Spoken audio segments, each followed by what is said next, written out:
What a wonderful Wednesday afternoon. How are you? And welcome to the Jason Gregor Show. Sports 1440, sports1440.ca, YouTube, Facebook, X, Instagram. Thanks for listening. Thanks for watching the show. Also at Orders Nation, socials as well. Give you as many opportunities for you to digest the show as we got lots and lots to discuss today. We'll have a little pick at playalberta.ca. Of course, going to go with a little parlay action today. If you want to get in on the pick, it's the Stars to win on the road and Washington to win by 2 in San Jose. So check it out at playalberta.ca where you get odds boost and more. Use the code Gregor50. You make a $50 deposit, and they'll match it. You get 2 for 1. Pretty sweet. Pretty sweet. Lots of things are going on in Pittsburgh right now. Imagine your quarterback telling everybody that receivers and others aren't showing up for film sessions. Tight end Pat Freiermuth is like, that's not true. It's like Lane Kiffin telling everybody in his press release, oh, you know what? Everybody really wanted me the coach until his players go on social media. No, we didn't. You quit on us. Like, what why would somebody in that position think, oh, I'm just going to say it and everybody's going to believe me? Well, because sadly, some people do. Oh, well, he said it's got to be true. Why would the players want you? You just quit on them. What a joke. The Oilers didn't quit last night. They played pretty well. Lose 1-0. The good news for the Oilers, I'm going to say this is the first time all season that the Oilers have played back-to-back games where they were sound defensively. Stuart Skinner didn't have to face a ton of quality shots. And by the way, neither did Wallstedt. Wallstedt faced, courtesy of Clearsight Analytics, 4 high-danger shots and 4 mid-danger shots. Stuart Skinner faced 3 high-danger chances and 9 mid-danger chances. So, you know what? The Oilers had the puck a lot. You'll look and say, oh, they had 33 shots. Yes, but there wasn't a ton of rebounds. You had guys around the net when the puck would get to the net, but no one got their stick on it around the net. And as Connor McDavid so accurately said after the game, we passed up some good looks, no one more than myself. And it's bang on. Connor McDavid right now he's in a little bit like, you look at a few things. I know we get a lot of people online telling me, oh, McDavid's hurt. So you're telling me he's hurt. He's going to play the most minutes that he's averaging ever in his career. He's got the highest speed of his career, but he's hurt. They're like, oh, yeah, he's shooting less. He's hurt. He can't shoot. Well, no, that's not true. His shots on goal are down, but you don't want to know why? Because his shots that miss the net are way up. That's the difference. His actual shot attempts that are either on goal or miss the net are the exact same as the last 3 seasons. Actually higher than last year where he was 4.2 a game. This year's at 4.54. And you know what he was 2 years in 2024? 4.59. It's the same guy. His shot attempts either missing the net or hitting the net are basically the same. The difference is his shots on goal are down because he's missing the net more. He's got 48 missed shots of the net this year in 27 games. It's way higher than he has in other years. And to me, when you consider that he's tried different sticks, I think this is a little bit of a mental thing for Connor McDavid right now because he's talked openly that he wants to shoot more. And I think he gets into a situation where he's not trusting himself to finish. And so he's looking to pass. Like you look at that play, 5 minutes into the second period, he comes right down Main Street. Great move around the defenders into the low spot. Then he tries a backhand pass. Now, I don't know if it was intended for Matt Savoy or not.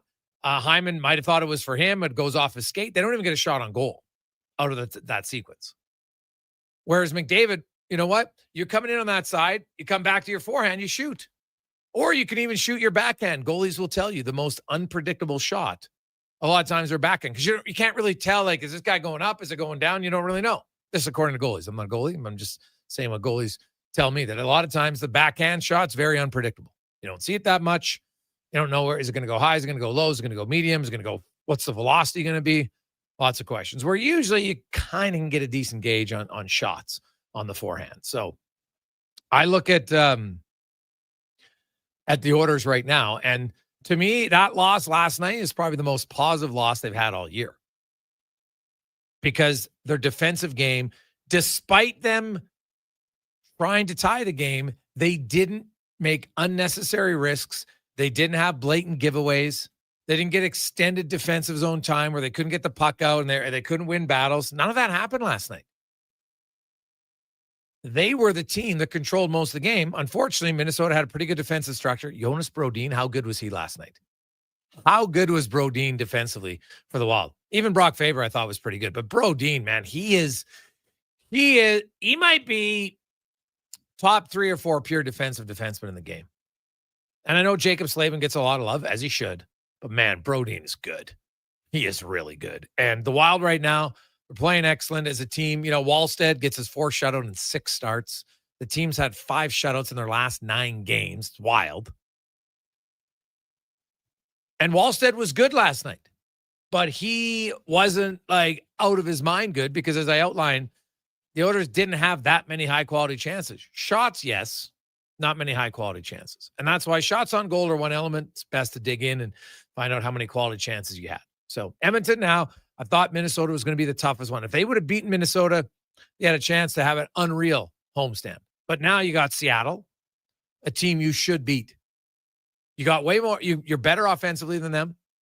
They're not as good defensively as Minnesota. And if the Oilers can just continue, Seattle doesn't generate high-danger chances, man. They're the least dangerous offense in the league. We saw that on Saturday. They had a few chances, and Skinner played well. Right? Skinner's allowed 1 goal in his last 2 games. No issue with it. So we'll get into that. Mike Rupp will be by. Yaremchuk. Business of Sport today. Rich Winter will be by. Also, Tyler Smith is going to join us. Of course, Tyler Smith was one of the survivors of the Humboldt crash, and he's turned that tragedy into a business, Not Alone, which really focuses on just struggling at times and dealing with it for men, women, athletes. So we'll talk about that. His business of sport, I think, and really an inspiring story and how you overcome something like that. You never forget it, I would imagine. Right? It's, I'm sure every year on that anniversary or every time you see some of those guys, like, how much survivor remorse, we've heard about that. So we'll talk to Tyler about a lot of different things. Spec will be by. Also, going to talk a little green and gold as well. Did you know that the league meetings today was budget day in the CFL? And just trying to get some info on what was there. Lots of positive, I was told today. Lots of positives in that. Obviously, there's some areas they want to work on and improve. And there's still discussions about the upcoming rule changes over the next few seasons in the CFL. And, you're going to have a small percentage of diehard people. Oh, my God, we're going to 4 downs, despite the commissioner saying it repeatedly. But you're like, yeah, but I believe it. So it must be true. I believe that's what they're doing. Well, great. You can believe it, but it's based on nothing factual. It's not happening. Also, today, the month of giving continues on. We've had a great first few days, and then kind of 2 days and a half, because we have 2 packages today, one of them involving Carius. They already started auctioning off, so that's awesome. So we have 2 packages today. Package number 1 is the golf experience at the Ranch Golf and Country Club, where you get 10 rounds on yourself to go golf whenever you like. Then another time, there's you and 2 of your buddies are going to tee it up with their head pro, Sean Piercy, gets off his wallet, buys lunch and beverages and everything else. And even if you like some on-course tutelage to help your game. Another day, you're going to go with Carius and Murray McCourt, and those 2 sandbaggers will get off their wallet, and you'll have a great day. Lots of laughs, lots of fun, lots of chirps. And I can tell you that probably best to Uber to the course that day. So Pillman has that package at $2,000. So that's package number 1. Awesome. Package number 2 today is our ultimate made-to-measure experience at Mr. Dirk. So first of all, Sterling Dirk, one of the best dressed guys in the city. Hopefully he's not listening, but it's true. Probably the most well-kept beard. And I work with Connor Halley, who's got a real good beard. Sterling's a little bit fuller all the time. And by the way, we haven't even talked about Connor's haircut. We probably should get into that Conn's looked like he chopped off a lot of his hair. He's kind of been going under the radar. So I don't know if that was an accident. He's been wearing a hat the whole time. He's not even showing it off. So we'll find out what happened with Conn's hair a little bit later on. But at Mr. Dirk, so you're going to get two hand-picked outfits from Sterling, right? Blazers, shoes, jeans. He'll talk to you, help you out. Obviously, you'll have a say in it. Then you get an additional, and trust me, that's going to be, that's at least $1,500, if not more, in great clothing from Mr. Dirk. Then you get an additional $500 in gift certificate to be used towards anything else you like, ties, accessories, everything else. All the tailoring. So if you buy a suit, all the tailoring is going to be included. That's on top of it. And you get an in-store consultation with Sterling to help fill out your wardrobe. Guys who have bid on this in the past, we actually, Scott and Brian and many others over the years have said, man, I could not believe just the little tips to make my wardrobe look way better. So maybe you're in a business where you got to dress up all the time and you're like, man, I need some new tips. Or maybe, you know what? You're just like, hey, gotta keep the lady in my life knowing that she's got a winner, right? And that she is the lucky one. It's always good, gents. I never, we'll get into something else. But so that's package 2. Okay. It's the ultimate made to measure experience at Mr. Dirk. Package 2, package 1 at the Ranch Golf and Country Club. You can text in 833-401-1440, 833-401-1440. Pillman's at $2,000 on the ranch. And Mike opens up the bidding $1,000 at Mr. Dirk. So there you go. I love it.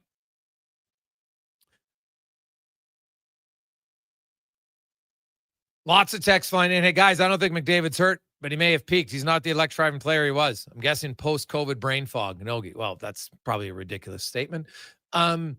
As for peaking, have you watched Sidney Crosby?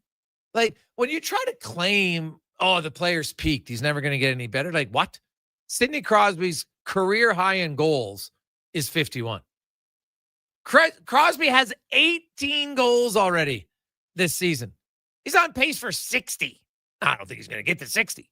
But do you think that maybe, I think there's a few things at play here with McDavid. He's played a lot of hockey. I think he puts a lot of pressure on himself. And I think right now, Connor McDavid is I think at times, it's going to sound weird, there are certain times in the game where McDavid is trying to do too much. And it shows up. You look at his, look at the giveaways he's had this year. He's on pace for 125 giveaways. His career high was 89, set in 2019. And then he had 84 in 24. Those are the only 2 times he's averaged, 1 turnover a game. In an 80-game season. That's it. He's on pace for 125. And look in the 6-on-4, right? And McDavid tries to force a pass into an area. And I think that's why he was quite perturbed at himself after the game. And guess what? Even the best players. And so Connor McDavid goes in a funk, and all that happens is he's 5th in league scoring instead of 1st. He's still really good. Don't get me wrong. But I think anybody who watches the game will see that, McDavid's trying to thread some passes through the eye of the needle that right now aren't working. And this offense obviously wants to get more consistent. We still haven't seen that yet. Maybe the offense is coming out. That's 2 games. I know it's a small sample size, but you got to start somewhere. 2 games after having practice time where they can focus on their defensive game, we've seen an improvement. That continues. You don't defend as much. You get to be in the offensive zone more. I think it's a recipe for success. But I don't think there's any doubt in my mind right now that there's a little bit of struggles offensively from Connor McDavid. By his standards. Not the standards of the league. By his standards. Con, what do you think? I would agree. I mean, it's a little frustrating. Like he said, passed up on opportunities. That's something I think we've become a little too accustomed to with him. Just to run some numbers here. He is on pace for 33 goals and 75 assists. That puts him at 108 points, assuming he were to stay healthy, more than last year where he missed a bunch of games. For me, the frustration just because, he has that ability to shoot the puck. We've seen him score a lot of goals in the NHL. There's times where I'd like him to just be a little bit more selfish and channel that. And, selfishly, yes, it would benefit your statistics, but it's also going to help your team win hockey games if you become that guy and say, I want the puck, I want to shoot, I want to win. With all due respect to Hyman and Nuge and most of the Oilers except for Draisaitl, I've got a really good shot. I can take that. So I would love to see him shoot it more, of course, but Yeah, I don't think there's any post-COVID brain fog or anything like that. I think it's just been a bit 5 of years after. He didn't have it when he had 150 points, but suddenly Yeah. it came up now. Like, my God, that's a idiotic claim. I think Sorry. I My think goodness. at some point we're going to see the guy we're used to. It's just taking a little bit longer than expected, and multiple reasons I think for that. Well, to me, there's a little frustration in his game right now. I see it. And I think there's a little bit of him, questioning. He wants to shoot more. Maybe he's not having the success. I think you're seeing that. He like a lot of guys, when you get into a funk, it gets in between your ears more than it is in your hands, actually. And like I said, his little funk is still infinitely better than everyone else. He's 5th in the league in scoring. But I think just when you look at the giveaways and you look at some of the shots he's passing up and everything else, it is it's something that you can't deny. Now, he's one guy. If he's having an off night, you need other guys to step up and score. And last night, the Edmonton Oilers, they put more pucks on net, yes. But how many times did Wallstedt have to make a rebound save? Not very often, right? There wasn't a lot of second opportunities, as we outlined. 4 high danger, 4 mid danger.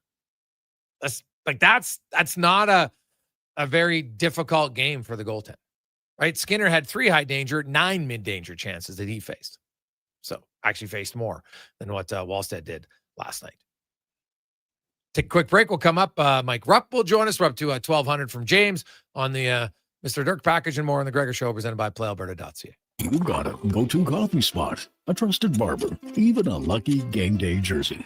But when it's about looking your absolute best, there's only one name you need. Mr. Dirk. Family run since 1939. We're experts in crafting impeccable tailor-made suits and offering a wide variety of everyday styles. Pair that with personalized one-on-one fittings and the convenience of on-site tailoring. Mr. Dirk elevates your style game. Visit our Edmonton store or explore MrDirk.com. Score big on style with Mr. Dirk. Oodle Noodle Origins. In 1864, Francis Oodle took over his dying father's business as a leatherman. He was quite proficient, but his heart was never truly in the trade. After his father's death, Oodle met a cocksure young man named Vladimir Nudel, who was a trailblazer in the popular new art of food boxes. They formed a partnership and aimed to ply their trade in the New World. At Ellis Island, Nudel was renamed David Noodle, and henceforth, the franchise has been known as Oodle Noodle.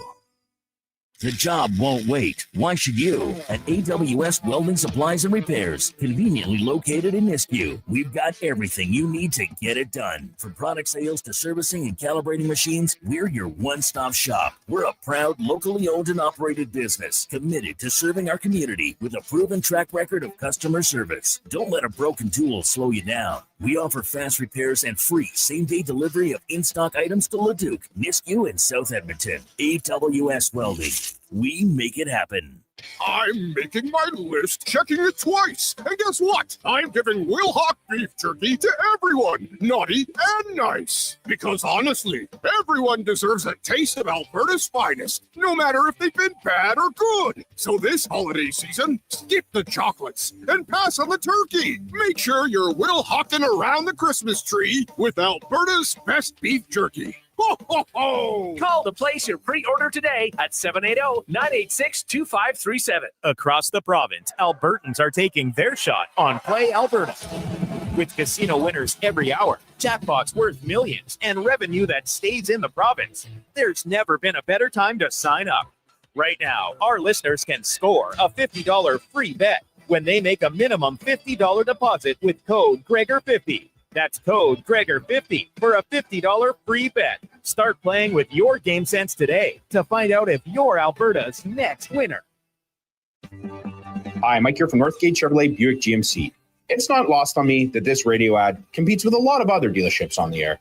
So what sets us apart? Honesty. At Northgate, we believe in giving you the very best price we can with the most value possible. We aren't giving away free trips or paying off your credit cards, but it is my promise you will get exactly what you paid for every time. Stop in and see us today, 13215 97th Street, or visit us online at northgategm.com. It's Canadian Tire's Black Friday sale. With the lowest prices of the year. How low can we go?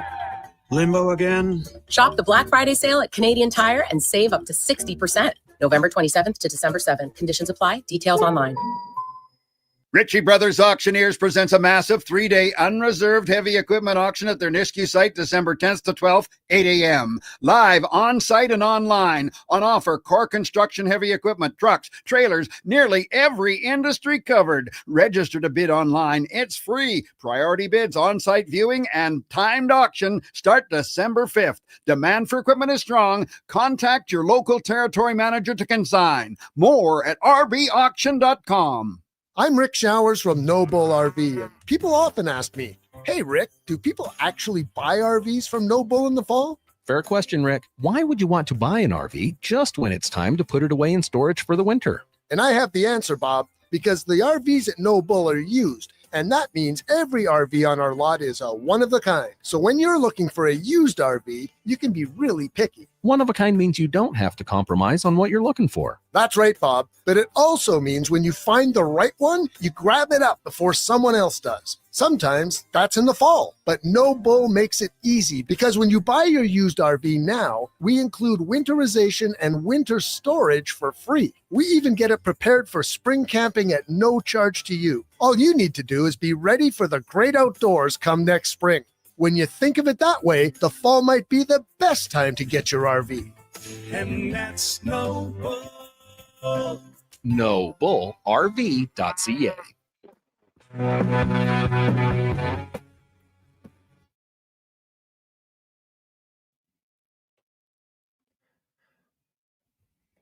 Portions of this hour brought to you by Northwest Crane, available for all your lifting and equipment needs, specializing in selling and servicing cranes. Get lifting at northwestcrane.com.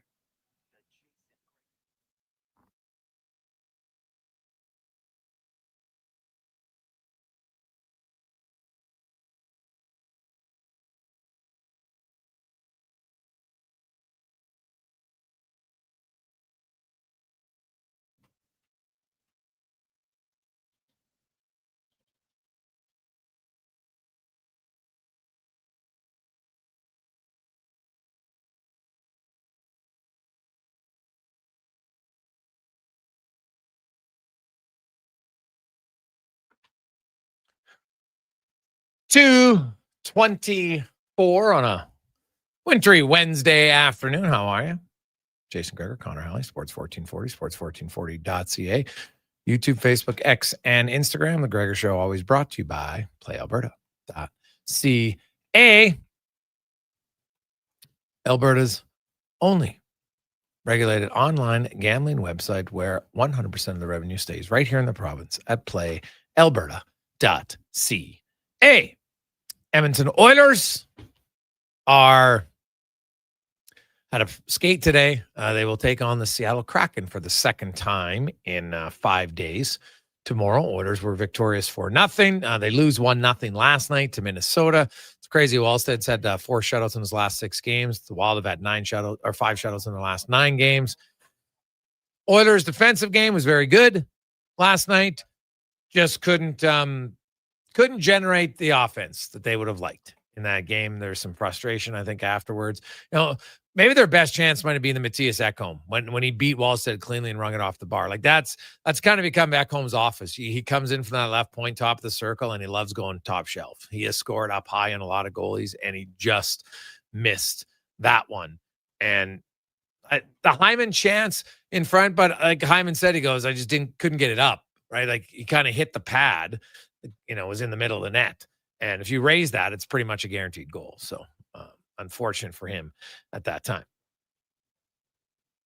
833-401-1440. Mike comes back in at $1,500 now on our month of giving package, courtesy of Mr. Dirk. And we have a Pillman at $2,000 on our Ranch Golf and Country Club package. You can check those out at the Sports 1440, jasongregor.com. They're right there.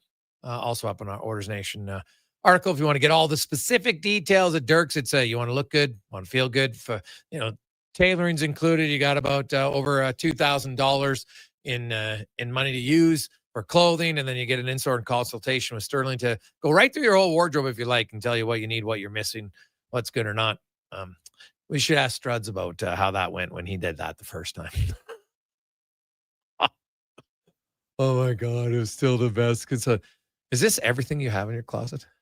Do you have anything other than sweaters? Oh God, it was great. So 833-401-1440. You can text or call that number.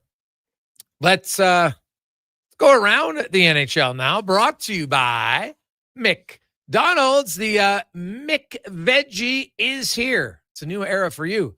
More than just a sandwich. It's an iconic flavor moment. The McVeggie and the spicy McVeggie. Only at McDonald's. Is Mike Rupp, Stanley Cup winner, former NHLer, ace analyst for the NHL Network, and a co-host on the DFO Rundown podcast on Fridays. Joins us. Rupper, how you doing, my man? What's up, Greg? How are we, buddy? Hey, I'm good. I want to get your thoughts now. I'm going to make this comparison knowing that obviously you guys weren't in the same offensive category, but I've seen lots of guys struggle offensively before, right? And when you're a third and fourth line guy, like a lot of times it stretches into 15, 18 games, no goals, and guys are getting rattled. I watched McDavid play. He's got more turnovers now than he's had ever in his career. He's on pace for 125. The most he's ever had is 89.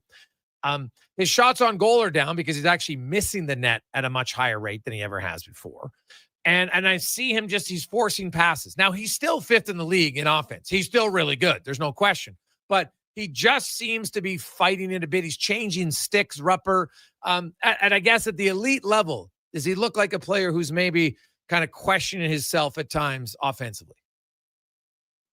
Yeah, because we don't usually see this from him, and he probably doesn't usually feel this way, whatever he's feeling right now. I think the big thing is that most players in the National Hockey League are not to his level, pretty much all of them.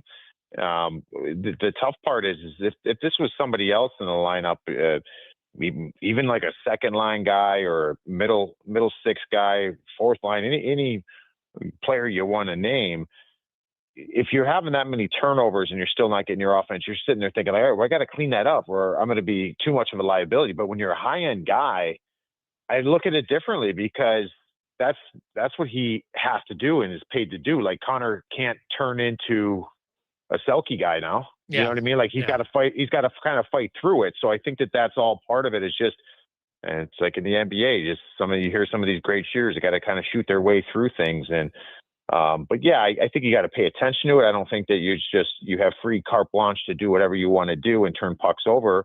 But you certainly got to find that fine line of getting through it. I think when you talk about switching sticks and doing some things like that, that's where I found like superstars. For them to do that, that's where you know that they have a real battle going on in their minds. So it's probably a lot deeper thoughts than I ever had thinking about the game offensively. But he'll find his way out of it. This is a very foreign land, I think, for all of us right now watching him. Yeah. And again, he's still like fifth in the league in scoring, but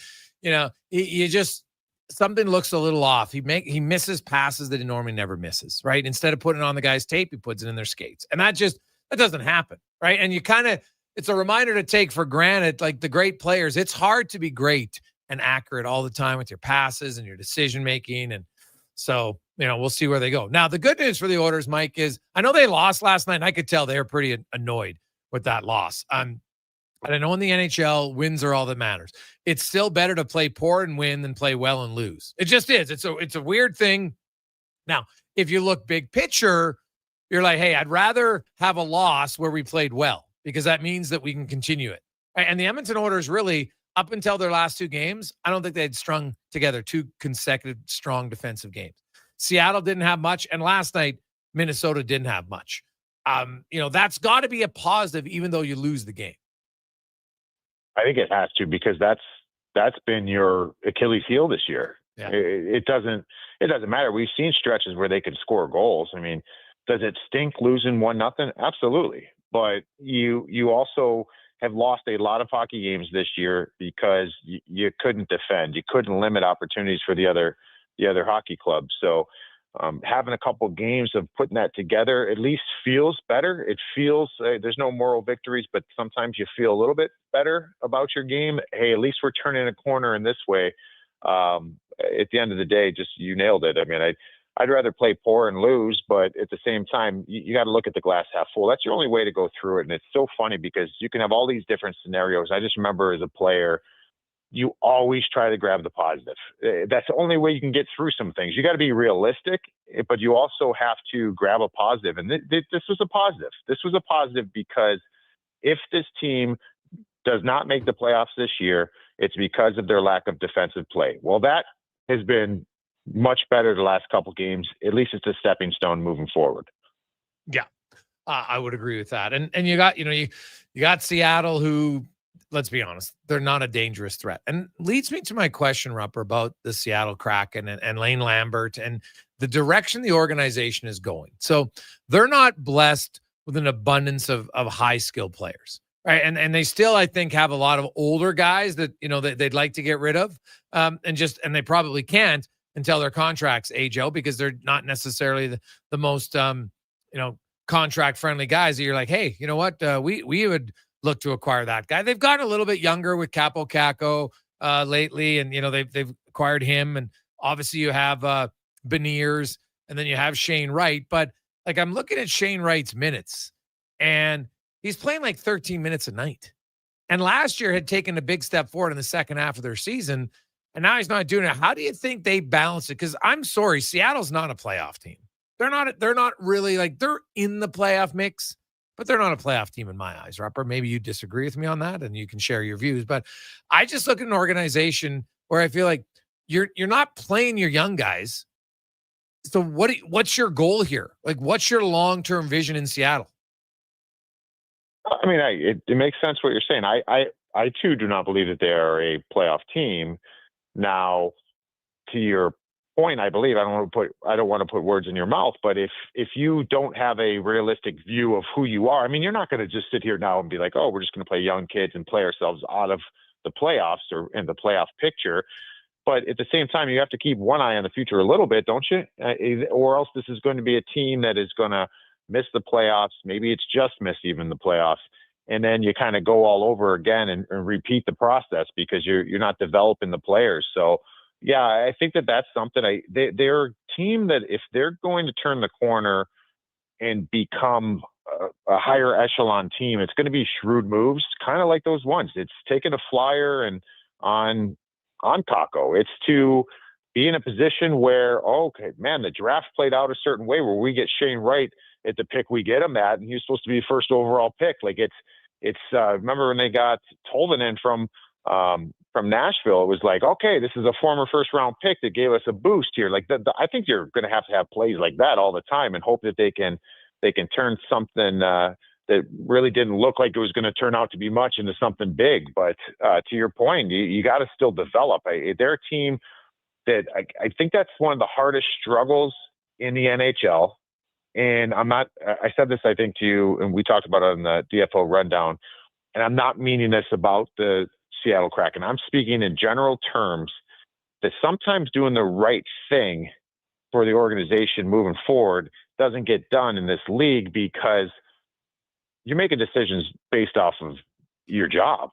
You're there to make sure that this team has progress, and you're not looking too far down the road. That's why it would almost feel great if teams in general, again, would let everybody know, like, hey, this is our long-term plan here, and we want to get to here. Like, your job is, listen, everyone's job is, it's going to be reevaluated all the time, but like, make the right decisions. So I don't know. That's something that I always, job security, I think sometimes gets in the way of maybe a realistic view of who we are as a team. And I always go back to Doug Armstrong. I think has been one of the best GMs at doing that. And I date it back a number of years where there'd be times in St. Louis where he'd sit there, and this is a team that'd be in the playoff mix, and come deadline time, they would trade away a player, and they would sit there and just feel like, I don't know if we have that team right now, but we have to keep an eye on the future. So it doesn't happen often. I kind of feel like that's where Seattle is right now. It might be a tough decision, but I don't believe that they will be a playoff team as the season goes on. Because Shane Wright is third on their team in goals, but he's ninth on their team in time on ice. And this guy's not a rookie, right? He's not even his second year. It's kind of his third year pro. So what are you doing? Right? Like, I don't really understand that. I get that you want, you know what? Hey, I want guys who are going to be playing right. But here's the other. It's not like Shane Wright is getting murdered. He's not a minus player. So he's scoring goals. Isn't a guy who's scoring on. It's not like he's boosting his numbers on the power play, right? I think he is. I think he's third in even strength points on the team, but he's ninth. And I'm saying even strength points amongst the forwards, but he's ninth in minutes. Like it doesn't make sense to me. And I think what's going to happen here is you're going to get a young player that's like, okay, they put me in the minors. Sure. Now it's like all the other guys, Tolvanen and others are playing more than me, but I'm producing more. I think this is, don't be surprised if Shane Wright gets annoyed in Seattle based on how they're using him, because it doesn't make any sense to me, Rupper. Makes none.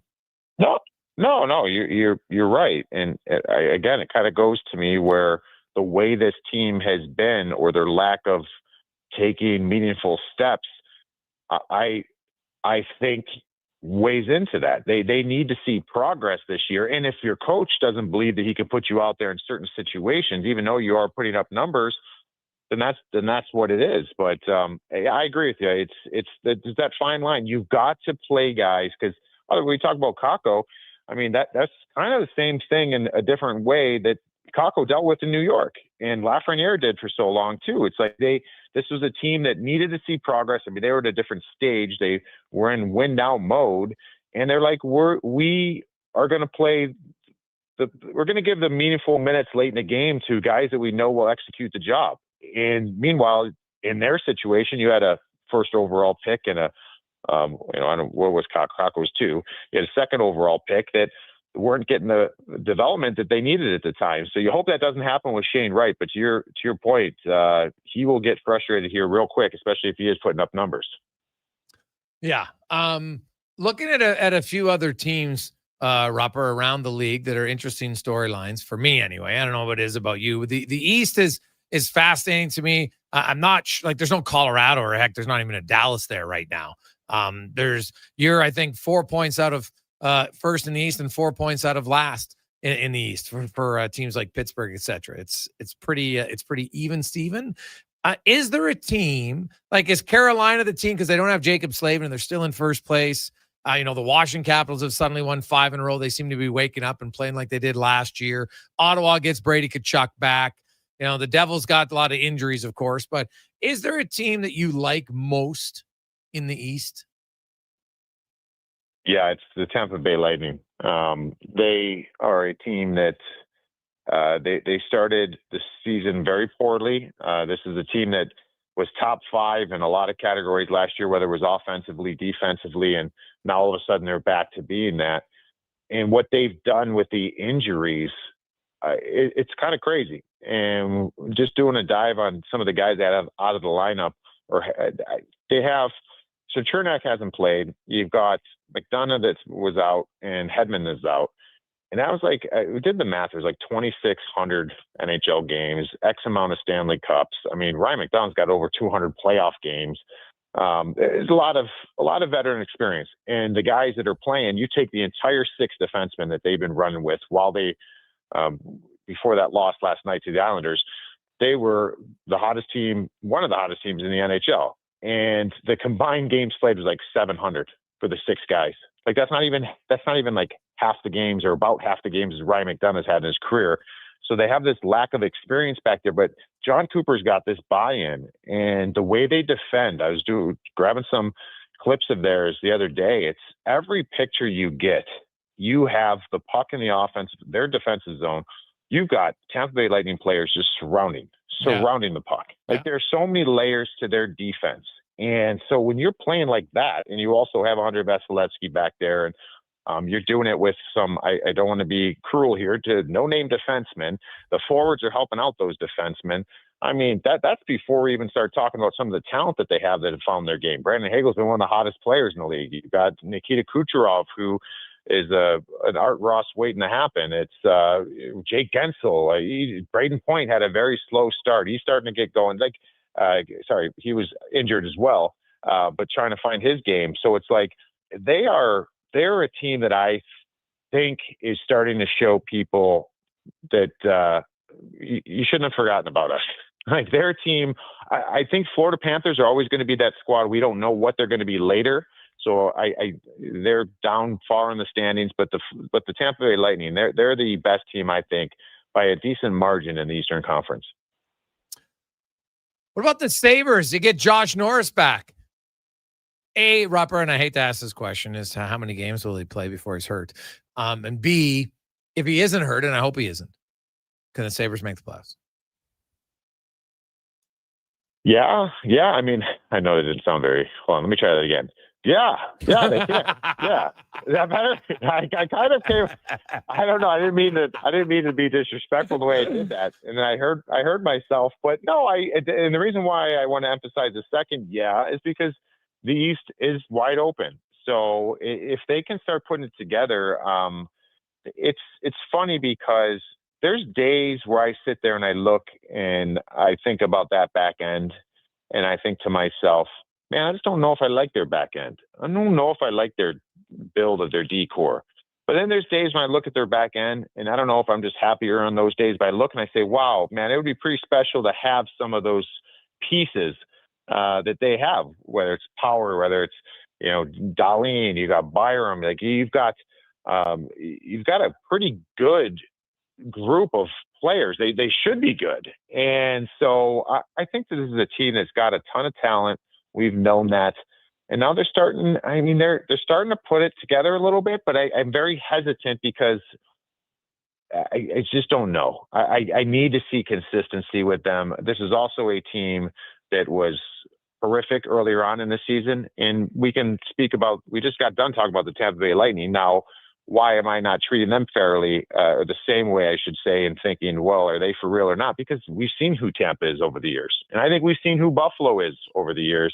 And I won't give them the same benefit of the doubt. But I would be glad to put my foot in my mouth on them. But can they make it? Yeah, and that should be the message every single day in that room. Every single day in that room. Like, we put some games together. We've got 50-some-odd games left. We got to be better than – I pointed out to the boys, like X, Y, Z – ABC, those are our target teams.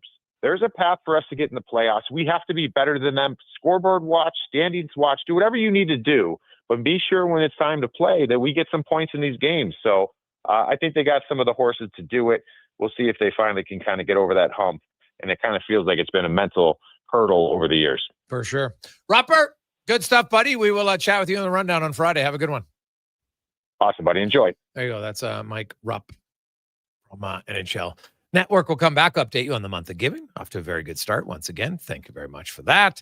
We'll get into some statistics that might blow your mind a little bit. If you're a believer in elite, we'll talk about a little elite next on the Gregor Show, presented by PlayAlberta.ca.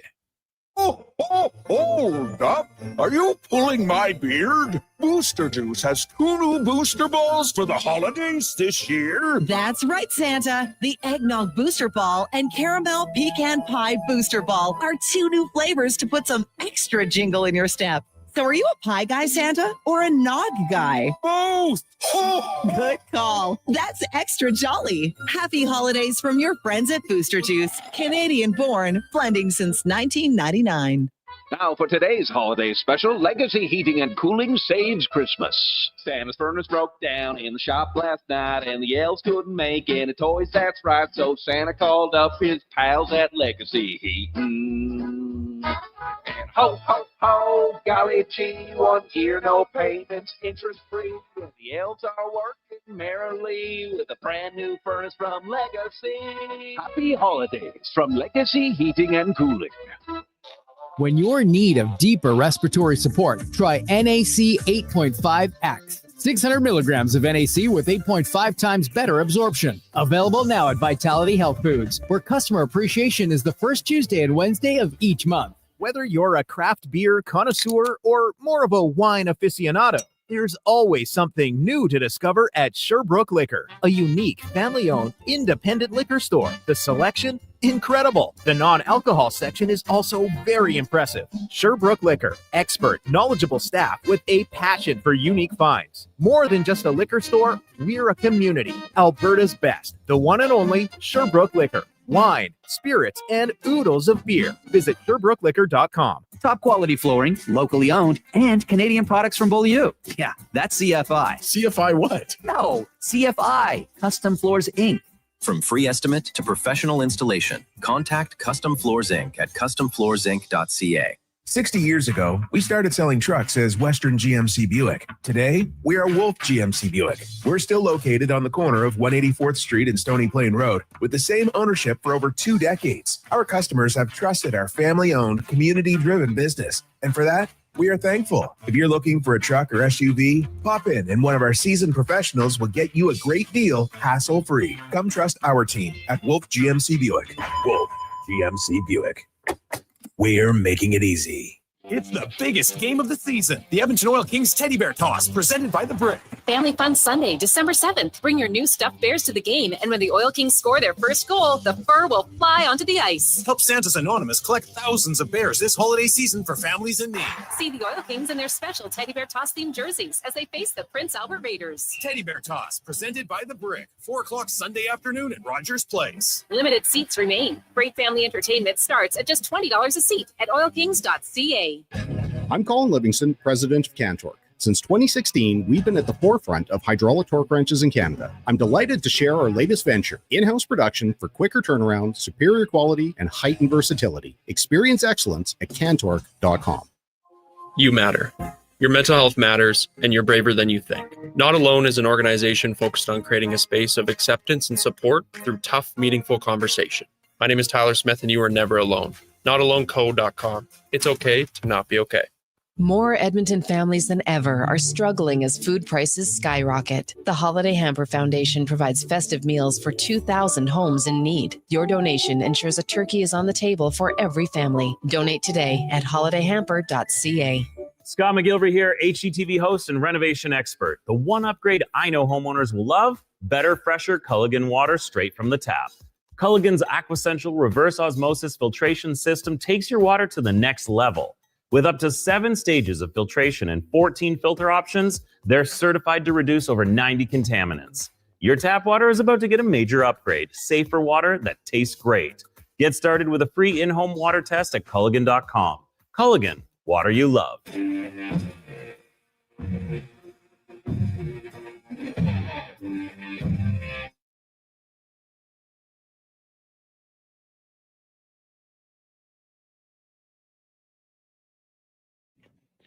Portions of this hour brought to you by Sherbrooke Liquor, the best place for wine, cocktails, and beers from all over the world. Also, a variety of excellent non-alcoholic options. See more at SherbrookeLiquor.com. The Jason Gregor Show, the best of Edmonton sports talk and beyond. This is Sports 1440. Presented by PlayAlberta.ca, Alberta's only regulated online gambling website.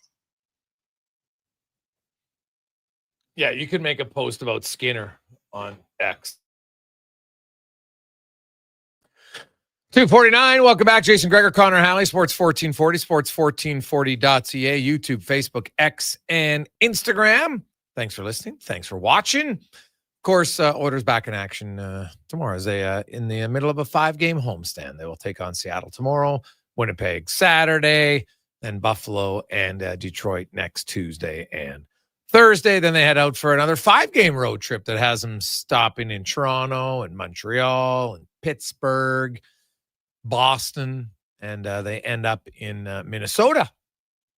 Final game. And then, well, actually on the 18th, that's their last game in the Eastern time zone of December. So it's been a real tough schedule, but I think down the road that could pay dividends for them. Month of Giving continues on today. We've got 2 great packages. Package number 1 is currently at $2,000. It's the golf experience at the Ranch Golf and Country Club. You get 10 rounds of your own with a cart. Use whenever you like. You also have on another day, you and 2 buddies are going to tee it up with head pro Sean Piercy. He'll get off his wallet, buy you some lunch and beverages, even give you some on-site instruction. I got another day that usually it'll just be a Sunday, just so you know, this will be on a weekend, that you and a friend will tee it up with Kevin Karras and GM Murray McCourt from the ranch. We'll have a great time. Loads of fun, lots of chirps, lots of laughs. Those 2 are buying, so make it worth their while. You know what I'm saying? So Pillman has that at $2,000 right now. Started that one in the morning. And then package number 2 is courtesy the ultimate made-to-measure experience at Mr. Dirk. where, man, you are going to walk out of there feeling good. You got about over $2,000 to use towards outfits and shirts and ties, accessories, all the tailoring's included on top of that. Plus, you get an in-store consultation with Sterling to ensure you fill out your wardrobe properly. So, you know what? You're going to get kind of 2 outfits handpicked by Sterling: jeans, shoes, blazers, shirts, all kind of combinations of 2. Then you get an additional 500 in GCs towards any shirt, ties, accessories at Mr. Dirk, pocket squares, you name it, they got it. And then all the tailoring's on top of that. And then you get the in-store consultation. And Mike currently has that at $1,500. So let's get that up face value. 833-401-1440. 833-401-1440. Now let's get to the oil report, brought to you by Go Auto. 15,000 vehicles at goauto.ca. Proudly partnered with Connor McDavid since 2016. Goauto.ca. The Edmonton Oilers back on the ice. A little bit of a between day practice. And we'll hear from Stuart Skinner coming up momentarily. The goaltender who, hey, that's 2 consecutive really solid games by the Oilers, and thought really solid games by Stu Skinner. I know originally people were like, it's a terrible goal, until it was deflected, right? It happens. Hey, Skinner, when your goalie allows 1 goal in 2 games, how on earth can you be complaining about the goaltending? I just don't get it. I really don't. There's lots of time to complain about the goalie early. I don't think you can. Here's Stu Skinner just sharing his thoughts on last night's performance. Yeah, it was solid. I thought both teams played a really good game. Thought Wallstedt was amazing out there. We weren't able to catch one, but that happens. I mean, it was 2 good teams going after it. I thought for us, we were solid in every end of the ice, and we were able to keep it really tight. And all the numbers back it up. Is although you could argue that Edmonton still, they allowed 3 high danger and 9 mid chances, where Minnesota allowed 4 high danger and 4 mid chances. So, like I said, I know people look at the shots on goal. Shots on goal are one aspect. With the data now and the tracking and everything else, and many of you watch the games, like, I was sitting there and saying, hey, like, how many great chances? I thought Ekholm was one of their best chances. He hit the crossbar, and then there was a Hyman chance. But is there any other chance that really stands out? I think the Oilers looked like they had some good chances and then kind of passed out of the good chance by either not passing it or passing it when they should have been shooting. So, not good. From Skinner's perspective, what has he seen as the difference in the defense in front of him? What has he liked the last 2 games? I think it kind of goes with everything, but just like sticking to our structure and trusting each other within that structure. Block shots are huge. Keeping things from the to the outside.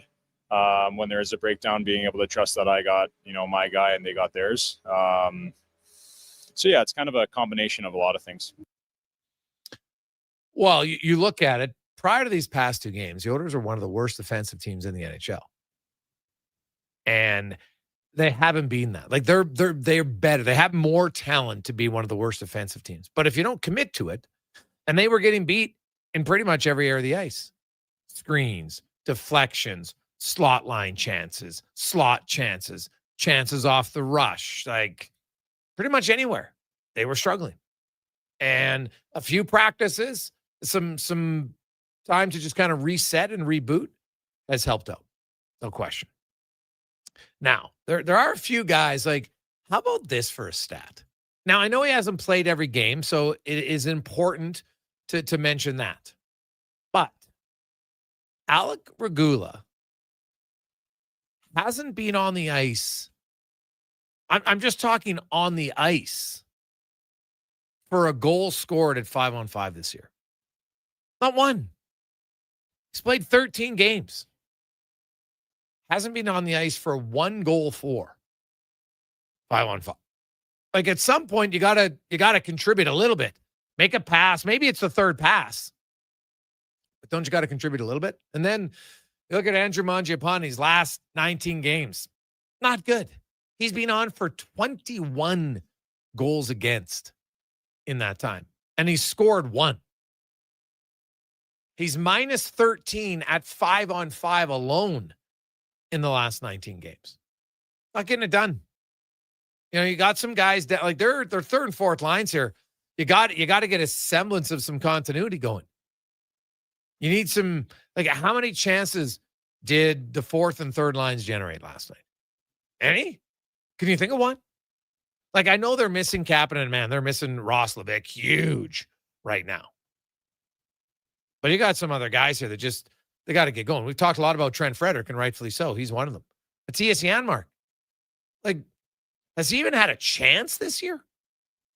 So, yeah, you got way too many guys. Adam Henrique, I don't think, has scored in 20 games. 5-on-5. Like, he needs to get going. They got a lot of guys in that bottom six that need to pull up their socks offensively. No question about it. And lastly, Skinner just talked about how, the play in front of him obviously helps his game. You face less quality chances, but also gives you some confidence moving forward. Yeah. Again, I think it's pretty similar to the last question, just with sticking to our structure and, trusting each other. I think to a man, we're all just, really buying into our structure. And I think to a man, we're just really trying to do our job and focus on each man to himself. I'm doing my job. Becky's doing his job. Everyone else just does their job. And if we do that, I think we always give ourselves a chance. Well, they get better defensively. They do have a chance because even with right now shooting blanks in their bottom six, they should have enough offense to win, especially at least in this next homestand. Now, unfortunately, Roslovic and Kapanen, my last report was like maybe they would get into one of those final two home games before Christmas. Maybe. It's probably realistic that they're not coming back till after Christmas. So the Oilers have still 11 games left this month, just before Christmas. You got 4 more in this homestand. Then you go on the road for 5, and then you come back and you finish off against Vegas and Calgary before Christmas. So, you know what? Some guys are just going to have to figure it out, get going offensively. Now, maybe they should go watch film because there's a team I want to talk to, and that wraps up the Oil Report brought to you by Go Auto. Because there's a team that you have to talk about. When we're talking greatness right now, if you're an NBA fan, the OKC Thunder are only the 4th team in NBA history to start a season at 21-1. The 2015-16 Warriors, they were 30-1. Not bad. The 93-94 Rockets, 22-1.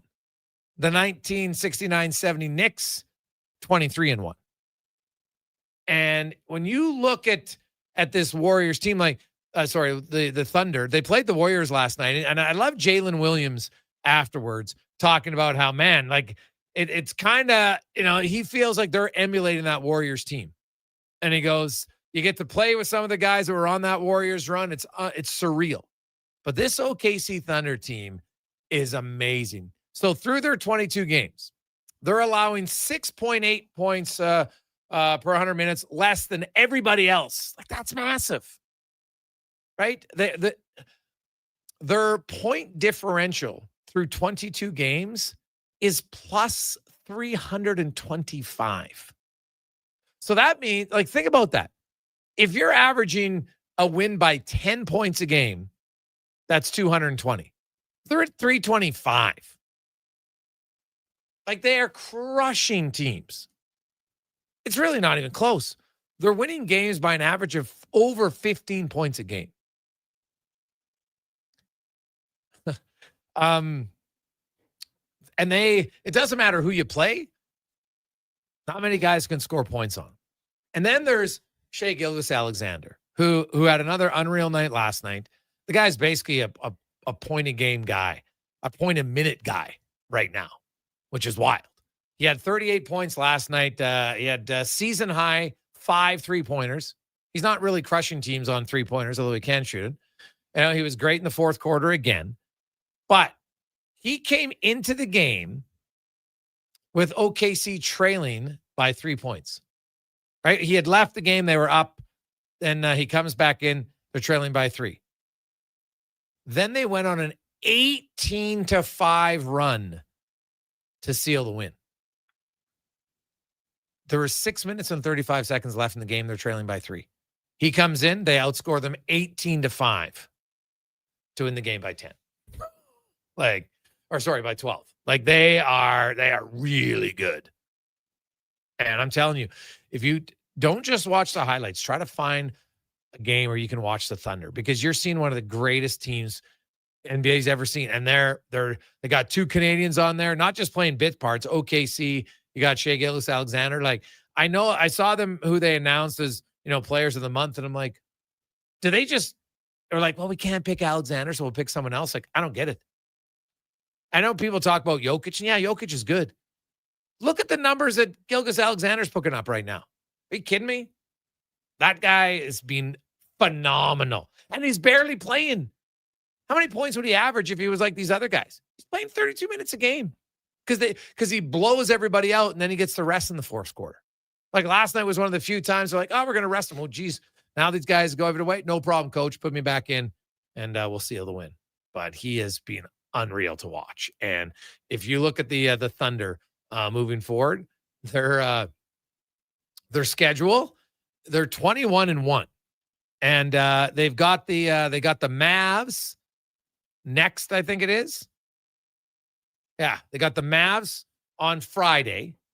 Then they play the Jazz, then the Suns, the Clippers, Timberwolves, Grizzlies. Like, God, they might go into Christmas time because they have a week. There's the NBA quarterfinal, so they might have another game in between there. That's in between the 10th and the 17th. That's currently unscheduled because of who they play. So we always have to track that. So it'll be a good team that they're playing. But man, they are a team to watch right now. They're a lot of fun. Funny, Gregor, the game they lost, they were up 22 points to the Portland Trailblazers. Yes. And I was saying, okay, you lose a game. How do you respond? Well, they've won 13 straight. So pretty impressive. They could have easily won that game. But yeah, you're right. It's fun to see what they're doing. It's historic. Oh, is it ever historic? Yeah, they lost that game 121-19. And I'm sure if you ask them, they would be quite annoyed that they lost that game because they could be perfect right now. And that's hard to beat, man. That is really hard to do. 303, let's get to the con man and a sports 1440 update brought to you by Legacy Heating and Cooling, home with no payments, no interest for 1 year on your furnace. Stay warm all winter. LegacyHeating.ca. This is the Sports 1440 update. 5 games on the ice tonight in the NHL. The Dallas Stars taking on the Devils. Stars announced that Tyler Seguin is done for the year with an ACL injury. You've also got the Jets in Montreal. Flyers host the Sabres. Mammoth taking on the Ducks, and the Cubs. Capitals in San Jose taking on the Sharks in the association. Big news. Giannis Antetokounmpo and his agent have started conversations with the Bucks about the 2-time NBA MVP's future and discussing whether his best fit is staying or going elsewhere. A resolution is expected in the coming weeks. Also, NBA vet Chris Paul waived by the Clippers earlier this morning. On the court, you got the Trailblazers taking on the Cavs. Pacers host the Nuggets. Spurs in Orlando. Knicks up against the Hornets. Kings taking on the Rockets. Bucks and Pistons. And the Heat in Dallas. PWHL action night. Vancouver and Boston taking on the Fleet. That one gets going just after 5 o'clock. And you've got collegiate basketball down south. Number 22, Indiana taking on Minnesota. 25, Arkansas hosting number 6, Louisville. And Clemson heads to Tuscaloosa to take on Alabama. Coming up in hour 2 of the Jason Gregor Show, we'll hear another edition of Cam Tate's 2-minute warning. Ask 5 questions and be joined by Tyler Yaremchuk of Oilers Nation. I'm Connor Halley. This has been a Sports 1440 update. This is Sports 1440, a Stingray radio station broadcasting on Treaty 6 territory. Download the free iHeartRadio app and listen to CKJR wherever you go. Mr. Rooter decorates a gingerbread house. Wow. What did you do here, Mr. Rooter? Well, we've got a Jube Jube toilet, complete with an icing base wax seal. The main water line is licorice, red for hot, black for cold. You got your standard marshmallow hot water tank and a candy cane sewer line. And on the outside, candy corn hose pips. Disgusting, but they get the job done. To have your Yule clogs fixed, trust one plumber, Mr. Rooter. Black Friday deals continue at The Brick. And until December 11th, you can save big in every department. Save up to $1,000 off sectionals, up to 40% off mattresses, and up to 30% off furniture. Plus, buy more, save more. Up to an extra $300 off select major appliances. It's your last chance for Black Friday deals. See thebrick.com for details and exclusions. The Brick, saving you more. Jason Gregor isn't just a sports guy. He's a community builder. With over $3 million raised for local charities. And his Gregor Foundation, He's making a difference on and off the air. Check out Gregor weekday afternoons on Sports 1440. Well, get ready for a silly hockey fans. Your partner in power just skated onto the ice. EWEL.ca, the new e-commerce website for electrical wholesalers Edmonton, is ready for the power play 24/7 365. UL skates to where the puck will be in 5 years. Now that's forward thinking. Killer selection, slamming products from the best brands, and legendary service. Don't sit on the bench. Get your account today at ewell.ca and win that project. Plug into your partner in power. Get an EWEL.ca account today. Hey, sports fans, we've got a clear choice for you. At Crystal Glass, we provide customers with the perfect glass for any job. From home to auto and even commercial, installation or repairs, we're your team. Call 310-GLASS or visit crystalglass.ca. Crystal Glass. When you have lifting and material handling needs, Northwest Crane delivers. Western Canada's Sandy dealer, backed by the industry's toughest one. 3 years, 3,000 hours, no compromises. They service all crane makes and models with skilled technicians and deep industry expertise. Alberta owned with locations in Leduc and Grand Prairie and fully equipped service trucks. Northwest Crane keeps your operation lifting. For more information on sales or service, visit northwestcrane.com or call today. Feel a cold coming on? Reach for Oregano 8. With 8 powerful immune boosters like oregano oil, garlic, elderberry, and vitamin C, it delivers fast, effective relief. Available now at Vitality Health Foods, where customer appreciation is the first Tuesday and Wednesday of each month. Wintry Wednesday.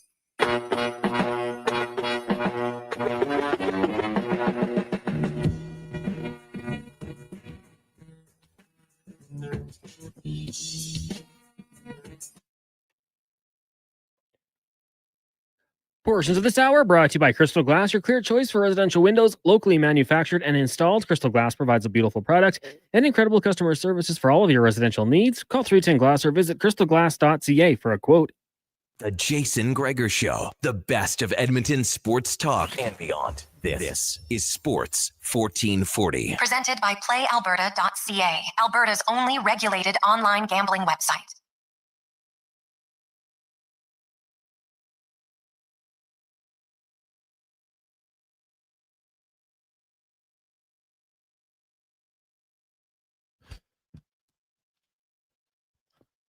It's after 3 o'clock. Welcome back. Jason Gregor, Connor Halley, Sports 1440, sports1440.ca, YouTube, Facebook, X, Instagram. Thanks for listening. Thanks for watching. You're going to be part of the show.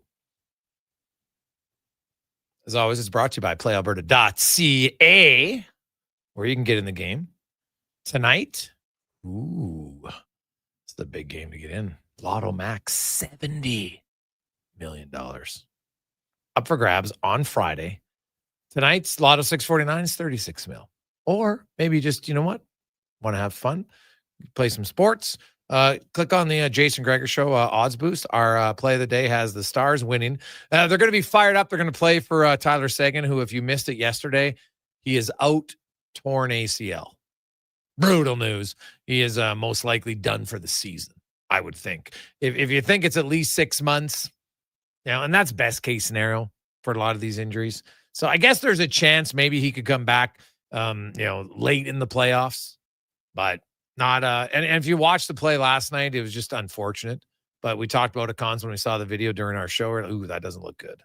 And unfortunately, it wasn't. And he is now out for the rest of the regular season for sure, and at least probably the first few rounds of the playoffs if they make it that far. So we'll say Stars to win, and the Capitals defeating the Sharks. Capitals, they've won 5 in a row. They're playing very well. Very well. So get some odds boost. Check it out at playalberta.ca. Coming up this hour, I know big announcement. Mark Killam, the head coach of the Green and Gold, is going to join us. Big announcement for them. Very cool camp that they're going to be unveiling for lots of football kids across this province.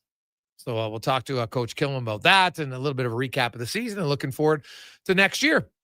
We got Tyler Remchuk coming up this hour. Business of Sport today with Rich Winter and Tyler Smith. Should be lots of fun. We got Mark Spector. We got the 2-minute warning is going to come up here momentarily. It is the Gregor Show presented by PlayAlberta.ca. Few quick texts coming in, 833-401-1440. Hey, Gregs, what's your feeling on the Oilers' net front presence? To me, this should be an expectation, not a choice. I feel like they've gotten more and more away from that, especially with the absence of Perry and when Hyman was gone. I'm trying to find a stat that tracks shot attempts to the screen, but I can't find it. Seems to me that they make it always easy on opposing goalies. From Aaron. Well, historically, yeah, they haven't been great on it this year. I actually thought last night they had a lot of bodies in front. They just didn't get any rebounds. Right. And so they tried, I thought, last night a little bit more, but they have some guys who, you're right. I agree with you that now Connor McDavid's not going to be standing in front of the net screening. Leon Draisaitl, probably not. I get it. But Adam Henrique, Trent Frederick, Clattenburg, Janmark. Yes, all those guys. No reason not to. Zero. Podkolzin, Mangiapane, none. I agree. Like, I look sometimes, I see the Oilers, like, you know, they love to use the boards. They ring the puck around from the left side to the right side. They're moving, but lots of times they're doing it. They get it back to their point man. I look up and there's no one in front. Well, your point man can't shoot it there. And then if they do, people are like, well, why is he shooting? Well, he doesn't have any time left. He's got to shoot the puck. And the forward should get there, but they need more guys who I believe are just comfortable going to the net. Right? That's to me what I think. I think they need a little bit more of. So I don't discount that at all. Hey, Gregor, I thought it was a great Oilers game. They got goalied. Not a game to complain about. Steam from Drumheller. Well, the Oilers did play well. As far as getting goalied, I'm not sold. Because if you look at the shots, 33. But high danger chances, 4 for Edmonton and 4 mid-danger chances. Minnesota had 3 high danger chances and 9 mid-danger chances.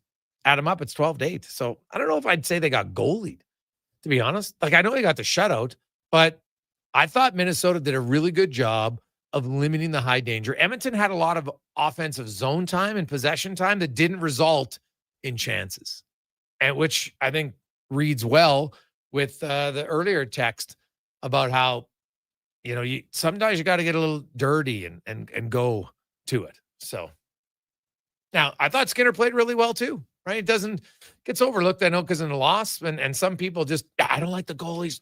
I can never admit he played well. His last 2 games, how can you complain about Skinner? He's allowed 1 goal and 50 shots. I have no issue with it at all. So, and I'd play him again tomorrow. Like, I know I have the questions like, when are you going to play Pickard? I'm probably going to play Pickard against Winnipeg, because that's going to be Winnipeg's 6th game in 9 nights, second half of back-to-back. And I'm like, my goodness, you got to be able to beat them. So that's what I would do. I think Skinner's in a little bit of a rhythm here. 2 really good games. Let him play again. Why not? That's what I would do. Let's get to the 2-minute warning now. Brought to you by Legacy Heating and Cooling, where the rates never change. Your furnace conks out, you need a new one? Guess what? Late at night, on the weekends, they'll get it fixed, done, no overtime charges. That's how you build a legacy at legacyheating.ca. Cam Tate, a longtime journalist in town. Cam, of course, born with cerebral palsy. Cam's in a wheelchair. He's never let him slow him down. He's always wanted to be on the radio, but his disability didn't allow it until now, where we can take Cam words, they come to life in the 2-minute warning. Have I got a deal for you today? A deal so opulent, so strutting with promise, that even Donald Trump, high priest of the hyperbolic, might pause, regard it, and whisper, remarkable, truly remarkable. For in this brief sliver of mortal time, where fate and generosity waltz in celestial harmony, we arrive at month of giving, day 3, and behold Gregor, bearing 2 packages with the gravity of a man entrusted with sacred scripture, or, equally delicate, luxury menswear. Package 1, Mr. Dirks. From the venerable house of Mr. Dirks, a made-to-measure experience, $1,500 toward 2 sterling Dirk-curated ensembles, blazers, shoes, jeans, the vestments of a man ready to negotiate with the universe on equal footing. Add $500 in shirt and tie gift cards, and naturally, tailoring is included. Anything less would be like building a cathedral and omitting the stained glass. Package 2, The Ranch. From the Ranch Golf and Country Club, a pastoral odyssey. 10 rounds of golf, complete with power carts and the right to send balls arcing heroically across manicured fairways. a round for 3 with head pro Sean Piercy, lunch and drinks included, and an expedition for 2 with GM Murray McCourt and Kevin Carius, likewise sustained. Should you bid in triumph, I shall tie your ties with Renaissance precision and accompany your game as cam caddies, a service so rare it deserves illumination in medieval manuscript.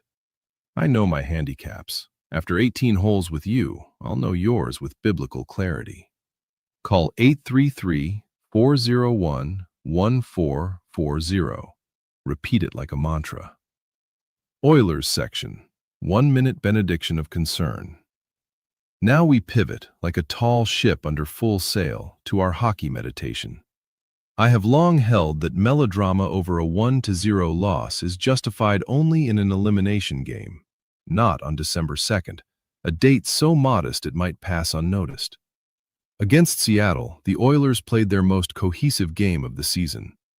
Against Minnesota, they played well again, and Stuart Skinner stands blameless. 1 goal on 24 shots. But the Oilers, with 33 attempts, could not summon a single goal. 27 games, 82 goals, a ledger approaching theology, a team in philosophical estrangement from scoring itself. 2-minute warning, the month of giving with Gregor, Halley, Kruger, and me. Santacam, weekdays on Sports 1440. Santacam. Tater. Got away with words. There's no doubt about that. He has a way with words. And speaking of those 2 packages, we're at, well, we're not even at face value yet, but you know what? I'm not worried because we always get to face value. But we're at $1,500 on the Mr. Dirk package right now. And we're at $2,000 on the golf package at the ranch. Mike has package, the Mr. Dirk package, and the Pill Man currently at $2K with the golf. So feel free to get in. 833-401-1440. 833-401-1440 is where you can text or email. Either one. Not email. Text us or call. The number is the same. And help out. By the way, people always ask, so today the Brightview Elementary breakfast program is going to be a big recipient. And so just think about it. It's one where if you think about it too long, it kind of makes your stomach a little queasy. You think about the fact that kids come to school and they don't have a meal, and for some of them, that's the only meal they get. And it's an unbelievably important little charity, and we're very happy to help them out every year. So you know what? If you like to look good, you want to feel good, you want to dress good, you're like, yeah, you know what? I need maybe a new suit or a blazer. I don't even know what I want. Well, guess what? Sterling can he'll pick it out and he'll make you look fantastic. So every time you wear that, you know what? Geez, some kids just got a meal today. And that's a wonderful thing. Right? It's a wonderful thing. You help people you don't even know just out of the kindness of your heart. That's what the month of giving is about. Right? Something we were taught at a young age, it's always better to give than receive. And here's one. And no, you are receiving something, which is awesome. But you'll also receive a memory every time knowing you help out. So you want to go golfing, you want to get some clothes, that's who you're helping out, just so you know. Let's take a quick break. We'll come back. Remchuk joins us next on the Gregor Show, presented by PlayAlberta.ca. Oh, and no surprise, we mentioned this earlier in the show, Cons, early in the week when the Jays made their announcement of, signing the another starting pitcher, Dylan Cease. And well, no, not Cease, the guy from Pound, the big man, 6'6", 255. Oh, Ponds, yeah. You look at the Jays, and I was like, well, they got too many starting pitchers. And we're like, I don't think Barrios is coming back. And now the report comes out today that probably he's going to get moved. And that makes sense. Also, and maybe we'll talk to Declan about this later on, and some people might disagree with me on this. When I look at who she fought, I thought Ronda Rousey was the most overhyped MMA star compared to a lot of the other women. I don't think she ever fought anyone that great. Well, now she's coming back and she's going to fight Katie Taylor. Like, am I wrong to think she is going to get destroyed? Like, does she need the money? Because I get, you know what? Hey, it's all about marketing. It'll sell. But, like, good for her to come back. She's not that old, so it's not like she's coming back at 40. But she kind of built up this. She was one of the early kind of innovators of women's, and She really got her career up without really ever beating anybody who was that good. And then the minute she faced some good ones, she got crushed. So we'll see. But I would still probably watch that over Jake Paul fight. So just saying. We'll take a quick break before we return to the Gregor Show. Then by playalberta.ca. I'm Gene Principe, bringing season's heatings from Legacy Heating and Cooling. For Yuletide comfort you'll love this Christmas. You should. Call Legacy. Call Legacy. There's no better way to fix your furnace. You just... Call Legacy. They're professional, never rude, doll. You should. Call Legacy. Call Legacy. Plus, no interest and no prints of payments for 1 year when you buy with Legacy Heating and Cooling. Across the province, Albertans are taking their shot on Play Alberta. With casino winners every hour, jackpots worth millions, and revenue that stays in the province, there's never been a better time to sign up. Right now, our listeners can score a $50 free bet when they make a minimum $50 deposit with code Gregor50. That's code Gregor50 for a $50 free bet. Start playing with your game sense today to find out if you're Alberta's next winner. At Papa John's, our butter chicken pizza is a Canadian favorite, and we think we know why. We start with a velvety, tangy, and subtly sweet sauce. Then it's our better ingredients: fresh, never frozen original dough, juicy grilled chicken, and crunchy green peppers and onions. Sounds delicious, right? Well, wait till you try it. It's butter chicken made better. Order your large butter chicken pizza today for only $19.99. Better ingredients, better pizza, Papa John's. Proudly locally owned and operated. Planning your next event? Let Loca Quality Market cater. From made-to-order meals to gourmet platters to full chef tasting experiences, they make entertaining effortless. Visit loca.ca to start planning today. When you're in need of deeper respiratory support, try NAC 8.5X. 600 milligrams of NAC with 8.5 times better absorption. Available now at Vitality Health Foods, where customer appreciation is the first Tuesday and Wednesday of each month. This hockey season, before every game, check out the pregame show with Andrew Walker on Sports 1440. It's brought to you by Titan Supply, your only source for rigging, lifting, and hauling products. Visit titansupply.ca. Ring in the new year with a Canadian country legend. December 31st, in concert at the Silent Ice Center in Nisku. Brett Kissel. She drives me crazy. With special guests Haley Benedict and Morgan Clyburn.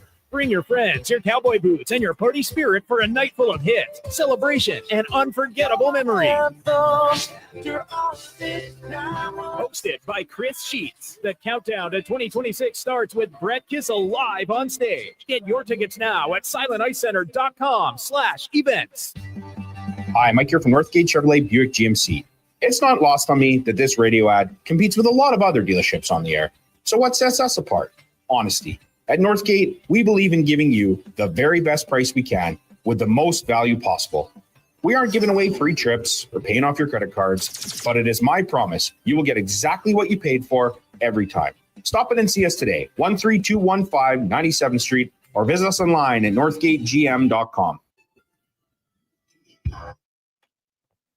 Portions of this hour brought to you by Papa John's. Get the Gregor special. Enjoy 20% off any regular priced menu order when you enter promo code Gregor at papajohns.ca or on the Papa John's app. From puck drop to kickoff, it's the Jason Gregor Show on Sports 1440. Presented by PlayAlberta.ca, Alberta's only regulated online gambling website.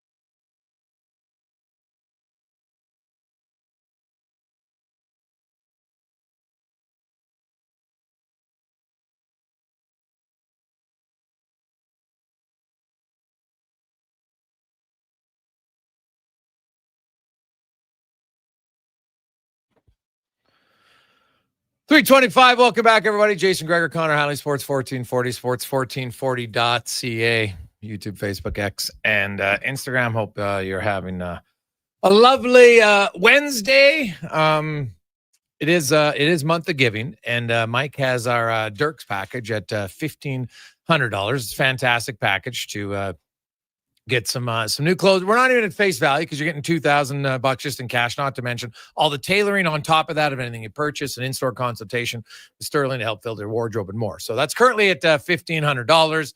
And the Ranch Golf and Country Club package. So we've had a little snafu here. Let's just, we're not going to get into it. We're just going to say, hey, guess what? We're starting over on that package. So if you're a golf fan, you want to golf, you want to have a lot of fun at the ranch and with Carius and McCourt. And so here's how it works. You get 10 rounds of golf at the ranch for your own. You use whenever you like.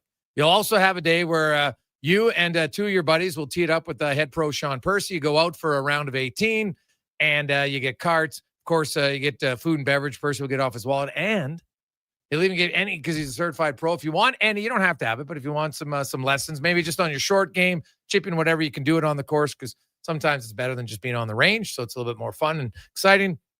Another day, you're going to go out, you and a buddy, with Murray McCourt and Carius, and you'll tee it up. Those two will be taking care of everything that day. It's usually on a Sunday, and I'm telling you, it's loads of fun, all of it. So we'll start that one over right at zero, and we're helping out the Brightview Elementary lunch program. So we'd very much appreciate it. So if you want to golf, if you want to help that out, there we go. A little snafu. We'll just start all over, and away you go. So 833-401-1440. 833-401-1440. You can help us out and get in on that. All right. So there we go. Now, let's talk a little hockey as we go in the room, brought to you by Action Electrical. Take action on your savings for solar, for residential or commercial. They do it all at actionelectrical.net. Tyler Remchuk from Orders Nation every day joins us. Ty, how you doing? Good. I was just crunching the numbers on that golf package. I'm like, okay, so you get that many. Oh, wow. And the day when Kevin is taking care of it. I mean, come on. If Barry's paying for the beers. Whew. Oh, yeah, the beers and the food, everything else. Oh, it's a good time. So it's a lot of fun. So anybody who likes golfing, you get a lot of golfing rounds in, and you get a lot of chirping. So it'll be loads of fun. So, and it's for charity. It's for the Brightview Elementary breakfast program, which is great. So there you go. If you want in, you can text in 833-401-1440 or call Connor. There you go. Now, Ty, last night, the Oilers played well in a lot of areas, defensively for sure. And offensively, I know everyone's like, oh, yeah, Wallstedt was great. I don't know if he was great. I look at the chances afterwards from Clear Sight Analytics, 4 high danger, 4 mid-danger chances. Like, their best chance might have been the Ekholm chance, to be honest, where he had him beat and just, from kind of his spot where he loves to walk in at the top of the circle and go high, far side, and he had him, and he just missed. They were good, but really great defensively, but still offensively, I thought they were just kind of okay. Yeah, I would kind of agree with that. Like, again, how many jaw-dropping saves were there from Jesper Wallstedt last night? It wasn't a ton. I do think the Oilers just, again, had to be a touch more aggressive. Like, there was the play when McDavid tried to, flutter a backhander through a bit of traffic to Zach Hyman backdoor. And it's like, okay, just try shoot that one. You're Connor McDavid. Try find a hole on the goalie. And, like, you're right there in front of the blue paint. Like, take the shot. And I understand that, Connor McDavid is a pass-first guy, but there were just a few too many instances where I just felt like they were okay trying to generate from the perimeter, and they weren't trying to get it to, or they weren't doing a good enough job, I should say, of getting the puck to dangerous areas. So that was it last night. I mean, they couldn't beat him. You mentioned the one shot. Ekholm got past him and hit the post. On the flip side, Stuart Skinner got beat once in that game, and it didn't hit the post. It went in, and that's the difference. So in a vacuum, I understand why. In a vacuum, I like that effort from the Edmonton Oilers. I think they can build on it with the context of how the last month's gone. I can understand why some fans are frustrated with the loss, but still, I think this is a team that over the last 5-6 games, they've put together more good efforts than bad efforts, I think. Yes, Florida was good. Tampa Bay was pretty good. Dallas was obviously a nightmare. But last night overall, yeah, pretty solid. I crunched the numbers on Connor McDavid, and I watched his. Not watched. I was standing right there talking to him after the game, and he was like, the Oilers have played well in lost games before. They were annoyed last night. I think they felt like and probably because you had a 6-on-4 power play for 40 seconds to end the game and you didn't get a shot on goal, right? Like I could tell. I think they were a little irked with parts of their game. And McDavid admitted that, I passed up some chances coming right down the pipe, looking for a pass rather than a shot. I've looked at his numbers. His shot totals are down because his missed shots are way up. And he has more turnover. Like his career high in giveaways is 89. He's on pace for 125 right now. Like their puck management, he seems to be a guy, even though he's fifth in NHL scoring, for his level, there seems to be a little frustration at times.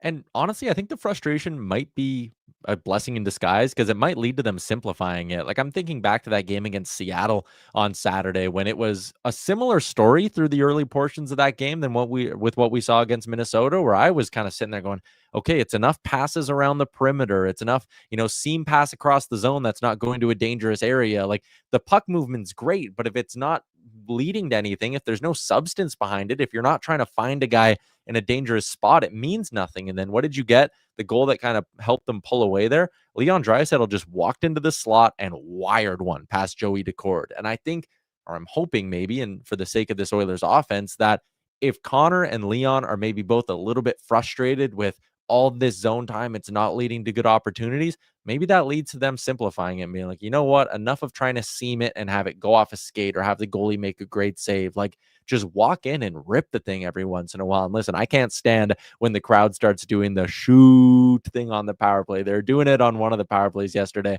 and I wanted to rip my hair out. But sometimes you just do need to walk in and rip the puck and trust that you're Connor McDavid and Leon Draisaitl. You've both gotten, 60 goals and close to 60 goals in an NHL season.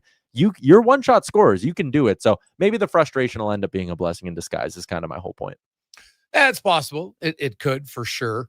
Man, do the Oilers miss Jack Roslovic right now and Kasperi Kapanen? Because that would push some guys down. Because right now, man, like their third and fourth line are giving them a whole lot of nothing 5-on-5. Like I know, hey, Clattenburg scored a goal, awesome for him in his 4 games, but you're looking at Henrique, I think is 20 games without a goal, 5-on-5. Mangiapane has 1 in his last 19. Frederick has 1, and he's got 2 on the season in 27 games. Janmark doesn't have a goal, 5-on-5. Lazar has 1, and that came late in that game against New Jersey when the game was over. Like they really need some guys here to get scoring.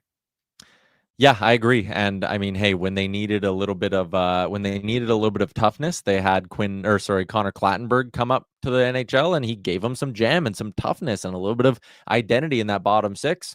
Maybe they look down to Bakersfield again. I mean, I don't watch every single Bakersfield Condors game, but reading people who do, Quinn Hudson's looking good. Ruby Jarventi's got 8 goals in 14 games.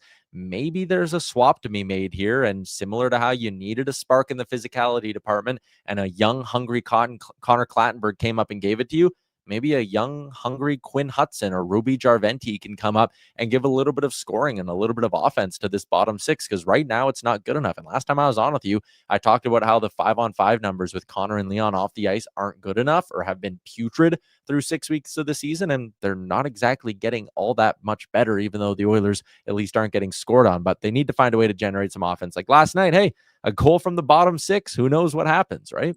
Yeah. Oh, yeah. Well, goal from anybody would have been would have been nice for sure. When would you play Pickard on this homestand? I think I want to go right back to Stu on Thursday. Back-to-back really solid performances, and as much as you maybe don't want to burn him out, I sit there and go, let's keep playing a hot hand. I would look at Saturday night against the Winnipeg Jets on home ice. I think that'd be an okay spot after you've given a handful in a row to Skinner.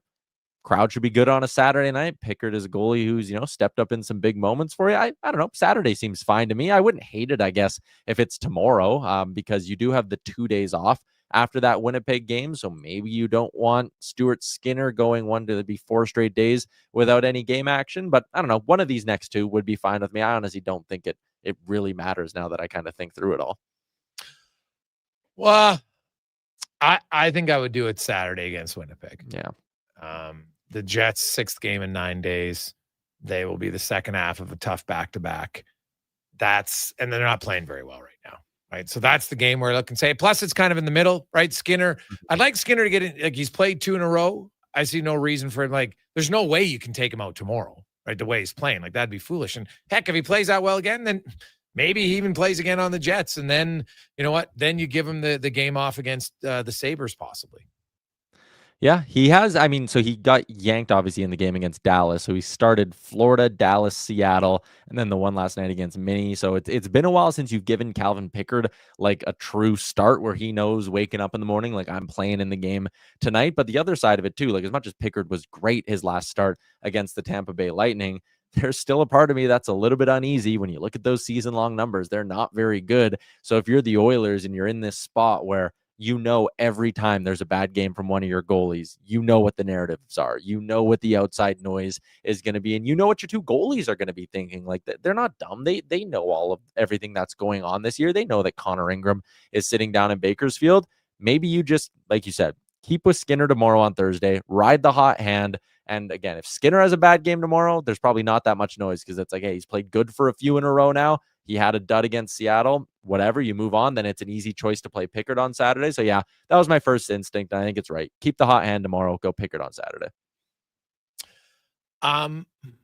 Mangiapane has he's really struggled the last 6 weeks. 19 games, no goals, 5-on-5. He's been on the ice for 21 goals against in 19 games. And it's not like he's a huge minute eater. Like he's not winning a ton of battles. He's minus 13 just at 5-on-5 in that 13 game span. Like he is not helping them right now. No, and I thought it was pretty telling in that game against Dallas when obviously they got absolutely smoked and Frederick got hurt, so he was down at like 5 minutes, and then the next guy up in terms of least minutes was Andrew Mangiapane. I thought maybe he was a little bit better yesterday. The thing that's frustrating with me is, one, a lot of plays, like a lot of passes seem to just jump off his stick. I'm trying to remember the correct game. It might have been early on in that game against Dallas where Edmonton had a chance for a 2-on-1 and the puck hit Mangiapane's stick on the breakout and like boom, right off him. Other team's defenseman back the other way the play went. So a lot of plays dying on his stick, and you would imagine that's really, really frustrating, not just for him, but like, you know, he's playing on a line with Leon Draisaitl, and you know, Draisaitl does a lot of work, gets the puck into the zone, finds Mangiapane, and it's fumbled, and now again the chance is kind of gone and the play's gone back the other way. So I didn't hate him against Minnesota last night. I thought it was actually one of his better games over the last few weeks, and the on-ice numbers were really good. Granted, they were really good for a lot of players in that hockey game, but he needs to be better. And another thing that frustrates me with him, early in the season when he scored those 2 quick goals to begin the year, they were beautiful shots. Like that one he scored in the opener was a bullet. And then it felt like after that for 3 weeks, I didn't see him shoot the puck.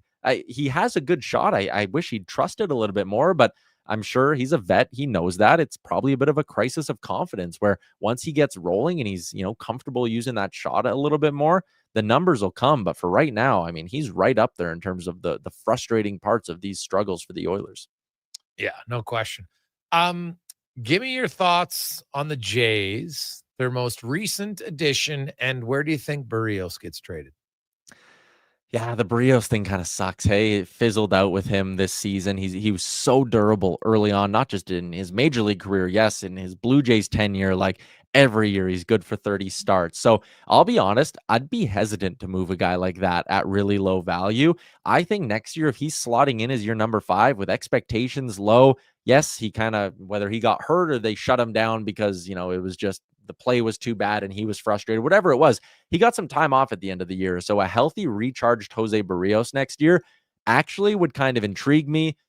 Trading a guy when his value's at his low, it's never a great idea. And I like Cody Ponce. I think the numbers are really, really good. I think he's a swingman, though. He's someone who you kind of have slotted in as your 6th or 7th starter who's a long man out of the bullpen or whatever he could become. Like, I don't think you can be penciling him in as your number 5 starter to begin next year. So I'm actually in the camp that I'm not totally sold they're going to trade Jose Barrios. If they do, I think you're just looking at a big budget team who's going to bank on a bit of a bounce back. The Angels are probably willing to spend a little bit this year. Maybe they would look at that. They're going to struggle to attract free agents. Do they view Barrios as like, hey, we'll take the money because we believe in the upside? It'll end up being a team like that.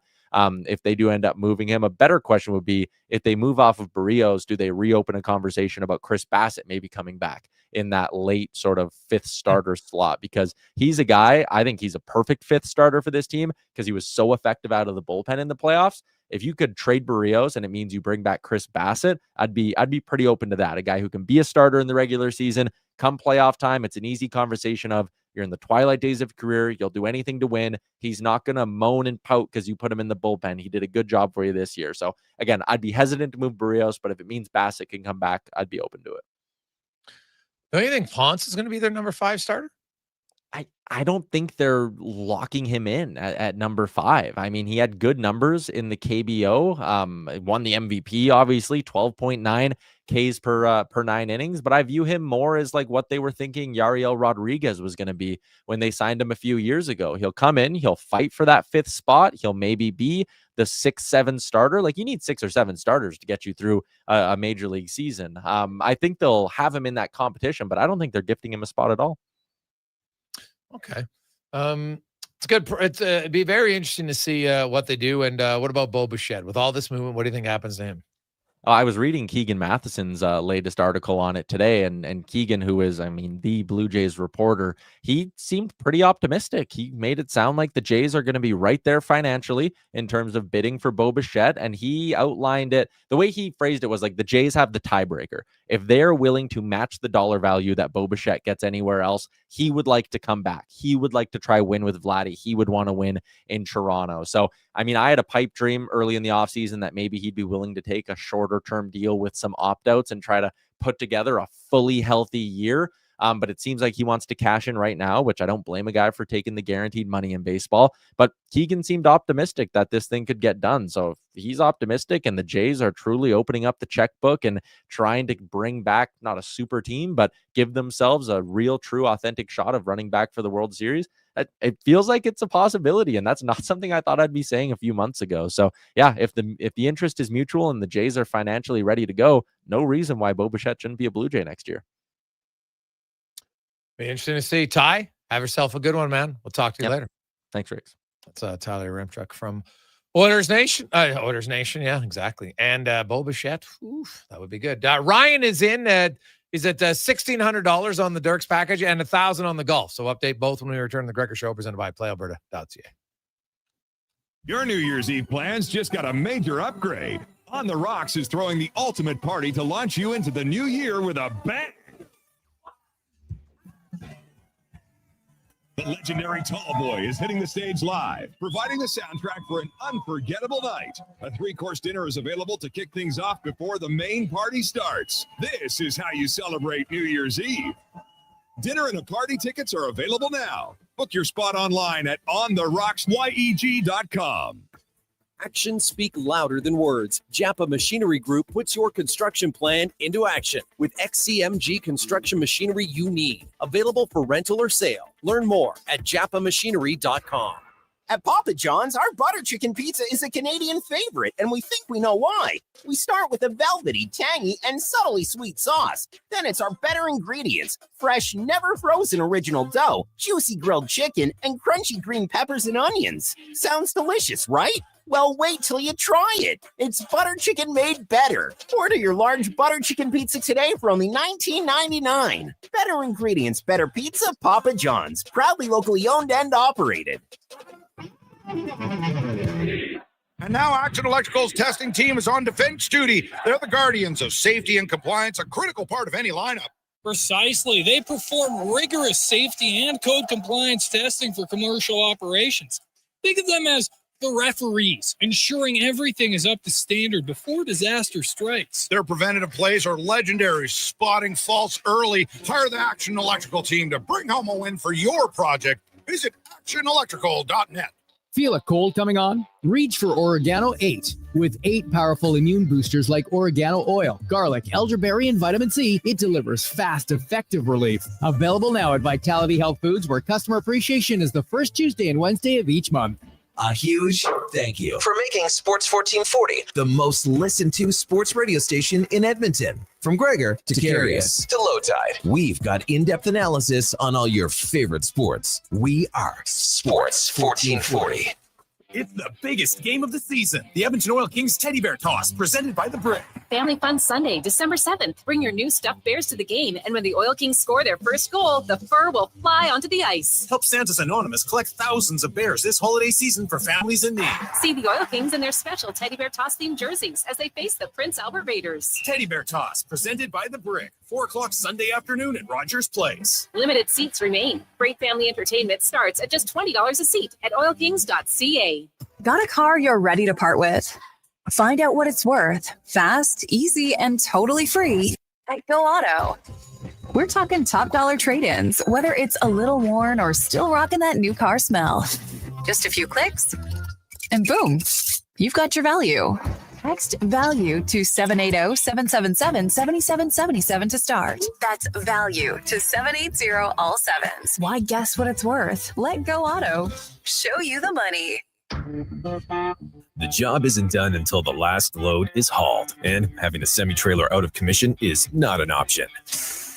Whether replacing or adding to your convoy, Edmonton Trailer has a huge inventory of new and used semi-trailers, trusted by the gravel, logging, oil field, fluids, and freight industries. Find a trailer right for you online or at one of their 3 locations. For sales, service, parts, rental, and finance, when you're in it for the long haul, Edmonton Trailer.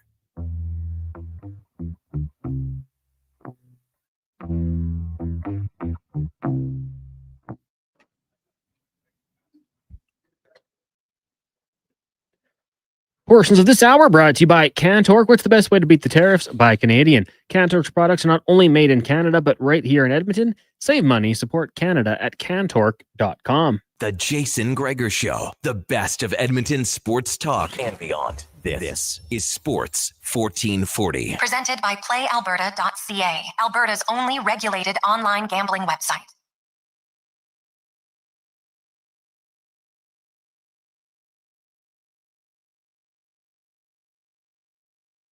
.347. Welcome back. Jason Gregor, Connor Halley, Sports 1440, sports1440.ca, YouTube, Facebook, X, and Instagram. Hope you are having a lovely Wednesday afternoon as the Oilers tomorrow, Seattle. They will try to get back on the winning track. Steve, man, they got to get on a roll at some point, don't you think? If not, it's going to be a frustration city for the Oilers. They were frustrated last night after that game. And most of the offensive guys were, because I think they felt like, yeah, we had the puck a lot, but we didn't generate as much as we would like. And we'll see if they can improve on that against Seattle tomorrow night. Team who does not generate a ton. Like time of possession, that should easily favor the Oilers. And we'll see if they can create some more chances. Now, you know what? Doesn't matter how you start. It's all how you finish. Just like in the month of giving. So we got 2 packages today. And as long as we get to face value, that's always the goal all the time, because then I know kind of what we're raising for charity, which is fantastic. So get both these packages up.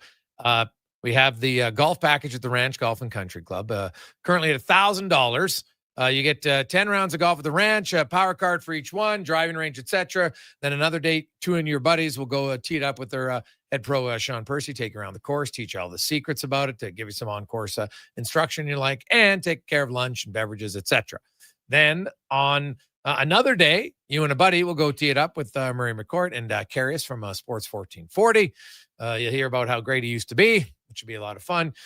You can, if you're a Hawks or a Cowboys fan, you can complain about your team with Murray, because he's a fan of both of those teams, or chirp him, probably even better. And those 2 will get off their wallet. They have a lot of fun in that one. So it's a great time if you like golf. Basically have tons of fun all summer long at the Ranch Golf and Country Club. Man, they did all the rentals there. It looks unreal. So that'll be fun. That's a bargain right now at $1,000. Package number 2 currently at $1,500. And obviously not at face value. It's the made to measure experience of Mr. Dirk. You get $1,500 in 2 outfits that are handpicked by Sterling Dirk. Very good stylist, knows what stuff. He'll make you look real good. Suits, blazers, shoes, jeans, you name it, put it together, the whole package. Then you get an additional $500 to spend in a GC on anything you like, ties, accessories, pockets, squares, you know what, whatever you like. They got so many different unique things for your wardrobe in Mr. Dirk. All of the tailoring. So any of the clothes you buy, if you get a suit, blazer, you know what, you got to change the sleeves, pants, whatever, hem stuff. All of the tailoring costs are included on top of that. money, and then you get an in-store consultation with Sterling. They'll help you go through your closet and ensure you got everything you need. So that's currently at $1,500. So both undervalued. So let's get them up here. 833-401-1440. We're helping out the Brightview Elementary breakfast program today, which is it's amazing what they do just to get kids the opportunity to have a meal. Sometimes their only meal, 2 meals of the day. So it's a fantastic thing that they do, and you can help them out. Let's get to 5 questions while we wait for the bids to come in. Brought to you by The Brick, where our Black Friday pricing continues on right now at The Brick, where you can save up to $1,000 off of sectionals. You get $800 off big screen TVs. Maybe you want a Christmas present for yourself. 30% off all furniture at thebrickandthebrick.com. It's time for 5 questions on the Jason Gregor Show. All right, Jason. Earlier today on Fantasy Frenzy, I must say, I was blown away by the people that were mad about Stuart Skinner's 1 goal allowed in the first period. So my question for you, if you were placing blame on individual players the Oilers lost last night, where would you have Stuart Skinner on that list? Well, I don't think I'd put anybody on the list. Like, they lose 1-0. The Oilers didn't play bad last night. It's a high screen that's slightly deflected off of someone. I don't blame the goalie. And, do you blame the centerman for losing the face-off cleanly? Probably not. I would just say the offense, I don't believe, for the amount of possession and shots that they had, I don't believe they generated enough quality chances. So I'll just say offense as a whole.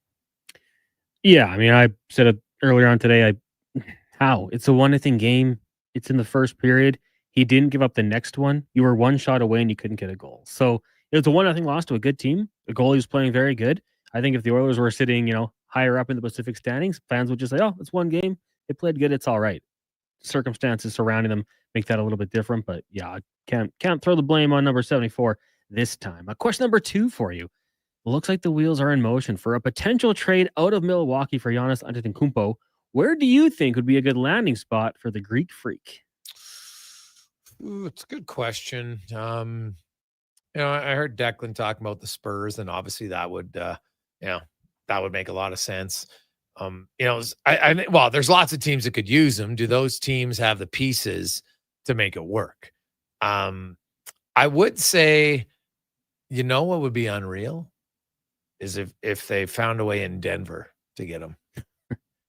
There's so many fun potential places. That's a team, like, if Denver is going to beat OKC, they need more than one. And as good as Jokic is, they don't have enough after him, because you got Jokic, sure, but you got OKC superstar is pretty damn good himself, and Shai Gilgeous-Alexander. So the number 2 through number 5 are just way better in OKC. So I think that's where Denver has to improve. But I just don't know if they have enough to do it.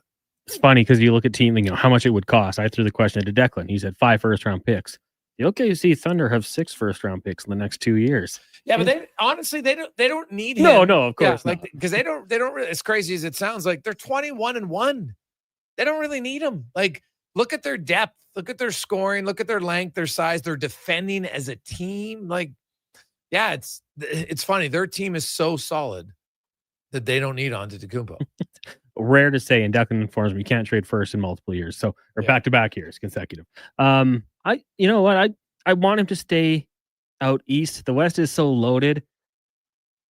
I'd like to see him in a big market, so I'm going to say the New York Knicks. That would be the spot, I suppose, for me. All right. Question number 3 for you. You're Chris Paul. You're in your final NBA season, and you're released by the Clippers early in the morning. If you're him, what would be your next step here? Well, I'm guessing he might have asked for this release, probably a mutual parting of the ways. I don't know. I've never really been the biggest Chris Paul fan. I think he's good. I never thought he's great. And now, is he going to help you win? I don't think so. So, what Chris Paul needs to go to a team where he can come off the bench. Because if he's your starter, then you're not a championship caliber team. I'd agree. I mean, he's chasing a ring, I'd be calling OKC. You guys need a player coach? Can I just be a part of the guy with water boy? Like, if I look at the teams, like, who really needs him? OKC doesn't need him. A lot of teams don't need him. No. Yeah. For what he is now. Like honestly, I don't know. You'll probably get him for cheap. I guess the Spurs, if they wanted to, maybe. But I don't see a lot of teams that would really benefit hugely from what Chris Paul's like a depth guy right now. Yeah. I mean, if I'm Chris Paul, I'm probably just waiting. Just see what happens. Stay ready, stay in the gym a little bit, and then if an opportunity arises, go for it. But I wouldn't be rushing to do anything, and I wouldn't be looking at any non-contending teams because if I'm him, I want that championship finally. Question number 4 for you. World Cup draw this Friday in DC. Is there one team you'd really like to see Canada play this summer? Oh, go ahead. I mean, for a lot of soccer fans, football, mind you, we probably haven't had too many times to cheer for Canada on the men's side at the world stage. It's kind of a new thing. So for a long time, I always cheered for England. So Canada, England, seeing them meet at some point would be cool. But also Spain, why not go after the top team? See how you really look. That'd be also very cool. Yeah. Like, I don't know if I'm looking at it. Okay. Are we talking like early on? Because I'm like, I want Canada to have an easy draw so they can get into the next round, right? Selfishly, that's what I want. So, like Jamaica, even though I know they played them lots. So what about maybe, hey, take on Bolivia, right? So honestly, now if we're getting into later on, like, I don't know, Canada is going to be hard pressed against some of the top teams, no question. I might go with like if I was picking a team, then I would say the Netherlands. That'd be good. You want the opposite of the group of death. You want the group of life for Canada to advance on. 100%. Like early on, like what the hell do you want? Hey, we're in the group of death. Oh, awesome. Why? So you have low chance of getting out? That makes no sense. No one wants to be in the group of death. No, maybe you're the elite team in it. And I'm not even sure there'll be one this year, the way it's going, right? Because you only have to play, you only get 2 guaranteed games this year, not 3. I'm sure we'll crown someone group of death just to keep the tradition going. Final question for you is on this day in 1991, Hulk Hogan defeated The Undertaker at this Tuesday in Texas at Freeman Coliseum in San Antonio to become the 4-time WWF champion. In all your wrestling viewing, what would you say your favorite all-time matches? Go ahead. Take me back to WrestleMania 13. It was Bret Hart versus Stone Cold. Stone Cold has said on the record that he doesn't think he'd be as popular as he was without the beef with Bret the Hitman Hart, friend of the show. So they had a good matchup. It was a no disqualification matchup between the two, and Bret Hart won. So that's the one I'll go with. That was the double. Was that the Matt? Is that the one they call the double turn? Yeah. Okay. Yeah. No disqualification submission. Ken Shamrock, special guest ref. Yeah. To me, if you want to go way back, there was a Macho Man, Ricky the Steamboat match. I want to say like WrestleMania, 2, 3, or 4. I don't memorize the WrestleMania ones, but Ricky the Steamboat was highly entertaining, man. So that's the one I remember. And then there was another one, a Hell in the Cell match between Mankind and Undertaker. That was in the late 90s. I don't remember one year. Like, might have been trying to think. So, well, I think it was 97, if I'm not mistaken, 97 or 98. And it was just like, God, it was a bloodbath, man. And it was like, it was kind of like the early start of like the real, what you'd call like a lot of blood and kind of more violent matches that you would see. The Attitude Era. Yeah. That was when he threw him off the cage, right? Yes. Yeah. Mankind, man, some of those guys just laying it on the line, just ridiculous. Yeah. Like Shane McMahon, even. Guy was like the heir to the company. What? He didn't have to do the things he did. Yeah. Yeah. So that was a good one for sure. So Gregor, Ricky the Dragon Steamboat was WrestleMania 3. All right. Thanks, James. I was close. I knew it. So I had it early on. Couldn't remember what year, but yeah, that was a pretty big match. We'll take a break. The business of sport comes up on the other side. And also, okay, we got 2 hours left. We're going to finish a little bit stronger. We're going to have face value on our 2 packages. We'll get to that and more. The Gregor Show presented by PlayAlberta.ca as we get to our Sports 1440 update brought to you by Fountain Tire. If you've been putting off your tire change, don't. Fountain Tire is up to 15% off select tires right now. Roll in, save big, and drive out ready for whatever the season throws at you. FountainTire.com. This is a Sports 1440 update. 5 games on the ice tonight in the NHL. Devils hosting the Stars. Jets take on the Canadians. Sabres and Flyers. Ducks and Mammoth and the Capitals in San Jose for a matchup with the Sharks in the association. Giannis Antetokounmpo and his agent have started conversations with the Milwaukee Bucks about the two-time NBA MVP's future, discussing whether his career is best to stay in Milwaukee or go elsewhere. A resolution expected in the upcoming weeks, while NBA vet Chris Paul has been waived by the LA Clippers. On the court tonight, you got the Cavs and Trailblazers, Nuggets in Indiana, Magic host the Spurs, Clippers taking on the Hawks, Bulls, Nets, Kings, Rockets, Bucks host the Pistons, and the Heat in Dallas. PWHL action tonight, Vancouver and Boston taking on the Fleet. That one gets going in just over an hour. And at the collegiate level, basketball, Minnesota hosting number 22, Indiana at 5. You've also got number 6, Louisiana taking on number 25, Arkansas, and number 9, BYU hosting California Baptist at 7. Coming up in hour 3 of the Jason Gregor Show, we'll be joined by longtime NHL player agent Rich Winter for another edition of the Business of Sport, as well as Tyler Smith. I'm Connor Halley. This has been a Sports 1440 update. Sports 1440. Stingray Radio Station. CKJR. Broadcasts from West Edmonton Mall and Wetaskiwin. Download the free Stingray music app and listen wherever you go. We want orange. Give us the orange. We want orange. Bring back the orange. You got it, Canada. Booster Juice orange smoothies are back by popular demand. The original, the marathon, and orangesicle smoothies are back and bursting with tangy zest of oranges. They're Canadian favorites. Orange, you glad they're back? Only for a limited time. So squeeze the day, smoothie lovers, and head to a Booster Juice near you now. Booster Juice, Canadian born, blending since 1999. You got a go-to coffee spot, a trusted barber, even a lucky game day jersey. But when it's about looking your absolute best, there's only one name you need. Mr. Dirk. Family run since 1939. We're experts in crafting impeccable tailor-made suits and offering a wide variety of everyday styles. Pair that with personalized one-on-one fittings and the convenience of on-site tailoring. Mr. Dirk elevates your style game. Visit our Edmonton store or explore MrDirk.com. Score big on style with Mr. Dirk.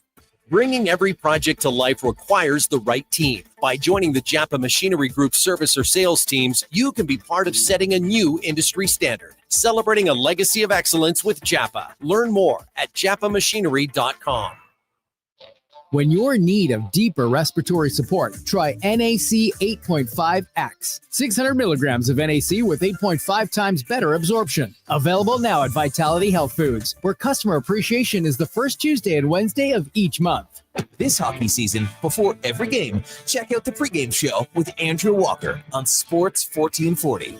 It's brought to you by Titan Supply, your only source for rigging, lifting, and hauling products. Visit titansupply.ca. Don't look now, but I think we're being followed. Oh, that's just my Fountain Tire sidecar. Well, they're driving pretty close. Because they're attached. Save up to 15% on select tires until December 13th. Cool. Plus, get up to $125 off a set of 4 Goodyear tires. Anything else? Get $50 off a $150 service when you buy those tires. Well, that's handy. Yep. And weird. Well, I love my Fountain Tire sidecar. Book your appointment online today. Restrictions apply. Fountain Tire. We're on this road together, Canada. Performance by Action Electrical today. Their projects team kicked things off, designing and building with unmatched skill. Then the service team swoops in for those crucial repairs and maintenance. And don't forget the testing team, ensuring everything's safe and sound before the solar team scores with sustainable energy. A complete team effort. Have Action Electrical bring home a win. Clock. for you Welcome back, and your Jason Gregor, project. Connor. Visit actionelectrical.net.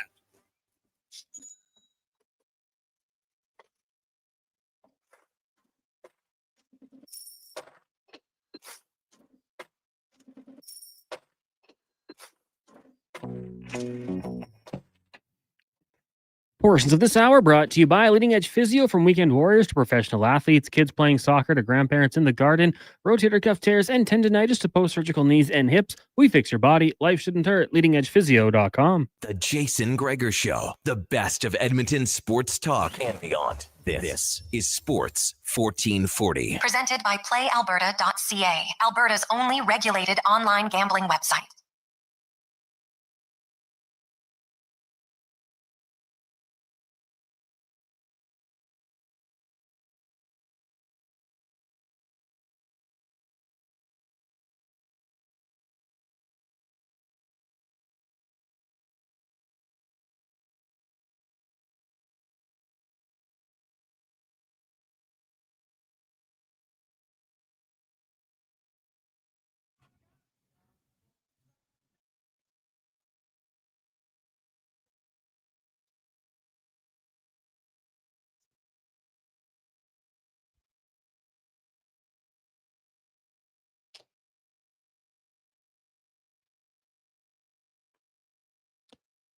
It's after 5 o'clock, 4 o'clock. Welcome back, Jason Gregor.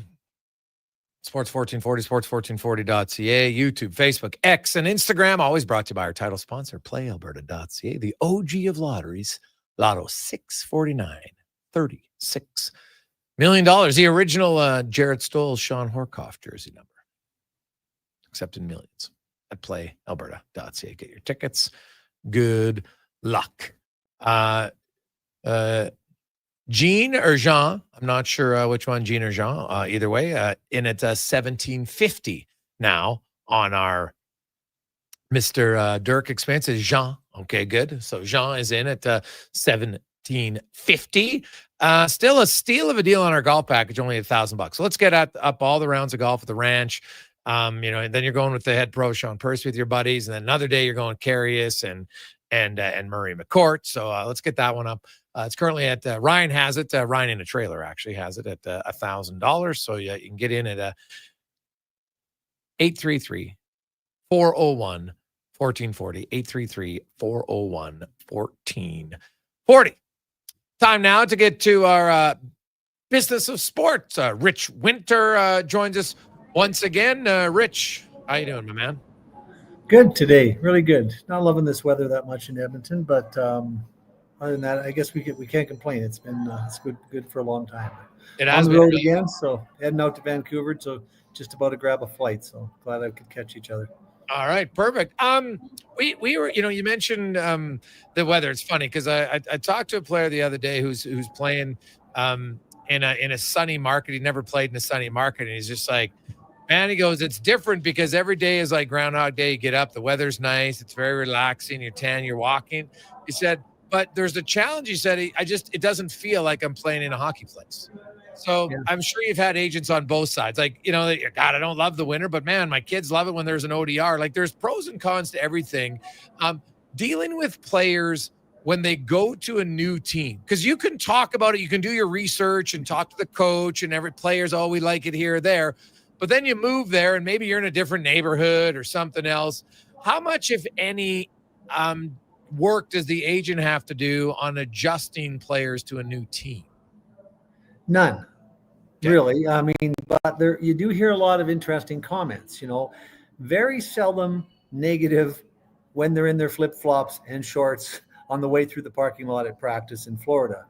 But it's also been interesting. I remember when Peter Sikora was traded here from New Jersey, and he played in New Jersey, he played in Anaheim, and he just said he loved it here. He said, Rich, it's unbelievable. I'm gassing up my car. And he's going, go. Sorry? No, go ahead. I said, so he's gassing up his car, and they're going, hey, Pete, good luck tonight, buddy. He said for him, who'd been playing in non-traditional hockey markets where he could barely get noticed, like he really enjoyed that. Okay. So I think it's just depends on the player. It depends on the market. I think there's a lot of fear and concern when players go into markets like Toronto and Montreal, where the media attention. I remember Marian Hossa. We had got permission from Ken Holland after he got that 1-year deal and turned down an awful lot of money to play with the guys he'd always dreamed to play. And it was from Lidstrom and Zetterberg and Datsuk and them. And we got permission to talk to Chicago early, or anybody we wanted. We did a deal with Chicago. But on July 1st, early morning, he calls me and says, I've been thinking, am I making the right decision? I said, well, Marian, we're a little bit late because they traded Havlat. They've committed all this money. And but he said, I've been thinking about it. The idea of being in a market like Tampa, who is really hot on the trail, no media, pretty relaxed environment. It's pretty appealing. You don't think we should just take a look out the window at free agency? And of course he couldn't at that stage because we decided, but it's just interesting how many, it's tough for players, especially when you're talking about free agents. You hear more trades you don't hear much about, because you got no control over that, right? But when you've made a decision and you've made a choice, you'll hear more about that. Boy, this turned out fantastic, and but it's very difficult for these guys because they start balancing weather, winning, location, where I'm going to play, where my family's located, who am I going to play with, and there's just a lot of dynamics that goes into it. These guys have never had a choice, from basically the age of 4.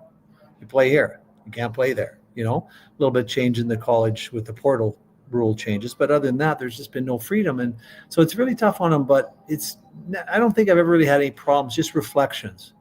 Can't believe I did it. It's so friggin' cold here, Rich. Yeah. Yeah. And so, yeah, there'll be days where it's colder, days where maybe Right. complain about being too hot for sure. But when you're in the free agency period, and now you look around as an agent, Rich, and lots of the top guy, everybody seems to be signing, and there's more money available. So there's maybe less negotiation, like, hey, you know what, geez, we're going to grind the guy down 250 or 500K. They're like, okay, you know what, we want to keep him. Okay, we'll do it. The player's like, you know what, whatever. I could go to free agent market and make an extra maybe 250 or not. And I don't know if I'm going to like it. They all seem to be staying there. So do you think that trend is going to continue? Or do you think we'll get back to where there'll be more guys testing the free agent waters? Like if you were a middle tier player and you had a good year, like to me, I'm like, you got only one shot. Isn't now the time to go to free agency? Because all the guys with big money, and some teams are dying to get money, like a Kiefer Sherwood. I would think Kiefer Sherwood is a unicorn. He should test free agency. Yeah, well, I think it depends on, you're living in Las Vegas, you like it, weather's good, you like your teammates, we generally have been winning, good organization. The thing that comes into play that teams, I don't understand why teams wait longer, because here's what happens. If you got a player, you just got offered 8 by 10, and you think you're worth 9, you think you're worth 11 by 10 or 12 by 10, but you're sitting there and you're coming home and you're talking to your father and he's saying, but Jason, man, you get hurt. You just kissed away $100 million. So that gap of a year between when you can sign and when your actually contract ends, it's a really difficult pressure point for the family if they like it. Now, on the other hand, you look at situations like Quinn Hughes. What's he going to do? We saw that all play out with Connor here. And I think if it's a comfortable environment, what are you gaining? Yeah, we might win the Stanley Cup, but we might not. I mean, how many guys win it, right? So the money's good, the taxes are good, the weather's good. It's an 8-year deal. The money's insane. I like my teammates. My wife really loves women in the wives' room. A lot of our kids hang out together. There's just so many factors that go into it. I think you're going to see it more and more and more. But the teams that are going to still be challenged will be the Canadian teams, will be Columbus, will be places that aren't on your, the ones that typically find their way onto the no trade list. They're still going to be challenged. Yeah. What if you become a winning team, though? Doesn't that change it a lot? Because guys like, man, we're winning. And that's more fun, especially guys who have been in the league 7+ years. They grind it out. They haven't gotten close. They're like, dude, my career's now, like, I'm sure after that 7-year mark for lots of players, they're like, hey, I might be on the back half of my career. Now, the elite guys are different. They don't start maybe until year 11 on the back half of their career. Yeah. But have you found that players after, okay, I've been in the league now a while, and yeah, I'm pretty comfortable. I like it here, but I haven't really been close to winning. Like making the playoffs is one thing, and winning a round is one thing, but close is like at least getting to the conference final or ultimately to the Stanley Cup final, right? And lots of guys just don't get there, Rich. Like the NHL had that number of guys who've even won the cup or never mind even played in the Stanley Cup final. And the list is pretty damn small compared to the amount of guys who play. So do you think that will ultimately change, or is comfort trump winning? No, I think winning, but it has to be the probability of winning, right? I mean, look right now, who do you pick to win this year? Yeah, Colorado, Dallas would be up there for sure. But I still got two. But see, that's the issue. There's 2 or 3 now. What ends up happening is we can talk about this in the abstract, but Dallas and Colorado don't usually have a spot, right? Yeah, so well, one of them they're going to have to face each other in the second round. Yeah. So who in the East? Well, Toronto's in 14th. That they're 4 points out of second or what? I mean, everything's so tight there.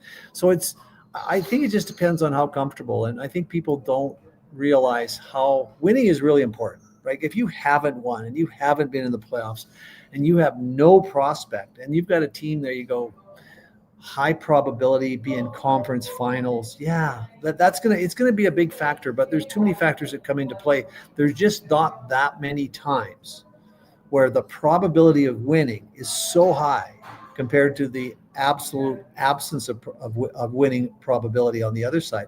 So I would say, financials are big, but like, I think when you're not winning, you're not in a great environment, you're not in a great tax environment. Yeah. In those cases, they'll chase it all. But they're not you. Yeah, they like to win. But I mean, Michael Rosal, I remember him said to me 1 year after, he's very close friends with Marian Hossa. After Marian made that decision to hang out for a year and do what he did and then go chase winning, Rosie said, look, I've made like 30, 40 million bucks. Like, I don't need money. So I'll do what Hoss did. So Stan Bowman will have on at some point and tell the story. I mean, we fought and argued all summer about why that they should sign Rosie. And he eventually said, he took his team his scouts didn't want to sign Rosie. Can't skate, can't play anymore. Doesn't have what it takes anymore. Despite the fact he's not many better in the league when he played in terms of getting a pass from the goal line to hitting a guy at center ice.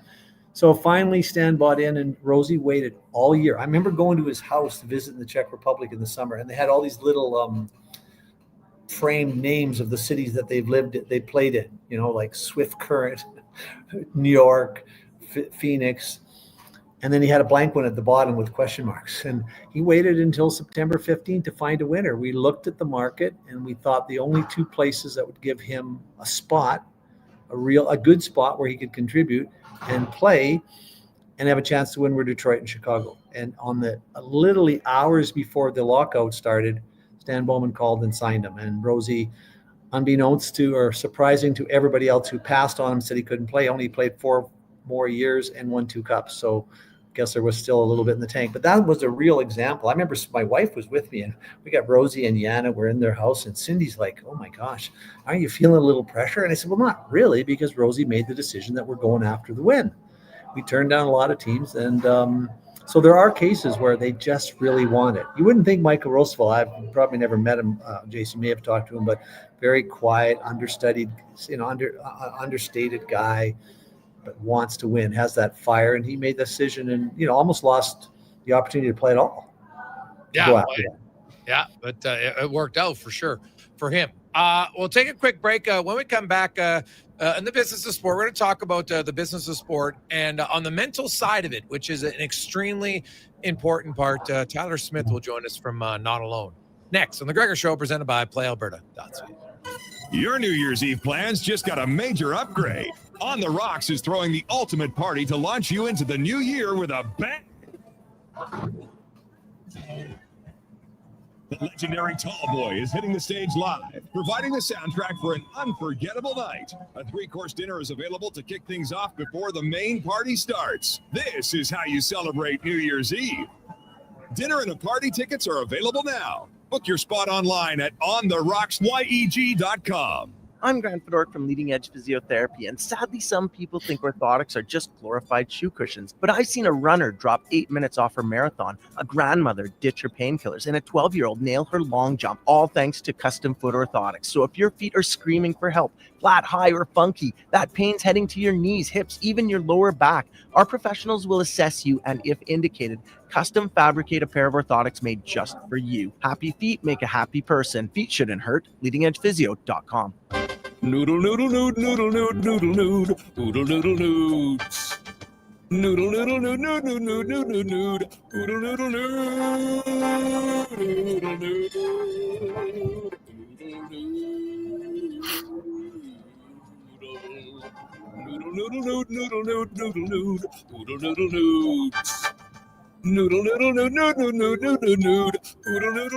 Trouble low down to Oodle Noodle tonight because dine-in is open. Across the province, Albertans are taking their shot on Play Alberta. With casino winners every hour, jackpots worth millions, and revenue that stays in the province, there's never been a better time to sign up. Right now, our listeners can score a $50 free bet when they make a minimum $50 deposit with code Gregor50. That's code Gregor50 for a $50 free bet. Start playing with your game sense today to find out if you're Alberta's next winner. After 20 years, Canada's most prestigious international hockey tournament returns. The Camrose Viking Cup, December 28th to January 4th at Encana Arena. Tickets at vikingcup.ca. Brought to you by Sports 1440. At GS Construction, we focus on building a culture of collaboration, innovation, and respect. Our teams work together, supporting one another and striving towards shared goals. We're committed to creating a work environment that empowers individuals, values teamwork, and ensures everyone feels respected and safe. With decades of experience in the field, GS Construction prioritizes our people, our culture, and safety. This is what makes us unique. To find out more, go to gsconstruction.ca. Wondering what you can afford? Let Go Auto do the math with our free car loan calculator. No pressure, no awkward convos, just quick answers on your budget and payments. Bad credit, no credit? We got you. Text CHECK to 780-777-7777. That's CHECK to 780 all 7. Find out what you qualify for and start shopping with confidence. Go Auto. Drive what you love with payments that make sense. More Edmonton families than ever are struggling as food prices skyrocket. The Holiday Hamper Foundation provides festive meals for 2,000 homes in need. Your donation ensures a turkey is on the table for every family. Donate today at holidayhamper.ca. Feel a cold coming on? Reach for Oregano 8. With 8 powerful immune boosters like oregano oil, garlic, elderberry, and vitamin C, it delivers fast, effective relief. Available now at Vitality Health Foods, where customer appreciation is the first Tuesday and Wednesday of each month.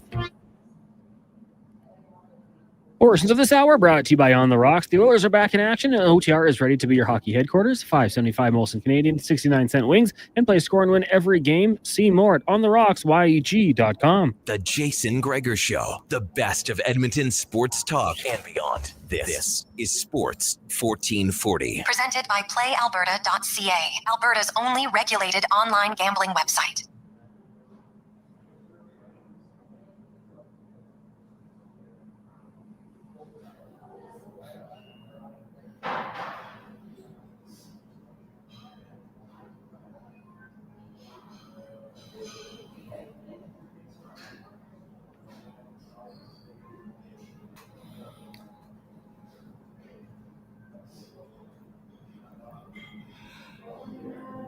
We roll through Wednesday afternoon. Jason Gregor, Rich Winter, Connor Halley with you here on Sports 1440, sports1440.ca. Also a reminder that month of giving continues on. We have different packages every day. And today, 2 great packages, both right now undervalued. So let's try to get that up. We always do it.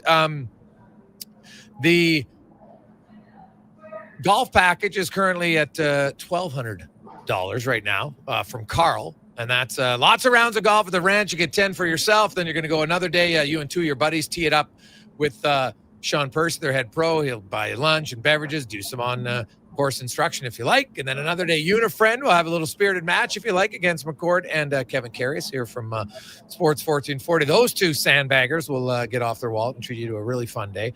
Usually that match is always on a Sunday. Plan ahead. You'll have loads of fun. And Carl has that at a bargain right now, $1,200. Jean has package number 2. It is Mr. Dirks. You want to look good and look better. The ultimate made-to-measure experience. We get 2 outfits handpicked by Sterling, valued at $1,500. Usually it ends up being more than that, but don't worry. Sterling's a really generous dude. You know, from suits, blazers, shoes, shirt, everything, the whole ensemble that you will be looking good. As Rich Winter says, hey, look good, feel good. So you'll also get an additional $500 gift card to use on anything you like in store, ties, accessories, anything you need. All of your tailoring costs will be on top of that included, and you then get an in-store consultation with Sterling, fill out your wardrobe. So that's only at $1,750 right now from Jean, so let's get that one up as well. We're helping out the Brightview Elementary breakfast program. It's an unbelievable program to get kids just a simple thing like a meal. So they can, hey, we all know the studies, if you're full, you have a much better chance for your brain to grow and learn, and they can help out later on. So check it out. We got $1,200 on package 1 and only $1,750 on package 2. So if you want to get in, you can at 833-401-1440, 833-401-1440. And the business of sport, there's lots of different ways to attract business and do different things. And probably the one element, we've heard it so much that, hey, 90% mental, 10% physical. And there's so much of that. And the Not Alone Foundation, which was started up by, of course, Tyler Smith, who was a survivor of the Humboldt crash 7.5 years ago now. It's crazy how time flies. And Tyler joins us now. Tyler, welcome back to the show, man. How you doing? I'm good. How are you, gentlemen? Doing pretty good, man. Pretty good. Tyler, for you, Not Alone is it's a fantastic thing that you've decided on. And I'm sure if we talked to Tyler Smith before the accident, you probably never would have thought something like this, right? You'd never dealt with trauma of any level, I wouldn't think. Well, definitely not to that level. So kind of take us through how your experience led you down this path to Not Alone.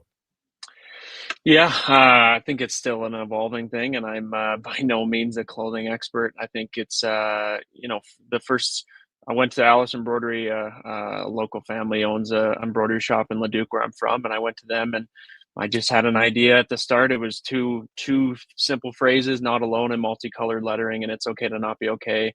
And I just said, "Can we slap this on a hoodie?" And this was at a time where I did start taking care of my own, stuff and my own trauma and what was going on. And I think I felt as though it started to get to a place where I could wear my vulnerability proudly. And I think it's still a tough thing to do, as much as I want people to, wear your stuff out and at the grocery store, at the movie theater, at the mall, whatever it is. I mean, it's still tough to go out and wear that. So I think for me, I made 3 originally. It was one for me, my brother, and my girlfriend. And a couple people were interested, a couple people were curious, and it's been good. I think the biggest thing is just helping facilitate the conversations. Like, by no means am I an expert on any of this, but I think it's it's pretty remarkable. I was in a elevator recently wearing one of the hoodies, and a random stranger walks in and says, "I love the hoodie." And it's interesting once you see a quote, you take that time to process that quote. And I think it does force you to kind of like process a tough quote. And I think for me, "Not alone" is such a, universal quote that you can, kind of means different to everybody. But at the end of the day, I think, reminding yourself that you are not alone in your struggles is a powerful thing. So I think we're able to donate portions of the proceeds back to various charities and foundations. And I think that's something that, now after how much we received, how much love and support we received after the accident, I think, giving back is something that, I think I'll always be passionate about. And it's, the clothing line is kind of one element of it, but, I know you've done a lot of guest speaking at events. And so, on how to handle grief and, so many different factors, survivor's guilt is a legitimate thing. And, especially I'm assuming for a young man where you're on a part of a team and everybody's together and you have such great memories of all these guys. And you're like, well, and I've read up on it and I've talked to some people about it. Like that's a legitimate thing. And like, so you say you're not an expert on it, but unfortunately you're well-versed in it, unlike lots of us who haven't had to deal with something like that. So kind of even talk a little bit about your journey of just even starting the conversation, especially for young men who aren't the best at really talking about their feelings. And sometimes it can be as a simple thing about, I'm not feeling confident today, or geez, I don't feel part of the team, or I don't feel like I'm helping out in the family, whatever it is. And how to get those conversations started. Yeah, I think even still to that, like I've, very grateful to have done this over 250 times now to a wide variety of audience and communities and conferences. And I think, every interaction that you have with individuals after you share your story is something that, wow, like what a perspective shift that you get from individuals that you never thought you get a perspective shift from. I mean, we're in Alberta, and Alberta, as many people know, it's oil and gas. It's tough. It's it's strong, and I'm the same way. I grew up, and I didn't really go through anything, and even still to this day, like I always joke that I have no idea what I'm doing. But I think at the end of the day, there's a lot of power in a story, and like a relatable, raw, authentic story. And I think every time I go up and speak to even like an oil and gas site, like Horizon site for CNRL, where it is, guys going up there working 1 week on, 1 week off, 2 on, 2 off, 12 to 16-hour days, away from their family, away from their people. And you're able to have like a conversation with these like, tough, put your work boots on, epitome of a man people. Like it really does go to show that unfortunately, we are struggling. And I'm like, I'm not saying that we're at like the best place in this world. And I think, by no means am I the guy that's going to be like, it is all rainbows, butterflies, and sunshine and lollipops. Like it's not.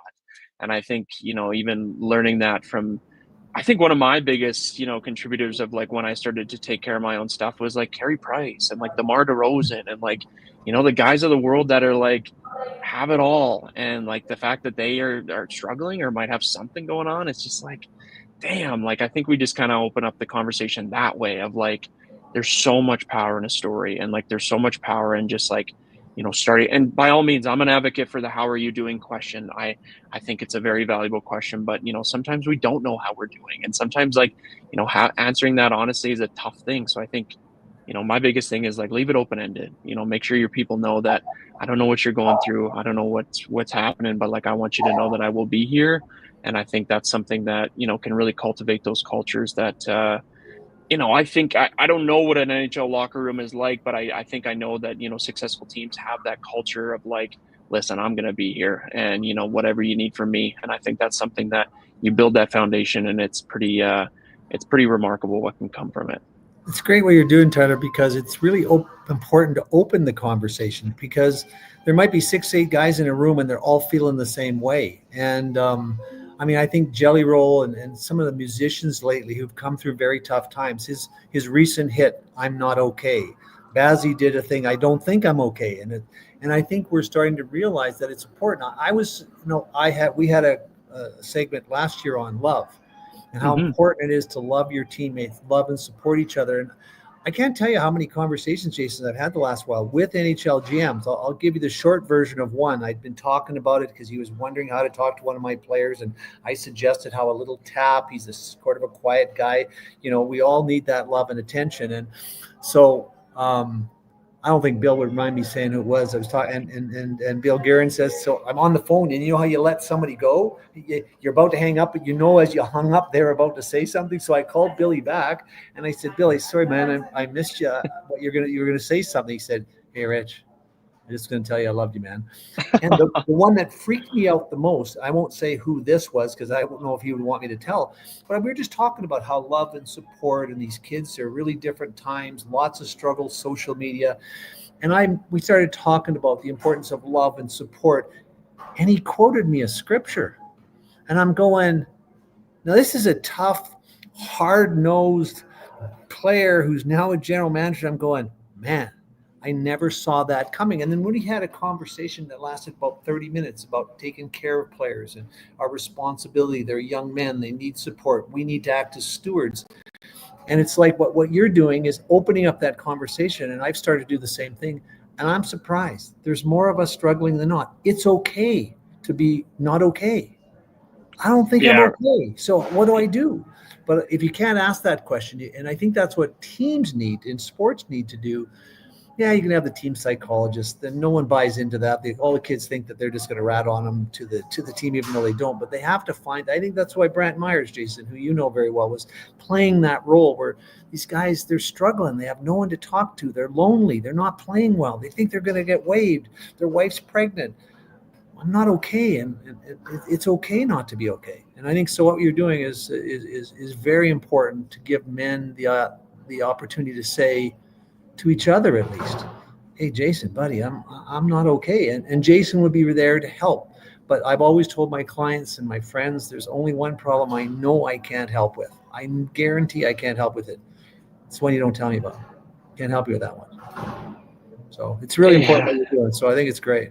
I appreciate that, Rich. And I think once again, storytelling, I think, you use a relatable story from an individual that, you would never, I guess you would never attach that to, but I think even just like the "I love you" piece. And I don't know if it's because going through a traumatic event and, 7.5 years ago and losing so many amazing souls. But I think even still to this day, it's crazy what a little "I love you" or "I love you, brother" can do. And I think it's something that now I wouldn't say I have a whole new perspective on it. And I'm not saying that, you never know what happens tomorrow, but I'm saying I think that there's a lot of power in I'm proud of you and I love you. Well, and I think, Tyler, it's a connection. I found myself I touch people a lot more than I ever used to in my life, whether it's looking them in the eye and put your hand on their shoulder and then talk to them. It's so compelling. And the one thing I've started doing really changed my experience traveling. I fist pump everybody.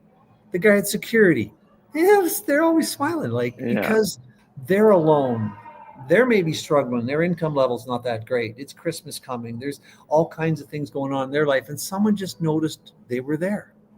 And I think that, and of course, we feel better. You fist pump going through security and you get a big smile. Maybe you share a little bit of a joke. And you know what? My experience just changed. And I think that's missing now in this sort of very divergent world we live in. Look at each other and think about it, man. We're husbands, we're fathers, we're We're all struggling, you know, whether it's a general manager I talked to. Now, Baby Bill didn't love me that much because the Minnesota was here the last couple of nights and I didn't get an invite for coffee or anything, but it's just nice to know that in my case, maybe I could have a more intimate conversation with a particular general manager about a player who's struggling because he's open to that. But if you don't talk to him, you won't realize that, geez, that guy might have a soul too. I used to wonder if Glenn Sather had a heart, let alone a soul. But as I got to know him, he had both in a real big way and he really cared about his players, you know. But that's something I got to know after, you know, having some very significant battles with Glenn and getting past that. But there's a lot of good people out there and a lot of men who need support. And I think it's great that Jason had you on and is having you on. And we're talking about these kind of things because sports is a place where we think that, you know, we got to be pretty tough.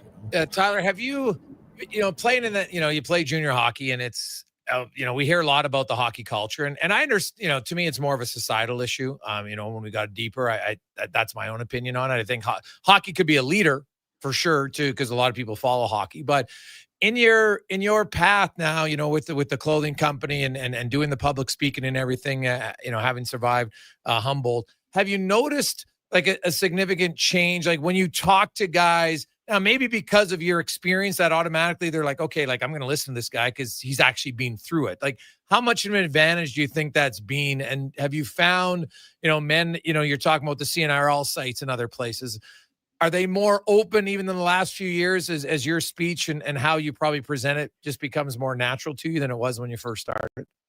Yeah. And I think, my biggest thing, my three things are like, and this goes to what Rich was talking about is connection, conversation, and perspective. And like, reminding people that you have connections in your life that can lead to those meaningful conversations that can really open your perspective. And I think from that, if you are, I'm still stubborn too. Like it's funny, I go up and speak for 45 minutes to an hour and like I still, sometimes struggle to book my next counseling appointment or to like have the conversation with my wife. So there is, a balance that you have to try and find. But I think I go back to like the relatability and I go back to the fact that, I don't have a presentation and I'm not like there's speakers that have presentations that, the presentation helps them so much. But I think, for me as a 27-year-old kid that, has went through a fair amount in his life, I think me not coming up there with like the end all be all, you got to do this, you got to do this, you got to do this. I think reminding people that there's no right or wrong way to do this. And like, we are on a journey. And I think just being able to, offer that and like, hopefully, it is a tough topic, but by no means do I want it to be a damper. Like by no means, sometimes people cry and that's okay. Like sometimes we need an emotional release, but I think reminding people that you can like, difficult roads lead to beautiful destinations. And, it's crazy what can happen when you do start to, take care of yourself and like start to like actually take those steps and reflect on the fact that, what works for you. I mean, for what works for me is not going to work for every single person. And, now I coach 12 to 13-year-olds and it's fascinating what you can learn from a 12 to 13-year-old nowadays because, I'm only 27. So that's only 15 years from where they are, but it's changed so much. And like, I go back to, being proud. And I think now kids nowadays really do need recognition and validation and reassurance. And it's funny because I always joke that I think we all need it, but I mean, it's hard to go to your boss or go to, somebody around you and be like, hey, can you validate me? Can you say that you're proud of me? But, with the kids nowadays, with everything that's going on, like the expectations, the pressures, the social media, I think you'd be surprised at how much a little, like, I'm proud of you. And like, you are allowed to make a mistake. Like, please, by all means, like, I want you to go out and sometimes fail. And like, I think that really does a tribute to life. We suck at making mistakes. We're so hard on ourselves. And like, this is our life and this is our journey. But boy, do we have a heck of a time doing things for ourselves. Tyler Smith joined us. We're talking about his company, Not Alone, which was a clothing company with just a few very simple quotes that has turned into something more powerful. A lot of people just, you read it, you see it. Have you noticed, like, when you come up with a new piece of, because Not Alone is very simple. I like that. It's, hey, we're not alone. And then you come up with new ones. Do you ever have people recommend them and you're just like, you know what, maybe that's one we'll have to use? Yeah, we do. And I think, the one time we even did like a little like world tour hoodie, you go to some artist shows and they have like their hoodie with all the dates that they've been to or all the cities and all the dates. And I think even, the one we did like a bunch of just like different, topics around mental health, like vulnerability and resilience and leadership. And I think I think curiosity is the biggest thing, and I think we have really missed that in society. And I think once again that goes back to Rich, even just like fist pumping, a security guard at the airport. Like I learned this from Ron McLean, and Ron is so good at it, obviously. But Ron is somebody that will take the time to read the name tag of the person that whether it's a cashier at a grocery store or a waitress, and addressing people by their name. And I think that curiosity thing, it really does make people feel seen and feel heard and feel loved. And, to go back to just like the designs with our hoodies is just like, it's purely a curiosity thing where I hope that people like stop somebody that's wearing it and is like, what is this? Talk to me about this. And I think that's what, can hopefully ultimately create that like community feel to it in a tough world like mental health. And, the mental health world, I like what you said there. It's tough in both ways. Like you mentioned earlier, like, hey, sometimes people cry. Were you a crier previous to the accident? No, don't get me wrong. The odds, I don't know. I cried at Pursuit of Happiness, when Will Smith's in the bathroom with his kid, or Marley and Me, like things like that. But no, and still to this day, like by no means am I advocating for this. But it sometimes it does take me a couple drinks to, shed a tear. And that's when that things start to come to its head. And I think that's, something that originally I was kind of embarrassed about, but, it's wild when you sit around sometimes with your buddies and a couple stories start flowing and a couple emotions start flowing. And I think it's, once again, it just builds, builds that trust and that foundation with your boys. So, no, I was not a crier, to answer your question. And, because of everything you went through, with Humboldt, Tyler, and you've come out on the other side, extremely well, at least from my vantage point. I think I know you a little bit through Noah and stuff like that. And, just everybody you talk about, rough journey and rough past can lead to beautiful endings. How long did it take you to be at peace with what happened? Yeah, I think, even with that,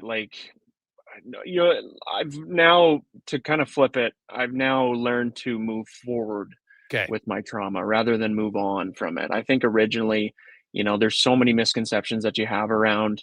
And as I mentioned, I never went through anything. I didn't lose anybody in my life close to me. And I think you learn a lot in grief. You learn a lot in that. You learn a lot in trauma. But I think, it took me 9 months to ask for help. It took me 9 months of just shutting it down. I'm good, I'm fine. Don't worry about me. And I think that's something that, we are all very good at in some capacity.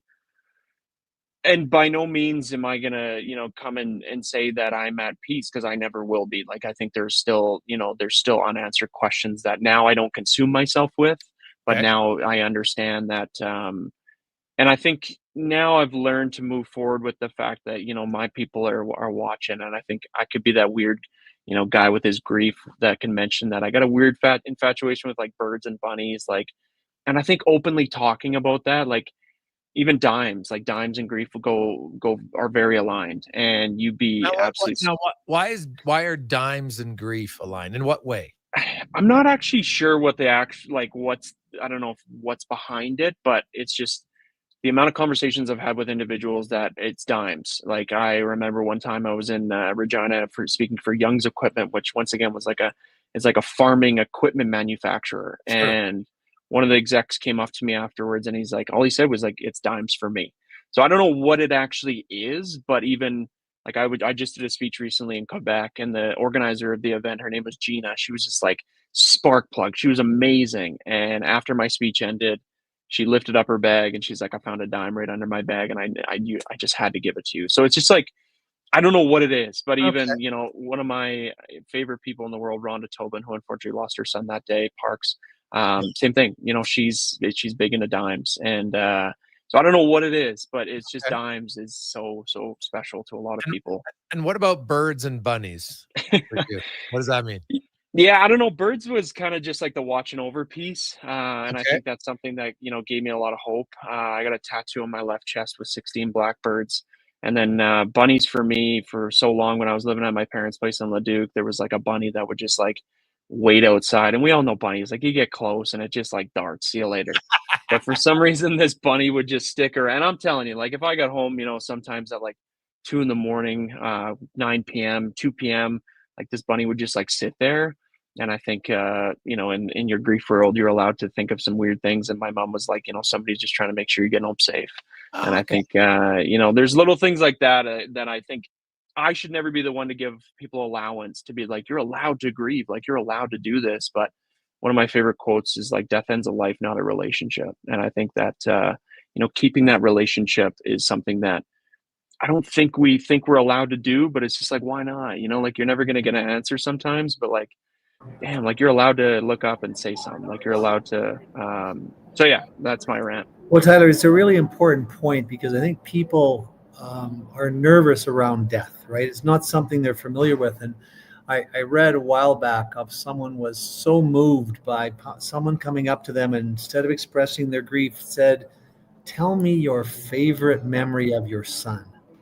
And she just lit up and she said it was the first time someone approached me about my grief and gave me a gift, right? And I think sometimes, death is a tough one, right? It's not, like you said, you hadn't experienced it. And that's, I think it's really, really important to think through. And that's just a really valuable question. If anybody picks up on that that's listening today, think about it and watch the dynamic change. Because now you'll learn about the lost loved one. You'll learn about something you didn't know. You'll engage in a conversation that's heartwarming and not difficult, right? So you make a really interesting point. Yeah, and I think even with that, like, one of the hardest things in the world is what do you say to somebody after they lost somebody? And I think, honestly, I do believe that, like, always make sure that like I'm thinking about you, and I want you to know that like I'm here, like no matter what. But I think you hit the nail on the head, Rich. Like I think really giving people that space to like talk about them, and like you could make the argument of like keeping their legacy alive. Like I think even just like one of the producers from TSN, Matt Dunn, who did a little bit on me years ago. He lost his best friend from college to suicide like 37 years ago. And he still every year on his birthday, posts about him and says, happy birthday. And I think, for him, I was curious the one time and he's just like, it's literally just that acknowledgement piece. Like, it's just like that acknowledgement piece of my buddy. And like, like his family knowing that I will never forget. And I think that's our biggest fear with loss is forget. Well, they want to know, Jason, like my father committed suicide when I was 7. I have no memories. I don't remember. I mean, that's a fairly common trauma in that situation, but we want to know about them. We want to hear about them. We want to keep them alive. And I remember one time I was with we called her Auntie Hazel. She just was a close friend of the family. And I was playing with my 2 daughters, visiting her. And she said, it's like I'm watching your dad. And I have no memory of that, but at least I sort of got this feeling like for a moment, I was in my dad's space, and I think that was huge gift for me. And I think a lot of people are looking for that. So this is to me a really important topic because you're right about keeping them alive. My dad's dead to me in virtually every memory. I have none. And those kinds of things are really a gift, to come up with someone and say, I don't know if you knew this, Jason, but when your grandson came to my house 3 years ago and you tell him this story that they never knew, it changes everything in a really good way. Totally. No, it totally does. And it's actually funny because when I booked this, I actually didn't notice till like a few minutes ago that today's would have been my dad's birthday. And, oh, wow. And my dad, of course, passed away 25 years ago.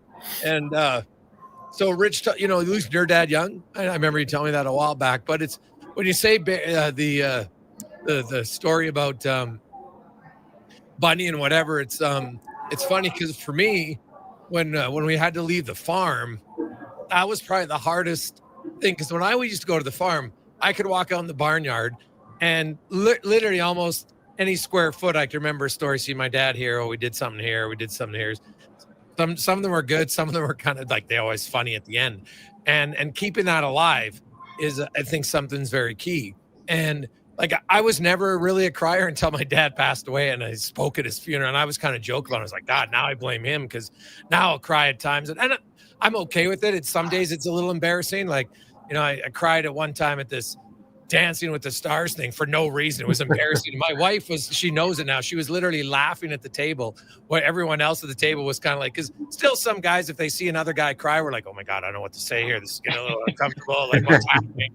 Right. And so it was a few of my buddies, and they're like, why are you laughing? She goes, oh, he's not even sad. He's going to be mad that he started crying. Because some days the tears just come and they're like, what the hell's going on? Right. And so, but it's okay. And like, I do share stories to my son who never met my dad a lot, just to try to explain to him, hey, this is what dad did. And, this is your grandpa. We'd be proud of you. And you remind me of your grandpa this way and stuff like that. And it's very true. Like what you said about the relationship isn't over, right? The memories are there and for different reasons. And the 16 Blackbirds, of course, for anybody who's just listening, there were 16 people that passed away on in the Humboldt bus crash, obviously friends and teammates and trainers of Tyler. And so, you have the Blackbird of the 16. What about the 13 survivors, Ty? Like, do you have like a bond, and like, is there like an annual meeting thing, or is it like a text chain? How does it work to keep in touch? Because I'm sure everybody goes through different levels of grief, and sometimes it's hard to talk about the people that were directly impacted. I know that sounds strange, but they say sometimes it's harder to talk to those. Is that the case for you, or has it gotten better over time?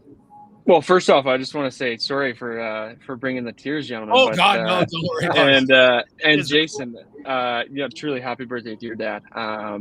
But yeah, I think, it's a unique situation for sure. And I think we've done a very good job of sticking together. At the end of the day, we are scattered across Ontario, Saskatchewan, Alberta.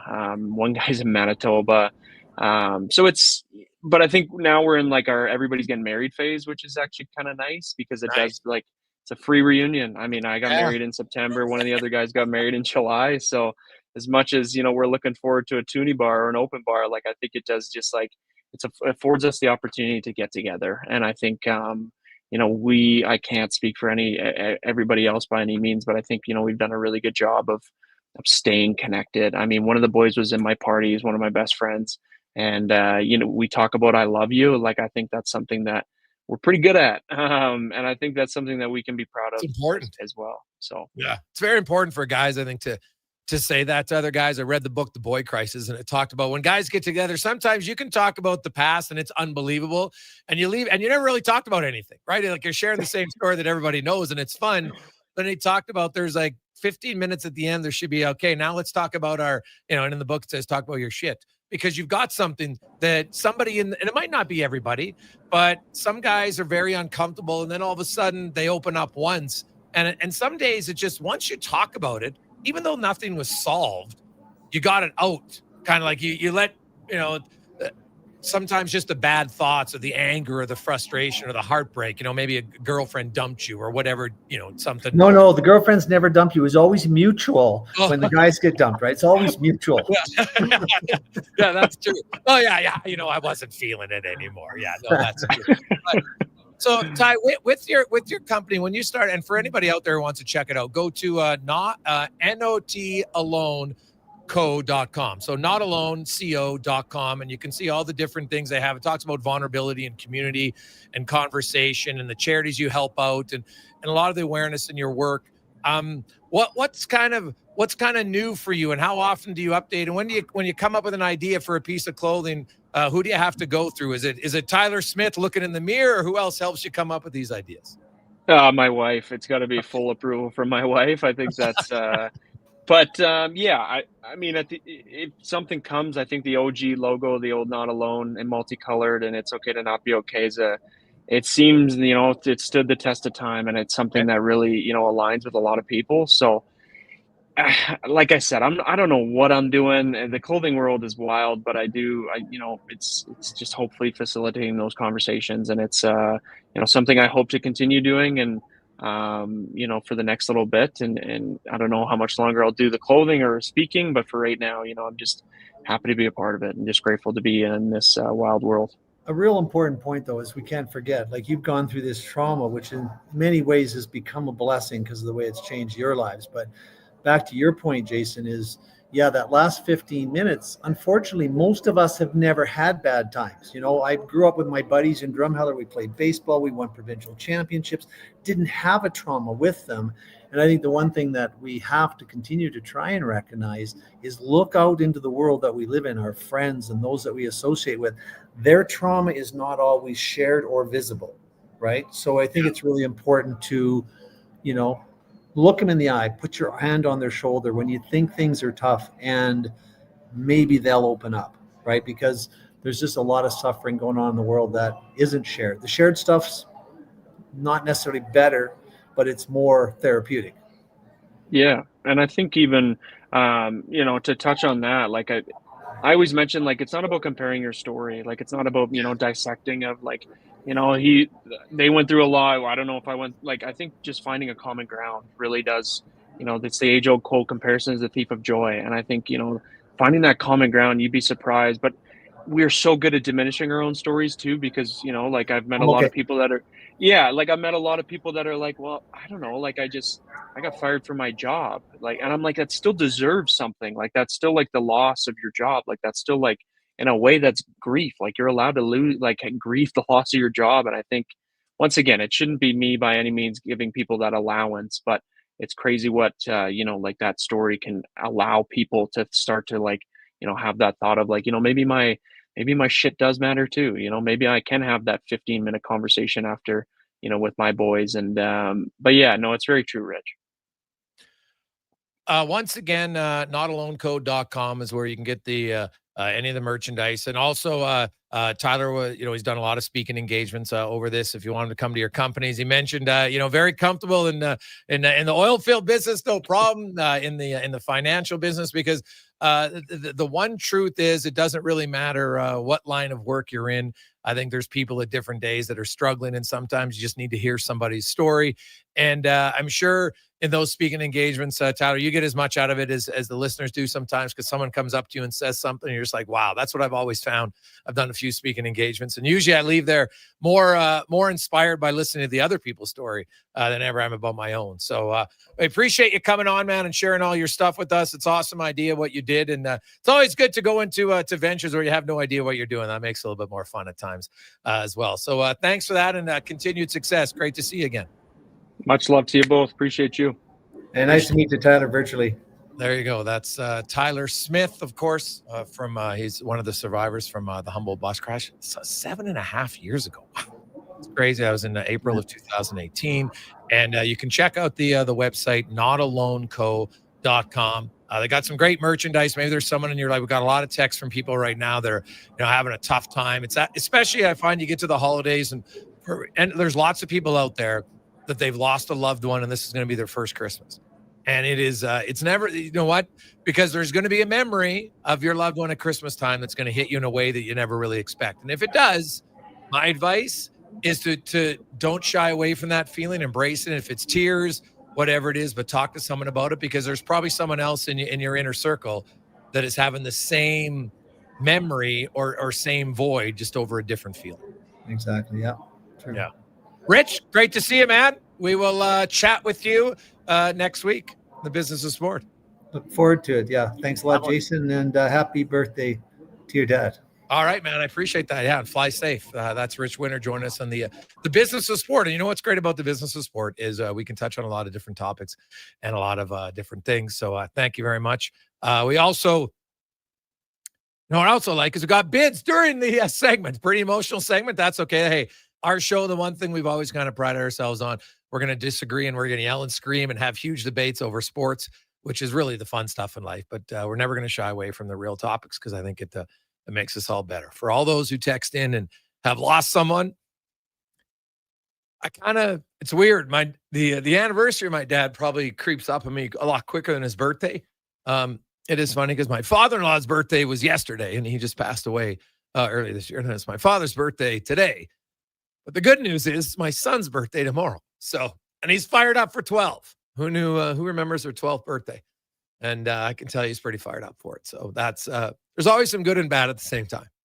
We'll take a quick break. We'll return. We'll update on the month of giving. Get those packages up a little bit to at least retail value. And we'll get to spec and more. It's a Gregor Show presented by Play Alberta. Let's get to the Conman Sports 1440 update, brought to you by Loca.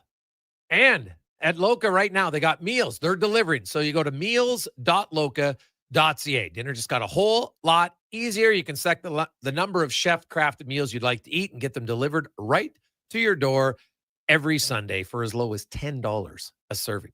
Just heat and eat. Meals.loca.ca.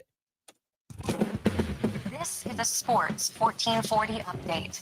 5 games on the ice tonight in the NHL. Devils host the Stars, Jets in Montreal, Flyers and Sabres. Mammoth meet the Ducks, and the Capitals taking on the Sharks. Giannis Antetokounmpo and his agent have started conversations with the Milwaukee Bucks about the two-time NBA MVP's future, discussing whether his best fit is staying or going elsewhere. A resolution is expected in the coming weeks, while NBA vet Chris Paul has been waived by the Clippers. On the court, you got Trailblazers and Cavs, Pacers host the Nuggets, Spurs take on the Magic, Hornets in New York, Rockets host the Kings, Pistons meet the Bucks, and the Mavs taking on the Heat. In the PWHL, Vancouver's in Boston to take on the Fleet. That one starts at 5 o'clock. And in the NFL, the Baltimore Ravens have signed tight end Mark Andrews to a $39.3 million extension with 26 guaranteed. Coming up in hour 4 of the Jason Gregor Show, we'll be joined by Mark Spector of Rogers Sportsnet and head coach of the Edmonton Elks, Mark Killam. I'm Connor Halley. This has been a Sports 1440 update. Sports 1440 in West Edmonton Mall and Wetaskiwin. CKJR is a Stingray radio station. Download the free radio player app and listen wherever you go. Looking for the perfect gift? Give the gift of great taste with a Loca Quality Market gift card. Redeemable at any Loca Quality Market or Loca operated restaurant. It's a treat for food lovers. Ready anytime. Grab yours today at loca.ca. When you're in need of deeper respiratory support, try NAC 8.5X. 600 milligrams of NAC with 8.5 times better absorption. Available now at Vitality Health Foods, where customer appreciation is the first Tuesday and Wednesday of each month. At Papa John's, our butter chicken pizza is a Canadian favorite, and we think we know why. We start with a velvety, tangy, and subtly sweet sauce. Then it's our better ingredients: fresh, never frozen original dough, juicy grilled chicken, and crunchy green peppers and onions. Sounds delicious, right? Well, wait till you try it. It's butter chicken made better. Order your large butter chicken pizza today for only $19.99. Better ingredients, better pizza, Papa John's. Proudly locally owned and operated. Get ready, Edmonton. Glow Christmas Festival returns to light up the Edmonton Expo Center from December 4th to 31st with dazzling activities for the entire family. Wander the glowing trails, meet Santa in his sleigh, and shop from over 30 local artisans and vendors with handcrafted gifts and holiday treasures, perfect for everyone on your list. Get your tickets and learn more about what's on this season by visiting the calendar of events at edmontonexpocenter.com today. Black Friday deals continue at The Brick. And until December 11th, you can save big in every department. Save up to $1,000 off sectionals, up to 40% off mattresses, and up to 30% off furniture. Plus, buy more, save $1440 $300 off select X and Instagram, always brought to you. Don't wait for the crowds. It's your last chance for Black Friday deals. See thebrick.com for details and exclusions. The Brick, saving you more. Connor Halley with you here in The longest running Bunny and basketball whatever. show in Canada airs every Saturday morning at 10 on Sports 1440. Hoop City with Paul Sir introduces a new generation of basketball talk, and it's right here on Edmonton's home for sports, Sports 1440. Picture this. You're sleeping and you're awake, but it's a good day because you're about to make your way to McDonald's to pick up some breakfast. Fast forward, you're there. But what's this? You can now get all those breakfast classics penny style with rich, creamy hollandaise style sauce. A happy little tear rolls down your cheek. You grab your small McCafe premium roast coffee, still just $1 plus tax every day. And see. Get up and at 'em with the Egg McMuffin. At participating McDonald's restaurants in Canada. Prices exclude delivery. Hey, you know winter is really freaking cold, right? So play it smart. Don't get caught freezing in your car with your pants down and no power. At Big Toy Shop right now, lead-acid batteries are just $129. $129 is a great price for a good start. Big Toy Shop.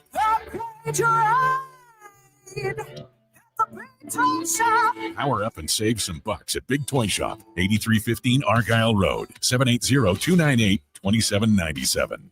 Across rural Alberta, volunteers and community groups work hard to make life better for their neighbors, creating new playgrounds, better rinks, and gathering places that bring us together. Vision Credit Union is proud to lend these local heroes a helping hand. Apply today for a Helping Hand grant up to $10,000 to support your community's next big idea. Let's make great things happen together. Applications are open until January 31st, 2026. Learn more at whatsyourshare.ca. Think your credit's not good enough for a new ride? Think again. Go Auto's car loan calculator is here to help. No commitments, no credit hits, just real answers. You tell us a few things, and we'll show you what you can afford. Text credit to 780-777-7777. That's credit to 780 all sevens. Go Auto. We do the math, so you can do the driving.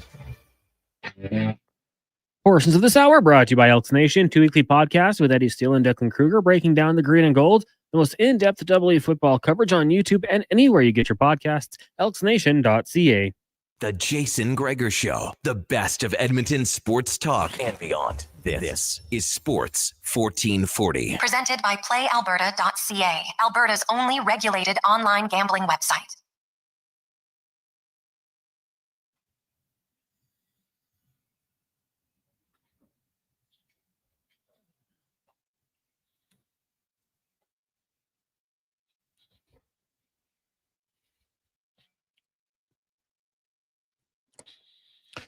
Just after 5 o'clock, welcome back. Jason Gregor, Connor Halley, Sports 1440, sports1440.ca. And we're into the final hour. Actually, we're going to end the auction a little bit earlier today because I got to jet out just a few minutes early. So Con can't do both, host and answer the phone. So the auction's going to end today at 5:40, just so you know. So we have 35 minutes left. We want to get to face value. So Jean is now up to 1950. We're getting closer on our Mr. Dirk package, which includes $1,500, and usually it's a little bit more towards two hand-picked items courtesy of Sterling to help you out on blazers, jeans, suits. You fit it all together. It's awesome. Then you get an additional $500 gift certificate to go towards a shirt, ties, accessories, pocket squares, you name it, whatever you like at Mr. Dirk. Then on top of that, you get all of your tailoring included, and an in-store consultation from Sterling Dirk. So that's currently at $1,950 from Jean.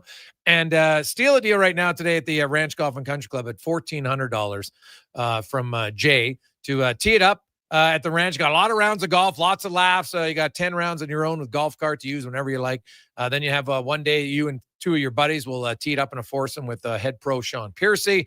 He's going to treat you for lunch and beverages. And if you want a little on-course training, teaching, go right ahead, or just have some laughs. And then another day, you and a buddy are going to come, maybe have a little match against McCord, Murray McCord, of course, the GM at the ranch, and Carius from the morning show. He'll talk a good game. We'll see if we can match it. But the good news is those two are buying.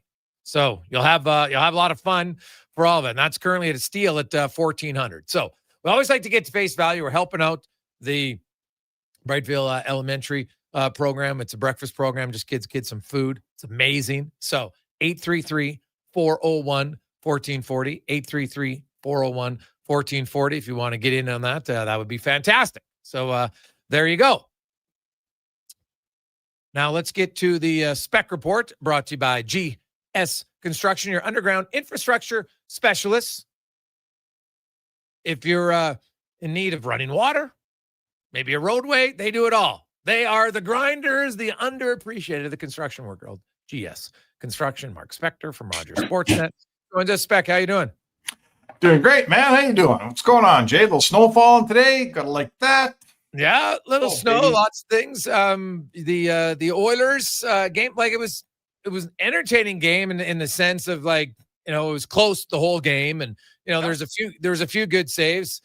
There wasn't a ton of great chances, I didn't think, at either end. And, you know, the numbers from Clearsight kind of suggest that. 4 high danger and 4 mid chances for Minnesota, 3 high danger for Edmonton, 9 mid danger for the Oilers. Actually had more.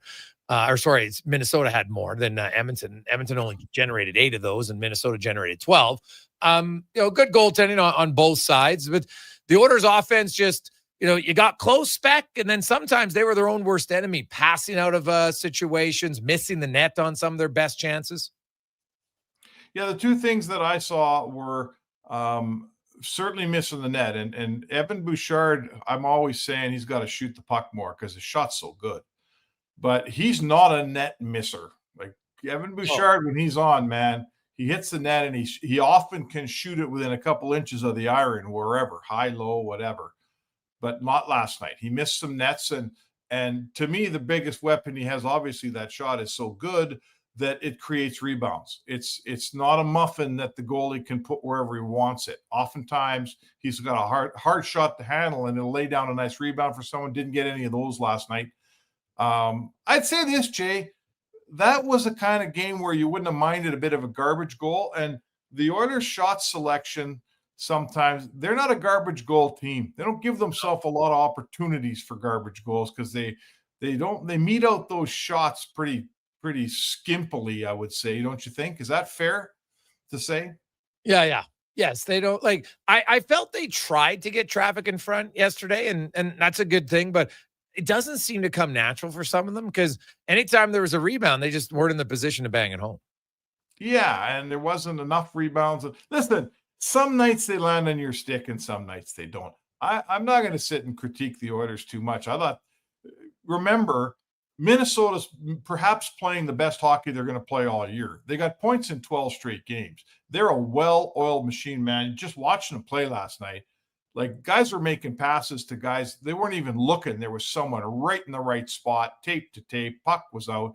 Like that Minnesota team, Wallstedt's out of his mind right now. Like this could be there's guys play 15 years in the league and don't have 4 shutouts in this short period of time. So they're at the very, very apex of their game, Minnesota. And I thought Edmonton was every bit as good or better than they were last night. So it was a really good game for Edmonton. They allowed 1 goal in the last 6 periods of hockey. They well could have won that game last night. Tough luck they didn't. But for a team that we've been critiquing their defensive game, Jay, all season long, I want to say to you that they're starting to look like maybe they got something figured out on that front, huh? Yeah, they do. Well, Edmonton just can't beat Minnesota in Edmonton. It's kind of a wild stat. They're 4-10 now in Edmonton against the Wild and the McDavid and the Draisaitl era. And Edmonton didn't play poorly last night. I thought their defensive game was very well, but it was very good. Their offensive side, their top guys passed out of some of their best look. Their power play, like that one power play, like they did everything but score. They had a lot of good looks, and they couldn't score. Right now, though, man.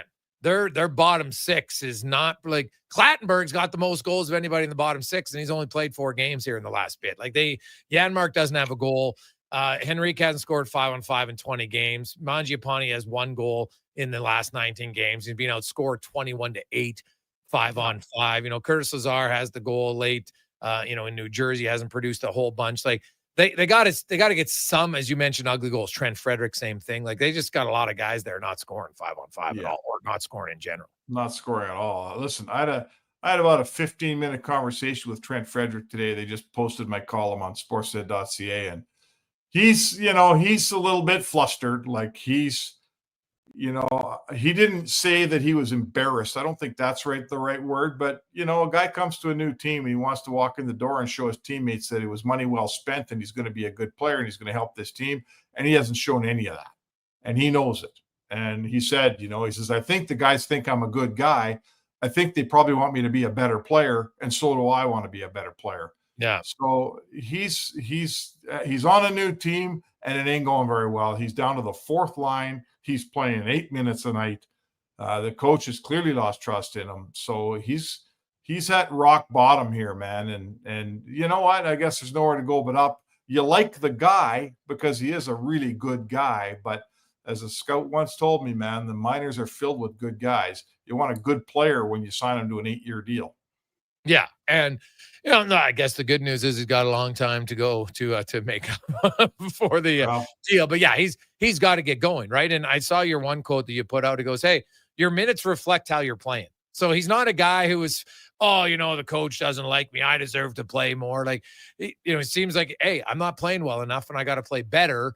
Did he give you any insight on how he thinks he can play better? Well, yeah, like I said to him, is it as simple as, like I said, you're playing with Clattenburg. Can he bring you into the fight? And he thought, he said, I mean, I don't think he sees himself as a guy that's just going to run around and hit everybody the way Clattenburg is. You know, Clattenburg's averaging 30 hits per 60 right now. Yeah. 30 hits per 60. I don't think he sees himself as that guy, but I don't know what he sees himself as, you know, like he's not going out and scoring you 25 because that's not who he is. And no, I guess the short answer is no. I'm not sure at this point on this team, he knows exactly what his role needs to be. I feel like it should just be as a real physical player, go out and bang and make things happen. But I'm not sure he sees it that way. Yeah. Well, but the thing is, I talked to people in Boston and they said he played his best when he was playing that way. So, maybe he can get back into it. We'll see. I think he needs to do it. And confidence is a weird thing, Spec, because I haven't looked at McDavid. And, Connor they lost that game 1-0. They've been calmer after losses when they played poorly and lost than they were yesterday. Like, you could tell they're pretty annoyed. They felt like, and maybe it's because, you know what, the last 40 seconds they have a 6-on-4 and they don't even get a shot on goal and he's got an errant pass. And McDavid right now he has 41 giveaways. His career high is 89. He's on pace for 125. Like, for McDavid, and that's why I only compare him to him.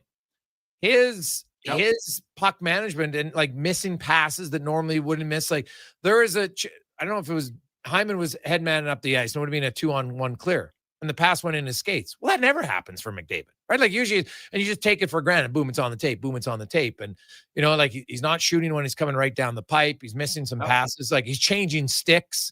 Like, he's somebody right now that's just not, feeling great about his game just based on his actions.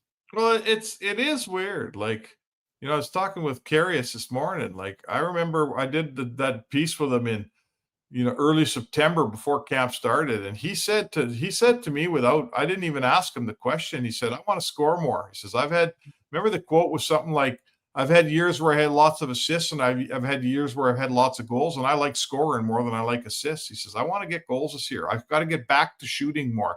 Like, he stated that goal before the season.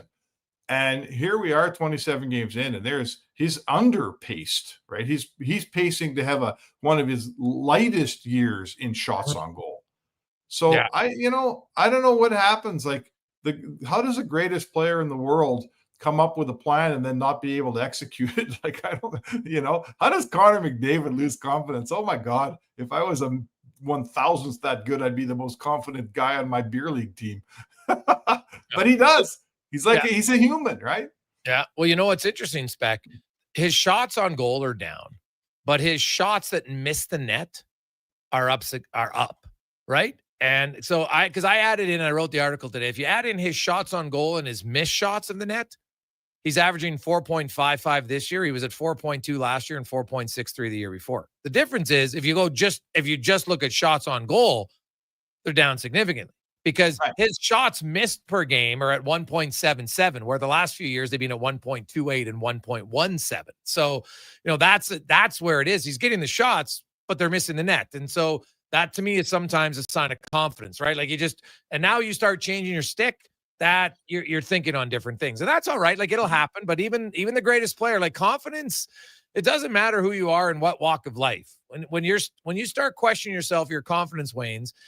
Your production just goes down. It's just. I'm sure you've experienced this as a writer, right? Yep. It happens, right? All of a sudden, you sit there, you're staring at the wall. I don't know what the hell I'm going to write. This is going to be terrible. Then you got to think yourself out of it. It's no different than the person who's whatever their job is. You're a teacher, you're a lawyer, you're a doctor, you're working in the oil field. I don't care where you're working. If you don't believe that you're good at your job, the odds of you being really good at your job diminish significantly. Yeah, they do for sure. And it does seem crazy, but we've watched it forever and it's true. The best hitter goes in a slump, the best quarterback, like you remember those second basemen over the years who forgot how to throw to first and they had the yips, right? The best golfer gets the yips. It does happen. Yeah. I would, like when we were talking, you were in that scrum last night. Connor came out and said after, he said, we passed up some chances and me in particular. But, like he makes Knobloch said today at practice, he said, the second time he walks into the slot, he's on his backhand, He could try a backhand shot there, sure, or whip it to his forehand and shoot. But he said he passed that puck over to Savoy, and it's going to be like he said, you probably got a 10% chance of scoring from where Connor McDavid had the puck. But where Savoy is, he's got a 30 or 40% chance because he is wide open on the back door, and that pass hits the heel of Hyman's skate, and it doesn't go to Savoy's tape. He's got to collect the puck. Now the chance is gone. So, like I'm here. I ain't sitting here and second guessing Connor McDavid. Okay, I'm just not doing it. If that pass doesn't hit someone's skate, it's probably a goal, and we're talking about a tie game. So, I don't know what to tell you, Jay, but don't paint me as a guy that's sitting on the radio telling Connor McDavid how to play hockey. I'm not going to be that guy. Yeah, no, that's and that's fair. It's totally fair. I don't, but I just think I'm not going to solve the problem. I'm just pointing out, like, when I put all the pieces together, it's looking like a guy right now who's fighting a little bit, and he's still fifth in the league in scoring. So that's why I always preface it by saying, hey, like, Connor McDavid's struggles still means he's one of the best players in the world. He's just not the best at this time. That's the difference, right? Like, I think there's a whole team of guys like this, Jay. That's why the Oilers are what they are right now. That's why I think they're finding their game. Like, I think we're getting a sample size. They played really well in Tampa, right? It's 1-0 with 5 minutes to play. They go into Florida. I know that Bobrovsky wasn't any good, but they win a game in Florida. That's got to count as a confidence builder. Yeah, they get killed by Dallas. Then they go to Seattle. They throw down a 4-0 win. That's solid as all day long. Then you come home, you play a team like Minnesota, that's the hottest team in the league maybe right now, and you go 1-0 with them right to the end. I think you got a sample size of 4 out of 5 games where their defensive games coming together. They're starting to look like themselves. Skinner's giving you 2 in a row where he's been absolutely rock solid. Maybe as the collective gets better, so does the individual, right? Maybe some guys start chiming in here. Maybe Frederick finds a little bit of his game. Maybe a depth guy gets you a goal. Maybe things are coming together a little. Is that fair to say? Yeah, no, I would agree. Yeah, I would agree. So 4 out of 5 is pretty good. And their next 4 games, man, are very winnable. When you look at teams playing on back-to-backs and the quality of those teams, and the Oilers just got to keep believing in themselves. And if a few guys can find their offense, it should be all right. They laid down that game last night against Seattle, against Winnipeg, against Buffalo, against Detroit. None of those teams scare the hell out of me. If you play the game you played last night defensively, I think you could get some points out of these next 4 games for sure. Very true. Spec, we'll chat with you tomorrow. Have a good one. Thanks, Jake. There you go. That's Mark Spector. Man, we got some bids during that segment. I love it. Thank you very much. Stan came in at 2050, and now Jean's back in at 2200. And we had 1450 from J-Rock, and then we had 1500 from Steve, and now Jay's up to 1600 on the golf. So let's keep it rolling. Remember, we're going to end that a little bit earlier today around 540. So 833-401-1440. You can text or call in your bid, and be sure to be on your phone during the next commercial break, because Connor always likes to call everybody to give them their in. And so there you go. We'll take a quick break. We'll return. Mark Killen joins us next on the Gregor Show, presented by PlayAlberta.ca. Across the province, Albertans are taking their shot on Play Alberta. With casino winners every hour, jackpots worth millions, and revenue that stays in the province, there's never been a better time to sign up. Right now, our listeners can score a $50 free bet when they make a minimum $50 deposit with code Gregor50. That's code Gregor50 for a $50 free bet. Start playing with your game sense today to find out if you're Alberta's next winner. Is your company drowning in paperwork and administrative tasks? Do you need more data to make better decisions? Nectar.io is your company's all-in-one solution for fleet and materials management, safety, time cards, and GIS-based project management. Now is the time to capture and transform field, site, and shop data into boardroom-level business intelligence, all with one login. Visit Nectar.io to book a demo today. Nectar.io, your business made better. Black Friday deals continue at The Brick. And until December 11th, you can save big in every department. Save up to $1,000 off sectionals, up to 40% off mattresses, and up to 30% off furniture. Plus, buy more, save more.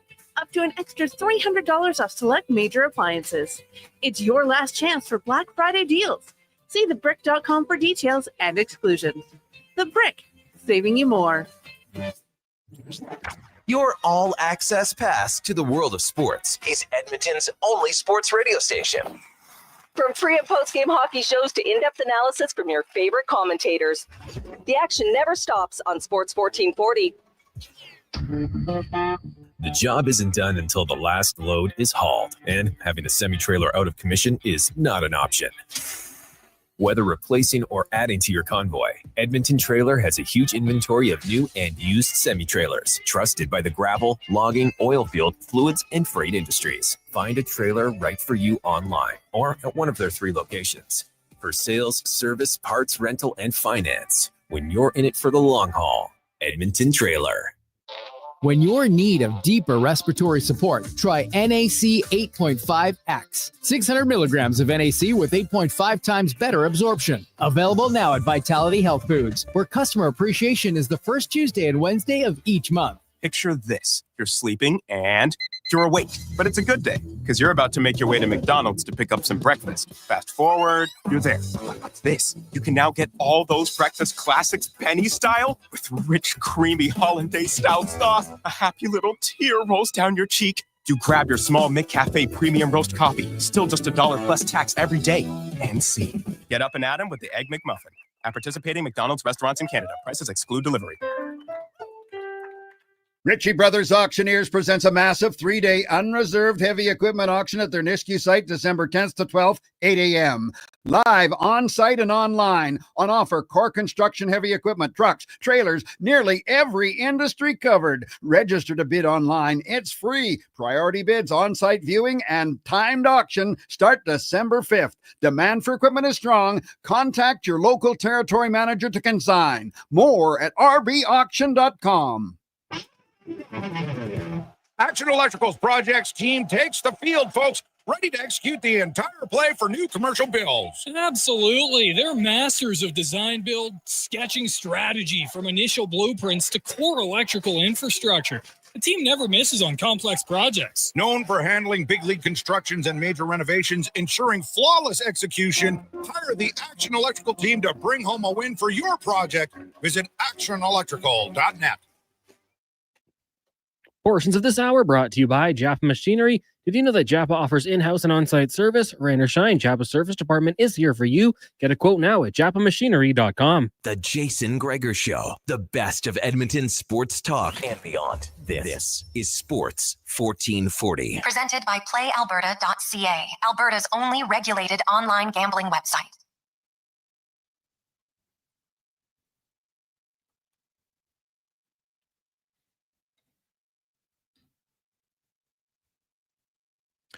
$5:28. Welcome back. Jason Gregor, Connor Halley, Sports 1440, sports1440.ca. Jean's up to 2,300 on the golf, and we're up to, or sorry, not golf, on the Mr. Dirk package.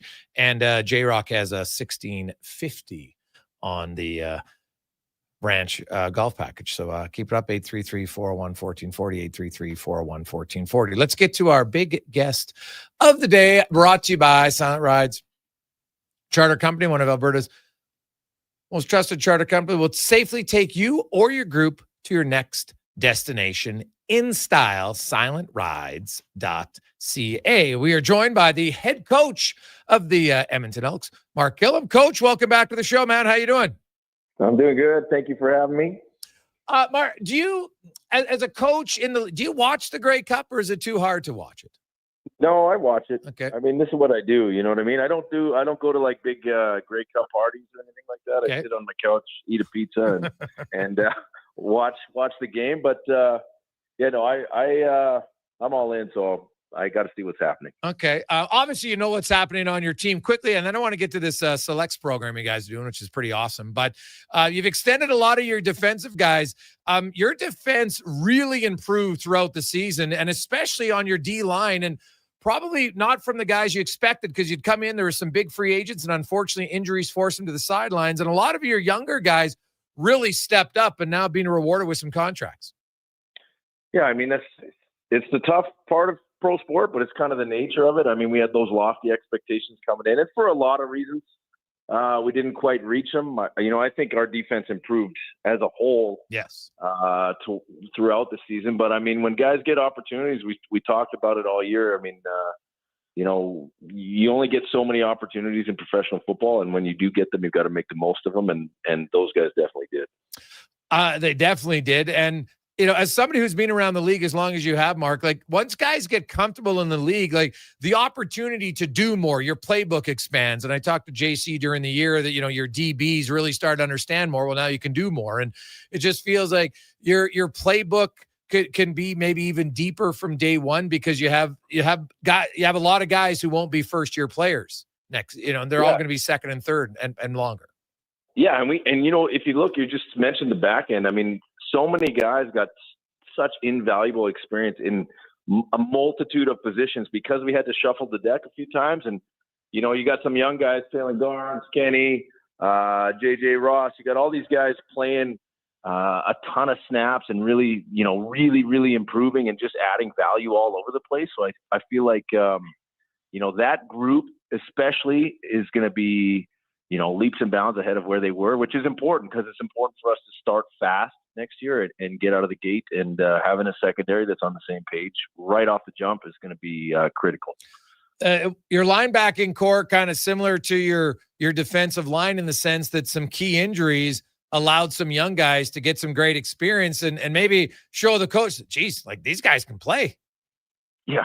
I mean, it's a positive and a negative. It's one of those things where, you want as many good football players in the room as you can. That's what you try to say every year when you stock the cupboard and you get to training camp. You say, let's put as many good football players out there as we can and just let the guys decide who's going to play. And then injuries is the negative part about it, is that they happen, especially when you play a full commit style of football. And it's unfortunate. You feel for the man, and you feel for the human that's hurt, but then the football train, it just keeps moving, and you need guys to step in right away, and that's why you have to have good football players in behind them, not only so that they feel it and you don't lose a beat, but it's also pushing them. You want to have as competitive a room as possible, and that's one of the foundations of how we practice is we compete on a daily basis because we feel like that's the best way to go about it,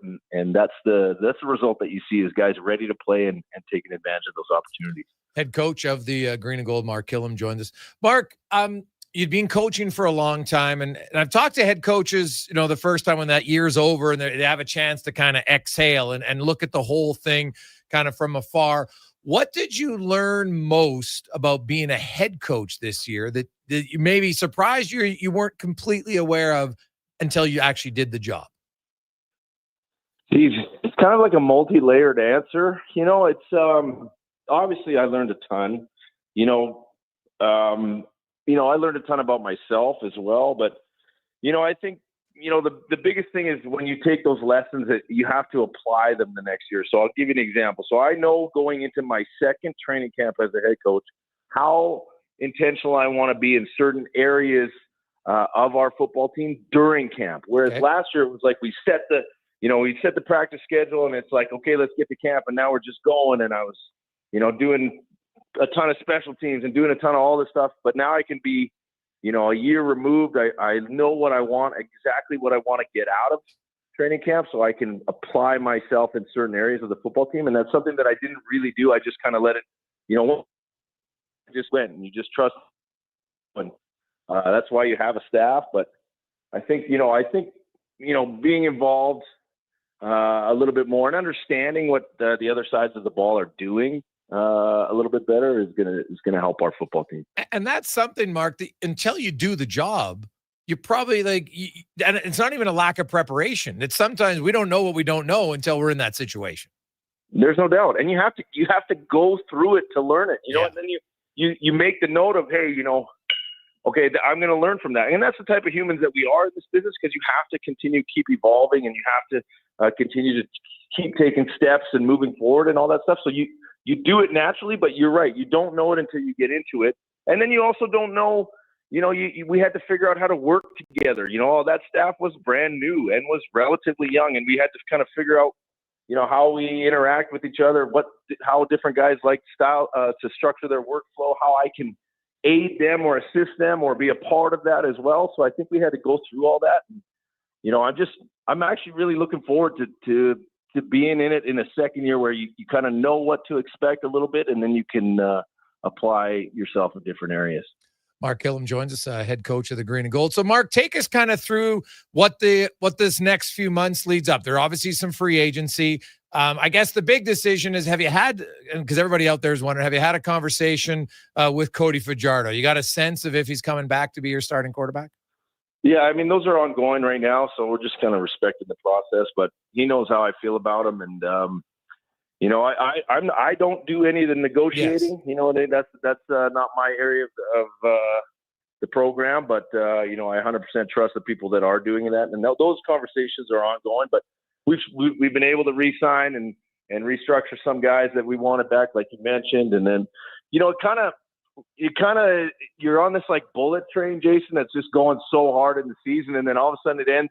The season ends, but it doesn't quite stop. You kind of grind to a halt a little bit, but we had a little bit of staff change, so we're doing interviews and stuff right now. So there's still things ongoing. I haven't completely stopped working, but it's also my first off season as a head coach, because last year I was just hired, so I immediately went to work to try to start creating the foundation of what we wanted to be. So that's a learning experience in itself. But I can tell you that I enjoy taking my daughter to school in the morning. I enjoy being able to go to like their activities. Yes. So all that kind of stuff is a plus. Well, and it's important to step away. And because like you guys during the season, man, like football coaches are crazy and how many hours they put in. You're there so early, and it's like overtime hours every day of 8 to 10 hours, it seems. And so I was going to ask you about just the importance, and you've done this before just as a coach at different levels, but when you're the head coach, you got even more responsibilities to say, hey, I have to owe it to my mental side,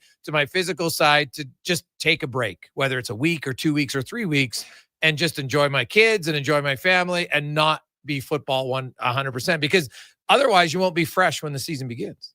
There's no doubt. And you know what else? I feel like I'm more creative when I step away, because when you're in it, you're just constantly solving what's the next problem, and you're just constantly going that way. And then, when you finish, it is good to be able to step out and, think critically about how you did something, but like critically without a deadline. It's not like I have to get it done by practice tomorrow. I can think about it and analyze it and think about how we attack the problem, and then I can find more creative solutions. But I can't do that when I'm super gassed in season. So it takes a little bit of time, but my family and I are enjoying Edmonton and going to like all the little things that are happening around the city. So that's nice at night as well. And now I know you're not a direct part of the new Elks launch their Double E Selects program, but you obviously know the importance of getting good young players, especially Canadian young players. And this, I think, is a huge step moving forward for young football players age 12 to 18 to get into this recruitment process. But more so, like Aaron Grimes is coaching them. Your special teams assistant Des Cotillier is coaching. Danny Nesbitt, Nick Anderson. So they're going to get some unbelievable coaching, Mark. And I know that's the one thing I've talked to so many football people about in Canada. The biggest improvement of the Canadian talent is the fact that you have better coaching now, so you can get the best and bring more out of these really good athletes. Yeah, I think it's unbelievable on a ton of levels. One, for the kids, first and foremost. I mean, they're going to get exposed to a ton of different techniques, a ton of different ways to do things. They're going to be competing with some of the best kids. So you get that compete, pushing each other. I mean, I think it's awesome. I think it's awesome for the club to be involved with it, because we're trying to connect, and that's the mandate from the top down, and that's what we've been talking about for a year. So I think it's awesome on all levels, and it's number one for the kids. I just think it's going to be a great experience for those guys. Awesome. Well, Mark, congratulations on a successful first season. You brought a lot of pride back to the Green and Gold. The crowds grew. I can tell you just on our show from text, the interest in the team is up, and there's a lot of excitement moving forward. So we'll look forward to next season and what's going to happen on the pitch. Thanks so much for your time. Well, thanks, Jason. I appreciate it. Thank you. That's Mark Killam, the head coach of the Green and Gold. And man, we guys been bidding during. It's unreal. So we're up to $27.50 now on our Mr. Dirks package, courtesy of Jean. We got J Rock is up to 1750 on the golf. So Cons is going to be working on that and calling people during it. It's unreal. So keep that going. We'll try to get that sorted out during the commercial break. We'll come back here on the Gregor Show, presented by PlayAlberta.ca. Aloha, Edmonton. It's back. Century Vision Care's 4th annual Maui Christmas event on Friday, December 12th from 9 to 5. Century Vision Care, Edmonton's biggest Maui gym retailer, is bringing the island spirit to your holiday shopping. Enjoy in-house savings on all prescription and non-prescription Maui gyms, plus giveaways, prizes, snacks, and beverages all day. Same-day eye exam appointments are available, and they direct bill most insurance plans, but spots are filling fast. Get ahead on your Christmas list and treat yourself to a new pair of Maui gyms. Visit Century Vision Care on Instagram. Hey everybody, it's Team Principe and Jason Stredler. Join us on a 7-night cruise through the Mexican Riviera, leaving from Los Angeles and including Cabo, Mazatlan, Puerto Vallarta, and more. While we relax and cruise the tropical waters and have some drinks with umbrellas in them, you could attend an intimate meet and greet with legends like Bill Ranford, Jason Strudwick, Kelly Buchberger, Ron Lowe, Jack Michaels, Louis DeBrusque, and more. Don't miss out on every hockey fan's dream cruise, the Edmonton Hockey Legends Cruise. It's going to be one hell of a trip. Price start at just $23.99. Part of the proceeds support the Ben Stelter Foundation and Kids with Cancer. The Edmonton Hockey Legends Cruise, July 2026. Visit cast.tours/Edmonton or call 1-833-347-7678. Book now and save $500 per cabin when you mention promo code Stingray Radio. That's cast.tours/Edmonton. Do you work for a company that wants to reach people who love sports? Or maybe you're looking to hire people who love sports. Sports 1440 partners with dozens of local businesses, connecting with tens of thousands of Edmonton sports fans every day. On the radio, on the listening apps, on YouTube, and on social media.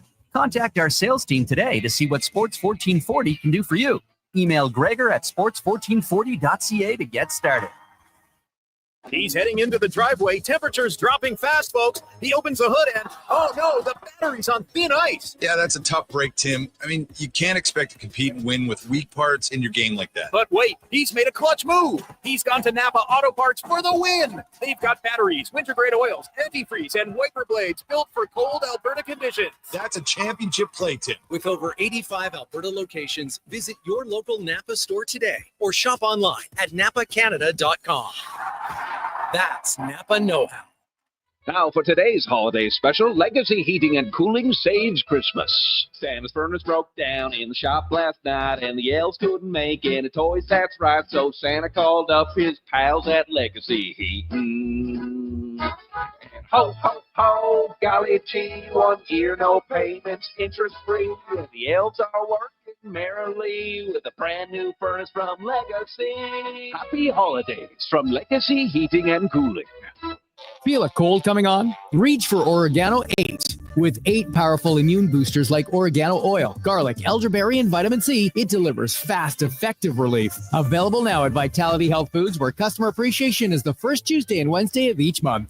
Vinny and Don in Hockey are dedicated to skill development for all hockey players. If you know a student athlete interested in growing as a person and a player, register for a free shadow day. Beginner or experienced, this program develops a student athlete skill in a supportive environment. It's a great opportunity for prospective student athletes entering grades 3 through 12 to see what Vimy and Donnan have to offer. Visit vimyridge.epsb.ca or donnan.epsb.ca for more info and to sign up. Subaru is built for winter. Symmetrical all-wheel drive delivers power with incredible control, stability, and grip.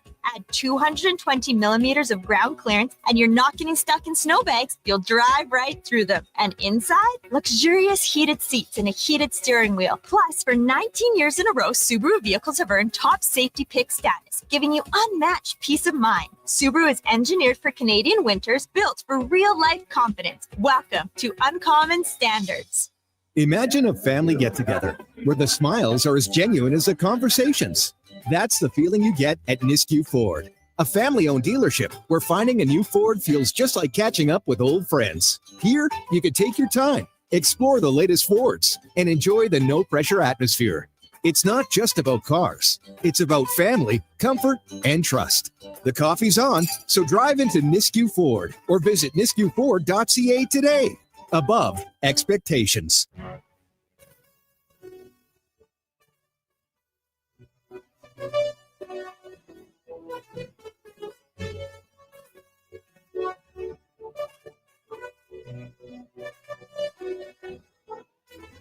Portions of this hour brought to you by Ewell. Get your power play amped up with Ewell, supplying the City of Champions and Alberta with quality electrical gear since 1975.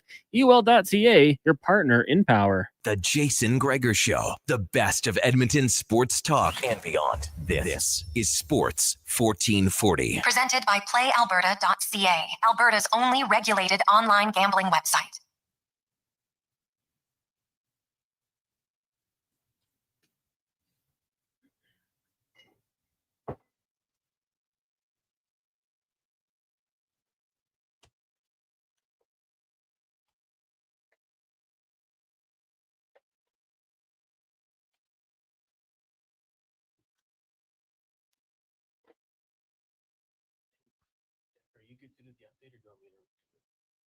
Oh, yeah, I'll do it. Do you need me to read this? It's 546. Welcome back to the Jason Gregor Show here on Sports 1440. Brought to you by PlayAlberta.ca. Plenty of fun to be had tonight. NHL, NBA. You could probably even get in on the PWHL if that's your thing over at PlayAlberta.ca. Remember, use your game sense. Know your limit. Stay within it. Jason had to take off. Connor Halley and Declan Kruger with you here as we will wrap up the show tonight. And quite the run here. It looks like J-Rock is going to take the golf package home, the 10 rounds, with a little appearance by Kevin Carius and Murray McCourt for $1,750. And Ed's got the lead right now at $2,800 for the Mr. Dirks package. So we might have to talk to Mr. Dirks, see if Sterling will throw in the double. I mean, we raise double that amount and get Jean in there as well. Deck, that's one that I would love to do one day. My fashion's not the best. One day, I think I got to get in there. But the month of giving, absolutely fantastic. Continuing to do great work here on the Jason Gregor Show. Year 15 of the event. If, today was one that you couldn't quite get into, maybe golf and clothing fashion isn't really your thing. That's okay. Tomorrow, a little bit of a different thing. We'll have an associate membership at the Glendale Golf and Country Club up for grabs. This one's worth $7,700. So great option. Beautiful course. I haven't been in there. I've heard and I've driven past it. It is near my house, and I drive by and think that's a place I'd like to be into. And also something we started a couple of years ago, the Pyramid of Giving. And these things, they get quite expensive, and there's a lot of people in our great city that do want to make donations and help out. We're going to be raising money for the holiday hamper on Friday. If you haven't heard of the Pyramid of Giving, it's just a simple donation. And it's fantastic. 15 people donate $100, 10 people donate $200, 4 people donate $500, 2 people donate $1,000, and all of a sudden we have $7,500 raised. So it's a really cool event. We do that every Friday here on the Jason Gregor Show, and then we might be doing some challenges as well, like we did last year. I challenged all the Chargers fans in Edmonton to donate. Nobody donated, so I think I might be the only one in our fair city. But yeah, it's a really fun time here on the Jason Gregor Show. Text line is 1-833-401-1440. Perplexed Oilers fan says, man, aside from injury issues, if Montreal could add a Kadri or some sort of good number 2 center, they could go a ways in the playoffs. They're almost built to be playoff-style hockey in Florida playoff-style hockey in the playoffs. Yeah, the Montreal Canadiens have been a pretty good story here in action tonight. I think the game is underway. Last I checked, it was scoreless. Yeah, taking on, it's going shortly. Taking on the Winnipeg Jets. The Winnipeg Jets right now are in a handful of trouble. Like, they just, with the injury to Connor Halley, he was the MVP of the league for a reason last year. Even if people in Edmonton might have disagreed with it, he was an absolute stud for them. And that's a huge loss. Another chance for Montreal to pick up a win here. And now I'm sure they will be. This is kind of the arc for the Montreal Canadiens as they've been rebuilding over the last few years, moving players out. Now they're at the point where they're going to be retaining players and going out there at that deadline and bringing players in. So, yeah, it'll be interesting to see what they do. And if you are the Calgary Flames, Kadri, we've seen him in the playoffs. The guy can be a playoff performer. The Flames might want to start tanking for a good chance at that number 1 overall pick. We'll see what they do. The Buffalo Sabres right now do lead the Philadelphia Flyers. Midway through the first period, Jason Gregor with his 8th goal of the season.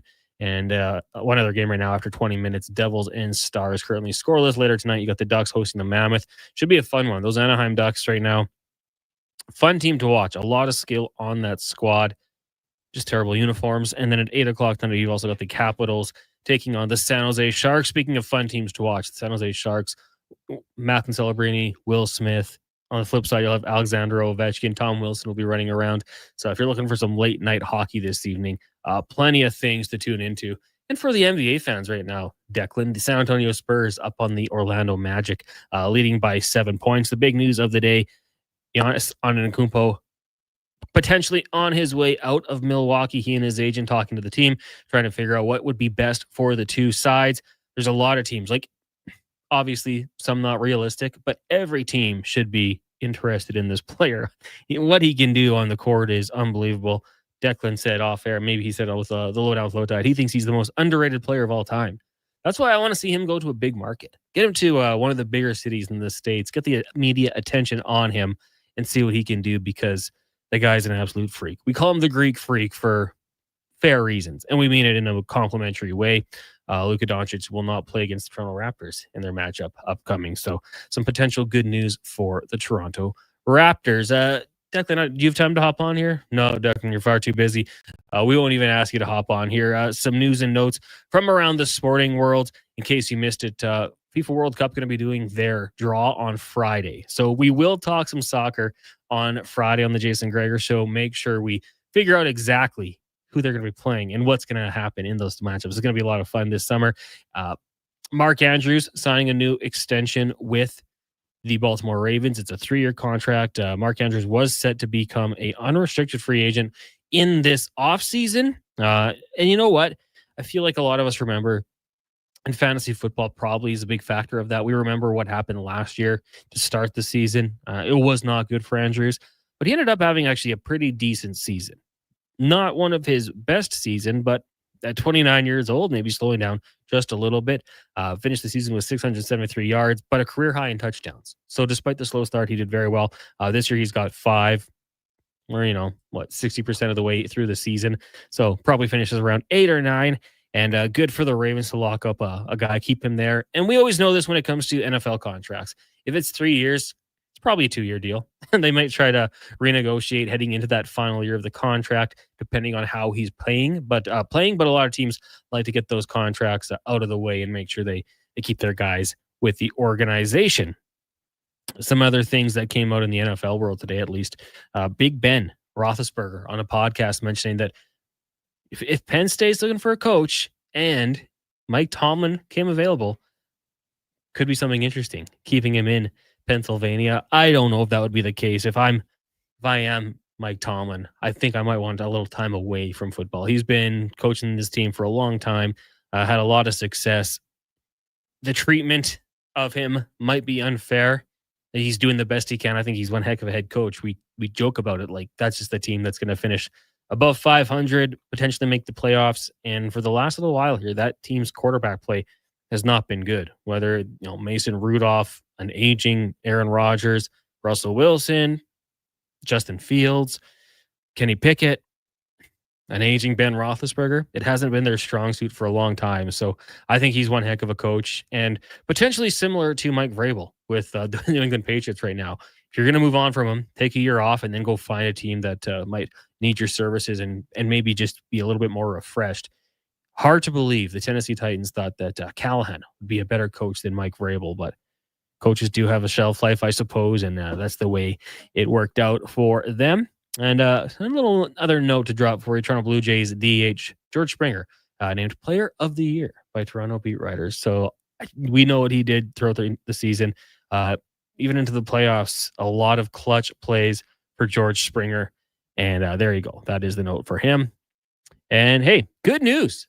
Good news for our texters here. Sterling with Mr. Dirk confirming Jason Gregor just texting me that he is going to do 2 packages. So the bids were up to $2,800. That means both of our bidders, it was John and Ed, I believe, will be taking home that package for $2,800. That means 56 $100 raised for charity. Throw in another $17.50. I'm not doing math on the radio, but that's another good day in the month of giving. A big thank you to all of our guests who joined us on the program today. Mike Rupp, Tyler Uramchuk. We had Spec, head coach of the Edmonton Elks, Mark Killam, and Business of Sport, a must listen, I will say. Rich Winter and Tyler Smith. Grab some tissues. It's a little bit emotional, but certainly one you will want to listen. Tomorrow on the show, Landon Farrar will be by. Race Report will be a really good show as we get ready for the Oilers taking on the Kraken tomorrow night. Before we head over to Fox Sports, let's get to a Sports 1440 update brought to you by Northgate GMC. Stop in today and play Wish and Win for your chance to win up to $25,000 towards a new vehicle, a guaranteed $500 prize. Northgate Buick GMC. Good night. This is a Sports 1440 update. NHL scores around the league right now. Stars and Devils tied 0-0 at the end of the first. Jets and Canadiens tied with the same score. That one only 2 minutes into the first period. And the Sabres and Flyers also tied that one at 1-1, 11:30 to go in the first period. In the NBA right now, Knicks lead the Hornets 14-7, Clippers lead the Hawks 16-10, and the Spurs lead the Magic 47-40. Nuggets up on the Pacers 57-54. That one with just 4 minutes to go until halftime. In the college basketball world, 12th ranked Alabama leads 7-1 Clemson 35-19 in the first half. Arkansas up on Louisville 33-22 and tied at halftime 22nd ranked Indiana and Minnesota at 33 apiece. News around the sporting world, Giannis Antetokounmpo and his agent have started conversations with the Bucks about his future, discussing whether his best fit is staying with the team. A resolution is expected in the coming weeks, and Chris Paul has been waived by the Clippers. I'm Declan Kruger. This has been a Sports 1440 update.